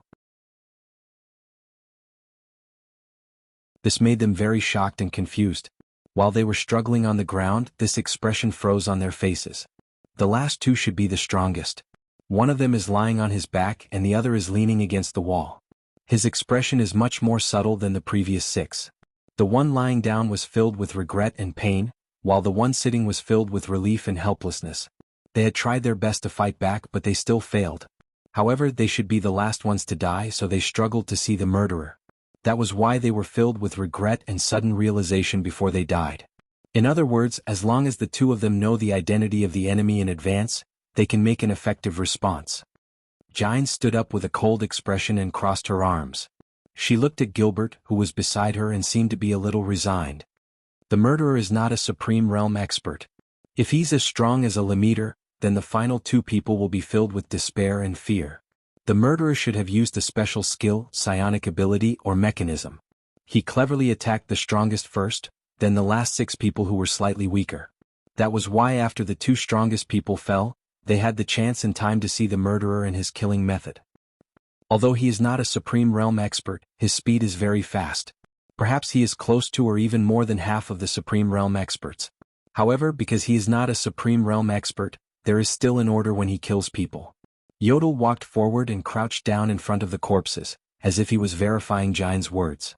Gilbert stared at the woman in front of him in a daze. It was as if he was looking at the high-spirited young girl in the courtroom 20 years ago. He also saw the young, inexperienced and sunny young man who always stood behind her. He sighed in his heart and walked in front of her. "Madam Gines, I know that you were once the most outstanding police officer in the capital. You even participated in the investigation of the royal family's assassination during the Bloody Year and tracked down the Air Mystic.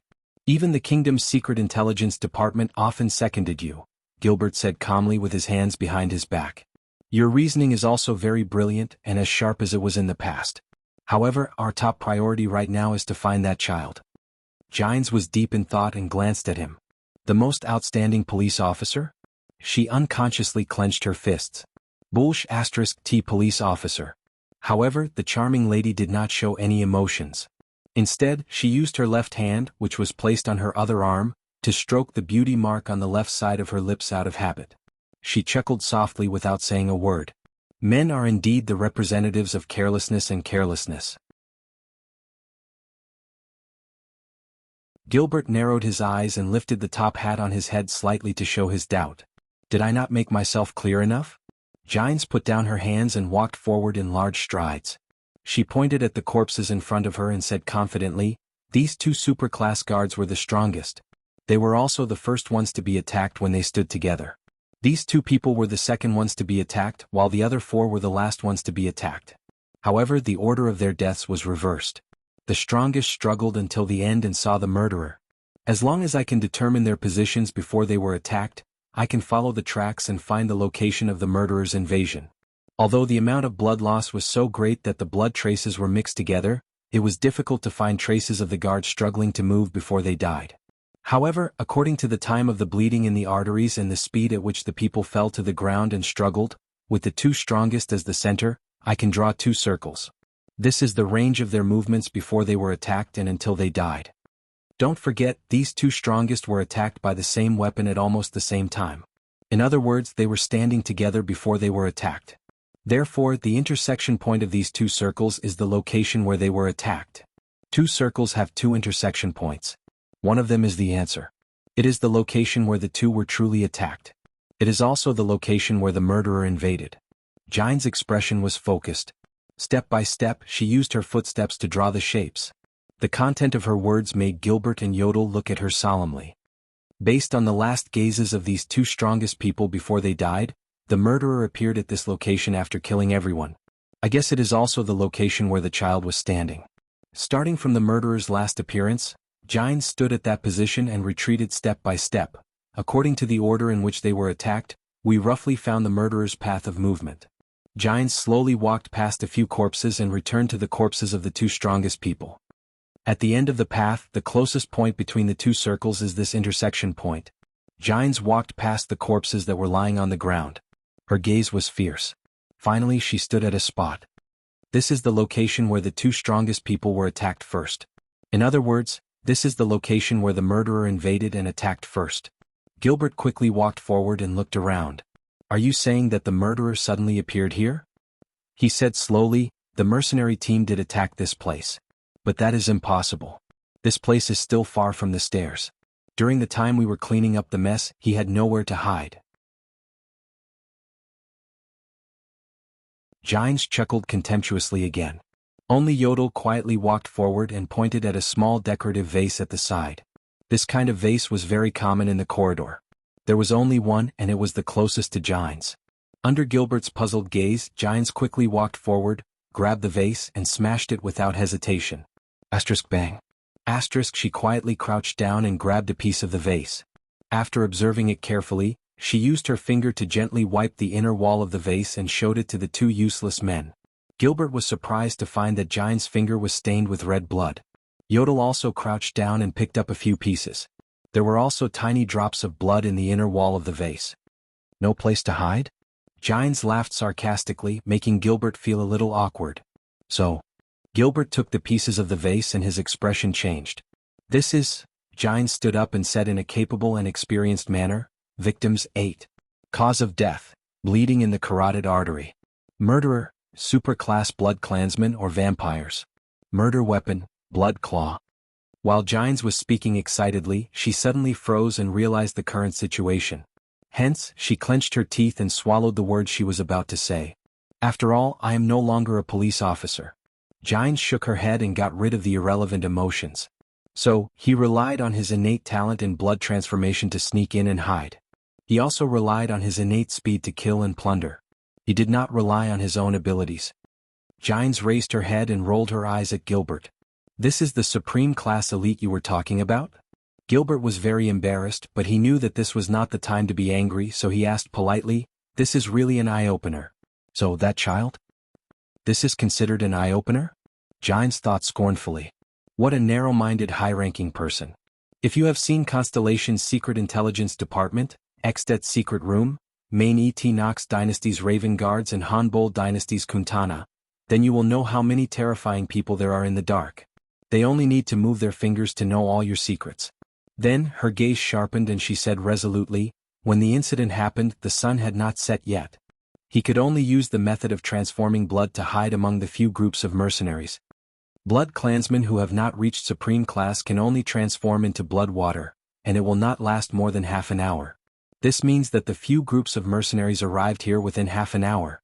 A group of mercenaries traveling at full speed would only take half an hour to reach Twilight District in the Eastern District, which is filled with noble manners, the Morning Star District, which is where the City Hall and business gathers, and the Central District, where Renaissance Palace is located. Gines exhaled. The mature beauty ended her reasoning. She habitually extended her hand to the back of her waist, but she did not manage to grab anything. She was stunned again, then laughed bitterly in her heart. Yes, I am no longer a police officer. Even my addiction to smoking has long since been quitted. The intern who used to follow behind me and pass me the fire has long since become another person, hasn't he? She sighed. The shrewd lady stopped reminiscing and looked at Gilbert. Make your decision, Your Grace. Gilbert took a deep breath. The ones who send people to test us are definitely nobles. The area of the Eastern District is not small, and the manors are the most suitable places to hide blood clansmen. Although there are many manors there, Yodel's figure flashed and disappeared. Gilbert was choked by his colleague's rude action. He could only sigh. All right, at least we have narrowed down the search area. Gilbert looked at Gines and nodded slightly at her. She only snorted softly. Gilbert did not disobey. Instead, he called out the people again. Open the backup armory. Everyone, get ready and change into the silver exorcism sword. Pick 30 of your best men and follow me out. Target Eastern District. Take that lamp with you. Asterisk thud. Thud. Thud. Thud. Asterisk the muffled sounds from the ceiling continued, and they became more urgent. Chris turned around abruptly and showed a slightly anxious expression for the first time. He looked at Thales with an unfriendly gaze and ordered Istron, send him back to the dungeon. Lock him up properly. Then, before Istron and Thales could react, the old man and Rolana disappeared before their eyes. Istron also had a pleasantly surprised expression. He lifted Thales up, ignoring the latter's struggles and shouts. Hey, what's going on? Didn't we want to exchange information? Sir Istron?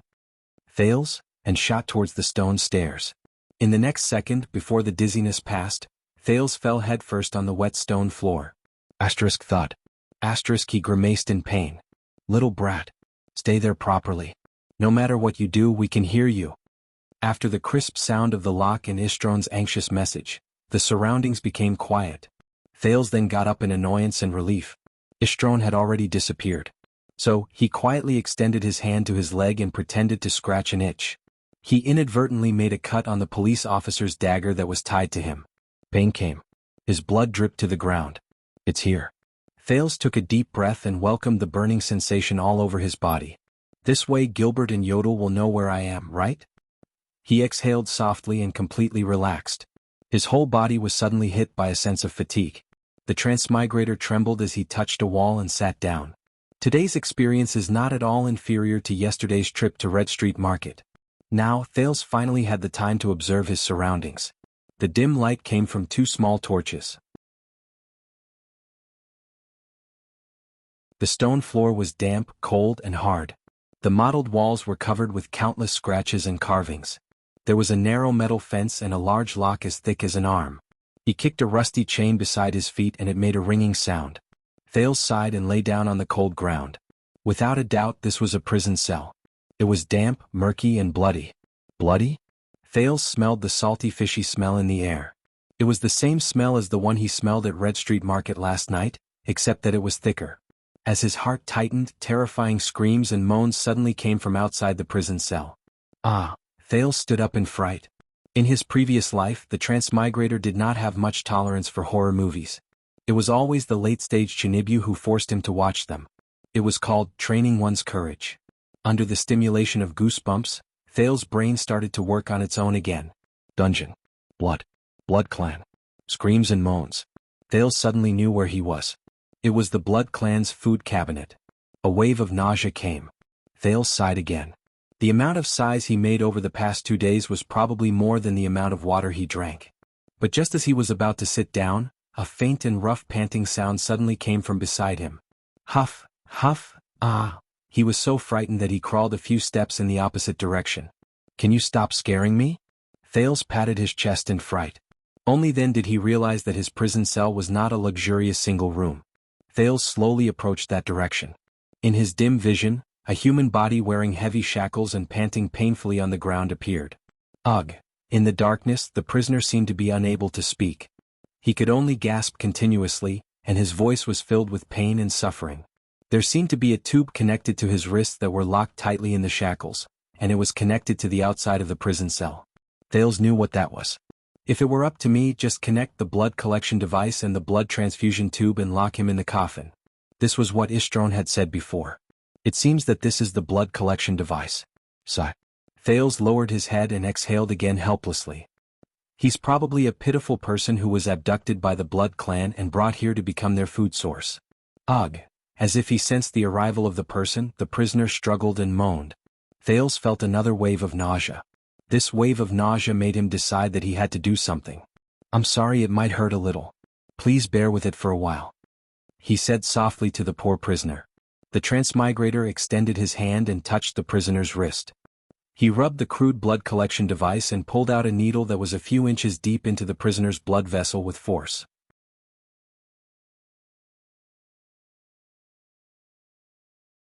Ah, ugh. The prisoner struggled and moaned even harder, but he still made incomprehensible sounds like a mute. Thales pressed on the wound on his wrist. Fortunately, there was not much blood. Of course, it was also possible that he did not have much HP left to begin with. Thales thought gloomily. Although Thales was nervous and fearful when he fought against the 3 Blood Clansmen earlier, he had never felt heavy-hearted. However, now that he looked at this blood source, who was chained and had his blood extracted, he started to feel heavy-hearted for some reason. Maybe it's pity, he thought self-deprecatingly. Thales touched the shackle. Only then did he notice that it was a mechanical lock made of dark black stone. It was engraved with complicated patterns and words. It was heavy and ingenious, and it locked the prisoner's hands tightly in front of his chest. There were also 2 clamps extending upwards, clamping the prisoner's cheeks tightly. He could not even shake his head left and right. Thales pushed hard and found that this heavy mechanical stone lock seemed to be firmly fixed to the ground, or it was so heavy that it was no different from being fixed to the ground. It seemed to be a heavy lock specially prepared for elites. Thales touched the position of the shackle. It was made of a special metal. At this moment, the metal suddenly heated up, and a scorching heat came from the shackle. Ah! Thales could not help but cry out in pain and let go of the shackle. The transmigrator frowned and tried the shackle again. As long as someone touched it, it would explode with a high temperature. It seemed that he could not do anything to unlock it. The prisoner's struggles slowly decreased. Thales watched him struggle and suffer in pain. He felt extremely uncomfortable, but he could only silently retreat to the side and sit down against the wall. As he moved, the light from the torches outside the cell lost its cover and shone directly on the prisoner's face. Thales saw the poor man clearly. This was a person covered in scars. His gray clothes were torn and dirty. He was also disabled. Below his knees there was nothing at all. What was more terrifying was his neck. The flesh there had clumped together, showing a horrifying purplish-black color, as if his throat had suffered a serious injury. It was probably because of this that he could not speak. Thales touched his throat and remembered the 2 times he was strangled. When he thought of the pain, he could not help but shudder. He looked at the prisoner and thought to himself, poor man. He is covered in injuries, but it is a miracle that he can live until now. The prisoner's expression was exaggerated. His facial features were contorted as he panted, as if he was enduring great pain. But he could only let out rough moans that sounded like a whimper. Short green hair covered half of his face. The other half of his face had a strange tattoo. Whimper. He continued to moan in pain. Wait. Thales was suddenly stunned. He recognized the tattoo on the prisoner's face.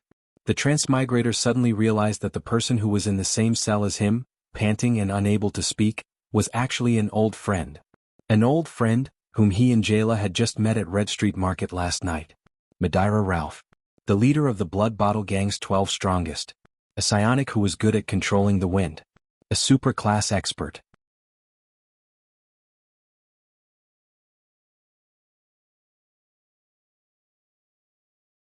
Chapter 29. What does despair feel like? Ralph felt that he knew the answer to this question. The pain of his throat being crushed and torn by the female bartender from the Brotherhood, he still did not know Jayla's name, seemed to have happened just 5 minutes ago. After that, he felt as if he was enduring that pain every single moment. Blood flowed from his throat into his lungs. The pain spread from his throat to his brain. Even his airways were blocked. He could not speak. He could not breathe. He could not move. He was like a severely injured and dying wild dog that was casually abandoned on Red Street Market. Whether he died of pain, suffocation, he did not have long to live. Only his childhood experience of wandering around the Camus Union had forced him to live, and his desire to live was the only thing that kept him alive. He, the superpower user who could control the wind, used his superpower again and again. As if he were squeezing a sponge, he squeezed the air that was full of dust, blood, and filth into his lungs through his cracked throat one mouthful after another. Then he squeezed the air out from another wound on his neck. Phew. Phew. Phew. Phew. Every breath was accompanied by inhuman pain. It was as if he was going back and forth between Hell's River and the human world. I'm probably the first person to use my psionic ability to prolong my life, Ralph thought sadly. Ralph felt like a stray dog that scavenged for trash in the sewers for a living. The female bartender left. The cop left. A few teams of thugs passed by his heavily injured and dying body. A spy flipped him over and checked his mouth and nose. An earth-shattering explosion reached his ears. Ralph did not care about it. He only instinctively used his psionic ability to breathe amidst the pain. Until dawn. Until Numino, who retreated in panic, carried his corpse. Numino, who was born as a hunter in the countryside, was recognized as a coward among the strongest 12. Ralph had always looked down on him. He mocked, humiliated, and bullied him in the gang. It was the Phantom Wind follower's hobby. The most ironic thing was that it was this coward whom he despised who collected his corpse at the last moment. Ralph was woken up by the sharp pain in his legs. His hands were tightly bound. He opened his eyes in the police station's morgue. Then he saw Nikolai. The leader of Blood Bottle Gang's 8 cadres. He did not know that he had already lost 5 of them in Red Street Market. Was the Red Viper Nikolai. But Nikolai only stared at him with a complicated expression, shaking his head in disgust and malevolence. You are one of the few survivors from the Blood Bottle Gang, Red Viper said faintly. Ralph struggled and wanted to make a sound. He endured the pain in his throat, but he could only make meaningless sounds. A sharp pain came from his knee. He could not feel anything below his knees. Look at you, Ralph, the strongest of the 12 strongest, the only superclass expert. That outstanding, arrogant, and promising Phantom Wind follower, Ralph. A young man who was proudly recommended to the Air Mystic by Lady Catherine, a young man with limitless potential. The Red Viper gently patted his face. Her eyes were still filled with complex emotions and disgust. But now he's lying here like a corpse, unable to speak, unable to breathe, unable to move, unable to eat. Why are you still alive? The Red Viper's eyebrows furrowed. His expression became ugly and crazed. Why are you the one who survived and not Sykes, Song, Sven or Dorno? Why are you the one who survived? Why are you the one who survived? Why are you the one who survived and not mine? Ralph widened his eyes. He struggled in anger and pain, but the double pain and disability prevented him from moving. The Red Viper put away his anger and started laughing. He was very happy but also very sick. Blood Bottle Gang has suffered heavy losses, and my power has also been greatly damaged, he said softly. If the members were complete, maybe Catherine could step on me and rise to power. Who knows? But Nikolai's expression became ferocious. But how can a phantom wind follower who cannot speak, has no legs, and is seriously injured and on the verge of death, serve her? So, Nikolai said as he stretched out his hand. With a twisted expression he pinched Ralph's knee. The wound that was forcefully stopped bleeding by the flames. Why don't you just die in battle and disappear? Ugh. Ralph shut his eyes tightly in pain. He struggled with all his might to move his body, which was seriously injured and unable to move. It was not to break free but to reduce the pain in his knee. The wind psionic ability that he relied on to breathe was almost interrupted. I am in a bad mood today. I have to clean up the mess and run into walls everywhere. Nikolai sighed and continued, but I have gotten rid of you and eliminated a genius that Catherine thinks highly of. I still feel very happy. Looking at the resentment, pain and rage in Ralph's eyes, Nikolai showed an apologetic and helpless expression. He smiled and said, I have no choice. They want a superclass elite, and they even emphasized that the wrist must be left to draw blood. Otherwise I would have cut off your hand and not your leg. He patted Ralph's face in the end and whispered into his ear, I wish you and the vampires have a good time. Nikolai's footsteps faded into the distance. 2 thugs from the Blood Bottle gang walked over.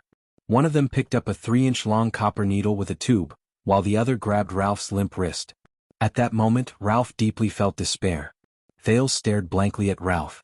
He had the urge to ask him what happened to Jayla in the end. What was the outcome of their battle? Did Jayla escape? How did Ralph end up like this? Was he not a member of the Blood Bottle gang? But Thales hesitated, because he saw Ralph at that very moment. He saw this legless man whose gaze was unfocused and could only express his emotions with meaningless cries.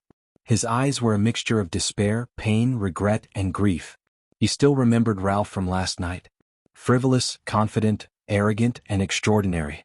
He came and went freely in the endless gale, leaving behind his signature laughter. And now, huff, huff. Ralph closed his eyes again and moaned in pain. The phantom wind follower who was casual, sharp-tongued, and fearless was no longer there. His lips were dark and dry, and it was obvious that he was severely dehydrated. But Thales could not find any water, and he could not be sure if Ralph could still swallow in his current condition. Thales did not even know how he breathed. The prince only sat at the side in a daze, watching Ralph suffer in pain and struggle. In the 2nd year after he transmigrated, a female beggar's legs were broken by quide. That poor girl wailed for an entire night before she died. At that time, Thales was still muddle-headed and only managed to retrieve a few pieces of his memories. He was horrified and terrified by the horrors of reality. He could only hide in a hole in the wall and shiver. So, in his dreams he listened to the girl's wails for an entire night. It was similar to now. Later on, he did wonder why he did not have more courage to end the girl's pain. Thales looked at Ralph's deformed appearance and his heart felt heavy. No matter how great the crime, no one deserves to suffer like this, he told himself. In the end, the boy still sighed and crawled to Ralph's side. He said softly, Ralph? Madeira Ralph. Even though his consciousness was gradually fading away at that moment, Ralph's pupils still instinctively focused.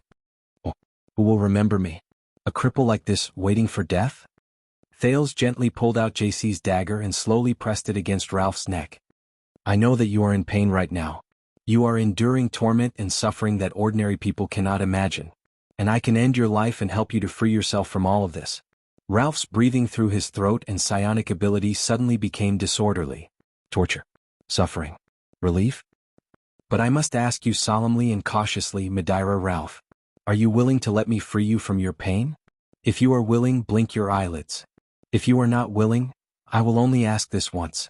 Thales had a solemn expression as he waited for Ralph's reaction. In the darkness, Ralph stared at the boy's blurry silhouette in front of him. Relief. Ralph felt the pain from his throat to his knees. Every breath tore open the wound in his throat. Every time he struggled, it affected the stump in his knees. He was thirsty, hungry, cold, in pain, and most terrifying of all, in despair. He remembered the feeling of the wind fluttering beside him. He remembered the first time he killed someone with his psionic ability, the first time he entered a gang, the first time he received a reward from the higher-ups, the first time he became a man with that frail girl's body, and the first time he met the air mystic as if he was on a pilgrimage. He remembered his enemy's fearful gazes, his companion's submissive gazes, her expression of admiration, and the smugness and satisfaction he felt when he heard the whispers about the strongest 12. That was the glory of the past, and he had lost all of it forever. Isn't it? In the next moment Ralph's gaze was firm. He tried his best to drive his greatly reduced psionic ability and inhale a breath for his half-crippled body. Then the phantom wind follower trembled. He used all his strength and endured the pain of rubbing against the locks on both sides to raise his head and look at Thales seriously. He prepared to blink. One blink is enough. One. Thales then saw Ralph's eyelids tremble. They trembled and slowly closed towards the center. Thales sighed in his heart and slowly tightened his grip on the dagger in his hand. But Ralph's eyelids only trembled and stopped in the middle of his eyes. They did not close until the very last moment. A long time passed. A long time passed. A familiar or unfamiliar scene flashed before the eyes of the former phantom wind follower. Barren fields, dirty muddy roads, wild dogs everywhere, and swarms of flies. That was when he was young, struggling to survive in the countryside of Kemu Union. That time, he fought with a group of wild dogs for a piece of black bread that was almost finished by a swarm of flies. Those wild dogs are so fierce, Ralph thought quietly in the dungeon. Their deafening roars, their relentless biting, their insane strength, and yet. Ralph subconsciously licked his upper teeth. That bread tastes terrible. In Thales' eyes, Ralph's face trembled and twisted. His eyelids slowly relaxed, opened, and returned to their previous angle. Asterisk thought. Asterisk between the two locks, Ralph's head, which he had painstakingly propped up, suddenly fell backwards as if he had deflated. The back of his head hit the ground. In the end he did not blink. Thales quietly exhaled and slowly put down the dagger in his hand. But Ralph was oblivious to the pain at the back of his head and the scratches on his cheeks. His twisted face, along with his head, began to tremble slightly. Asterisk sob. Sob. Asterisk this was not a moan. Thales could not help but be stunned. He saw Ralph close his eyes in pain. His face trembled, and he allowed the transparent liquid to flow continuously from his eyes. Asterisk sob. Asterisk his voice was very suppressed and sorrowful. He was crying. The phantom wind follower, the once powerful and glorious psionic man and warrior. He was actually crying. He did not know if he was crying for his own cowardice or the pain at the moment. He was like an ordinary person, a normal person, or even a slightly weak little citizen. As if he could not bear the burden. He cried. Thales could only watch in a daze. He watched this man who could not speak or breathe normally. After giving up the chance to be free, he fell to the ground and cried bitterly. Thales turned his head away dejectedly, but his grip on the dagger in his hand tightened. Ursula Ned Kellett. The child beggars who died in the 6th house and did not even have surnames appeared before his eyes one by one. He thought about his own situation, Gilbert and Yodel. The prince furrowed his eyebrows and lowered his head to look at his hand. The new cut on it was as familiar as the burning sensation he felt earlier. At that moment, something seemed to fall from the bottom of his heart. Thales moved closer to Ralph's ear for the second time. I understand now, he said softly. Ralph was still crying uncontrollably. Then, are you willing to break free of these shackles? Ralph's crying paused for a moment. It did not stop, but it gradually became softer. The wailing little girl with a broken leg appeared before Thales' eyes. He thought of almost every child who died in the abandoned houses in the past 4 years. Screams and wails came from outside the prison. This F***ed-up world. The boy did not know what was in the underground prison, but his gaze as he looked at Ralph became simpler and clearer. Then, the prince stared seriously at the phantom wind follower, who could no longer move with the wind, and continued speaking in a resolute and decisive manner. He continued to speak resolutely, break free of these shackles, and then, with this broken body, struggle to survive in this world. Let's see how cruel it can be. Are you willing? Ralph stopped crying. He could not move his head.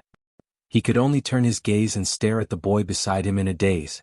The boy enunciated each word clearly. This may not be freedom. Perhaps the price will be great. You may even die immediately. And I am only doing this for myself. Thales lowered his head and said slowly, but I can try to give you a chance. But I can try to give you a chance to break free from these shackles and struggle one more time. Are you willing? Ralph's eyes were fixed on the boy's eyes. Even though there were still tears in his eyes, he suddenly wanted to laugh in his heart. He seemed to feel that the pain in his throat and knees were gradually becoming numb. Those wild dogs who fought with him for his bread. The fate of those stray dogs. Ralph forced himself to breathe, and a strange joy welled up in his heart. The fate of those dogs. How tragic. Ralph, who was lying on the ground, raised his trembling eyes and stared at Thales. In the next moment, the phantom wind follower slowly but clearly. He blinked once. Everyone blinked countless times in their lives. It was inconspicuous. But just now, Ralph blinked once. It was the most important blink of his life. Ralph slowly lowered his head. Thales smiled, dispersing the gloom in his heart. The prince nodded briskly. All right, I understand. I originally thought that His Highness had woken up ahead of time. But it doesn't seem to be the case now. In a dark room on the third floor of Vine Manor, Chris furrowed his eyebrows. In front of him was a huge brownish-black stone coffin that was connected to countless blood vessels. It had complicated patterns and was as tall as a person, 3 meters wide and 6 meters long. At that moment, the huge coffin kept vibrating. I tried to connect to His Highness consciousness, but the feedback is still chaotic. There's only hunger and killing instincts. No matter how I pacify and communicate, it's the same. Chris put down a blood vessel in his hand. His expression became increasingly grim. If this continues, His Highness will only use up his remaining energy and blood in advance. Rolana's expression was horrified. The red-haired blood clansman said nervously, something must have agitated His Highness, but we didn't do anything. Chris' eyes sparkled. There was no trace of the deathly stillness and dryness from before. The old man said resolutely, it's not us. His Highness only had this reaction 5 minutes ago. At that time, Chris's expression changed. He suddenly turned around and shouted at Ishtron, who had a solemn expression on his face. Don't worry. He shouted at the solemn-looking Ishtron, that whelp. We can smell the fragrance of his blood even from 2 floors away. With His Highness' sense of smell, it's even more obvious. Where's that whelp? The restless Ishtron looked at the agitated Chris and answered subconsciously. He seemed to have accidentally cut himself just now. Then he pulled out that half-crippled superclass's blood vessel and said some strange things. I didn't listen carefully then The expressionless Chris did not listen to Ishtron's explanation. The suspicious coffin was still vibrating and making muffled sounds. The old man rudely and directly interrupted Ishtron's words. Bring that whelp up. Now I say you stay here. Let Rolana do it. As he watched the huge coffin vibrate more frequently, an unusual spark flashed in Chris' eyes. His blood is what His Highness desires. This plan is very risky, Thales calmly stated to Ralph, who was on the ground. It was as if he had returned to the 6th house and was doing everything he could to protect the innocent child beggars who were born to suffer in Hell's River. But it's even more unwise to sit here and wait for a miracle and surrender. Ralph only quietly looked at the boy, whose gaze was obviously different from ordinary people. He laboriously inhaled a mouthful of air. His serious look. Ralph laughed in his heart. He's not any worse than Big Sister. The phantom wind follower did not realize that after experiencing the choice between life and death, he had already become much more at ease. Thales continued to explain calmly, as if he was not the one speaking. I don't know how much power you have left, but I estimate that it won't be a lot. Also, that old man's power. So, reckless risks and waiting passively are not suitable for the current situation. Our best timing is to wait for my reinforcements to arrive. The moment they break the door, you won't be able to wait for reinforcements, mortal whelp. A cold female voice interrupted Thales' words. Ralph's expression instantly tensed up. Thales was stunned for a moment. He turned his head around in disbelief and looked at the cell door. Outside the bars, Rolana Corleone, who was dressed in a playful riding outfit, used her slender and beautiful right index finger to seductively scratch her lips. At the same time, she used her left hand, which had turned into a terrifying claw, to violently open the cell door's lock. Ishtron said it before, right? No matter what you do, we will be able to hear you. Young Mr. Ishtron, who played a trick on you. As if mocking him, Rolana chuckled and swayed her alluring, slender waist. Step by step, she gracefully and seductively entered the cell through the open cell door. What a pity. Perhaps if you were a few years older, even I would be bewitched by you. But now, you are about to become His Highness's fragrant and rich energy-filled beverage. Perhaps the adorable Rolana can even have a taste? Watching Rolana, who could suddenly appear at any time, Thales understood that she could subdue him at any time. The prince heaved a deep sigh. It was sincere and regretful. Ralph, he said flatly. There was not a hint of panic in his voice. I need 10 seconds. 10 seconds? Rolana suddenly felt uneasy. She thought of Istron, who had been fooled. What other trump card could he have? That half-crippled superclass mortal who was trapped in the Nightwing stone lock? But the cunning Rolana did not want to take the risk. Her expression became fierce and decisive in the blink of an eye. A deliberately mystifying brat. Her alluring figure flashed before Thales's eyes in an instant. Once His Highness has sucked you dry, you can still. But at this moment, a strange gust of wind suddenly rose up in the narrow prison cell. Asterisk whoosh. Asterisk the light from the fire flickered rapidly and dimmed. The gust of wind pushed Rolana 3 steps back. Shocked, she quickly grabbed the bars beside her and stood firmly. This is a psionic ability? Impossible. This child cannot be a psionic. That is. Rolana strenuously looked at the superclass elite who was chained to the ground by the Nightwing stone lock beside Thales. It's him. He's already in this state, but he still has some strength left. It's useless. Rolana breathed a sigh of relief and thought happily. Being chained to this state and heavily injured, even if you have a psionic ability, how long can you last? As for that trickster, even if I have to endure Chris' scolding later, I will have a taste of him first. He will definitely leave a deep impression on you. Rolana thought fiercely. Then let's begin. Thales looked at Rolana, who was obstructed by the gust of wind in front of him. He calmly turned the dagger around. 10. Under Ralph's puzzled gaze, he used his uninjured right hand to hold the tip of the dagger. 9. Good luck to both of us, he said. 8. My first mystic ability test. 7. Begin. 6. Thales stared at the black stone shackles on Ralph's body. Ralph's face turned red as he stared at Rolana. The gust of wind continued. Rolana gripped the bars beside her with a cold expression. Her left hand began to transform into a terrifying crimson claw. 5. I want to break his shackles, Thales thought silently. I want to save this man who has nothing left. 4. If it's really as I expected. The boy recalled the scenes of life and death in his mind. Quide's hand around his neck. Asda's hand clenched gently. Also, the bloody scene in my distant memory, and the gentle Chinibu whose name I cannot name. 3. Thales clenched his teeth and closed his eyes. His right hand suddenly grabbed the metal lock. A burning sensation came from the metal. But he gritted his teeth and endured it. Rolana felt something. She turned her head in shock and found that the bars she was holding onto were vibrating. What's going on? The female blood clansman thought in panic. That half-crippled fellow. Does he have multiple psionic abilities? 2. Asterisk rip. Asterisk the bars shattered into countless small pieces as Rolana's hand moved. Rolana, who could not stand steadily, clutched the wound on her arm and screamed.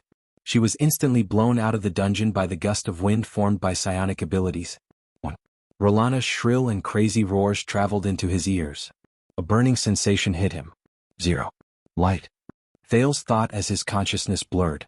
So much light. In the room on the 3rd floor where the giant coffin was kept, Chris suddenly had a strange expression. What is Rolana trying to do? He asked coldly as he looked at the giant coffin that kept making muffled sounds.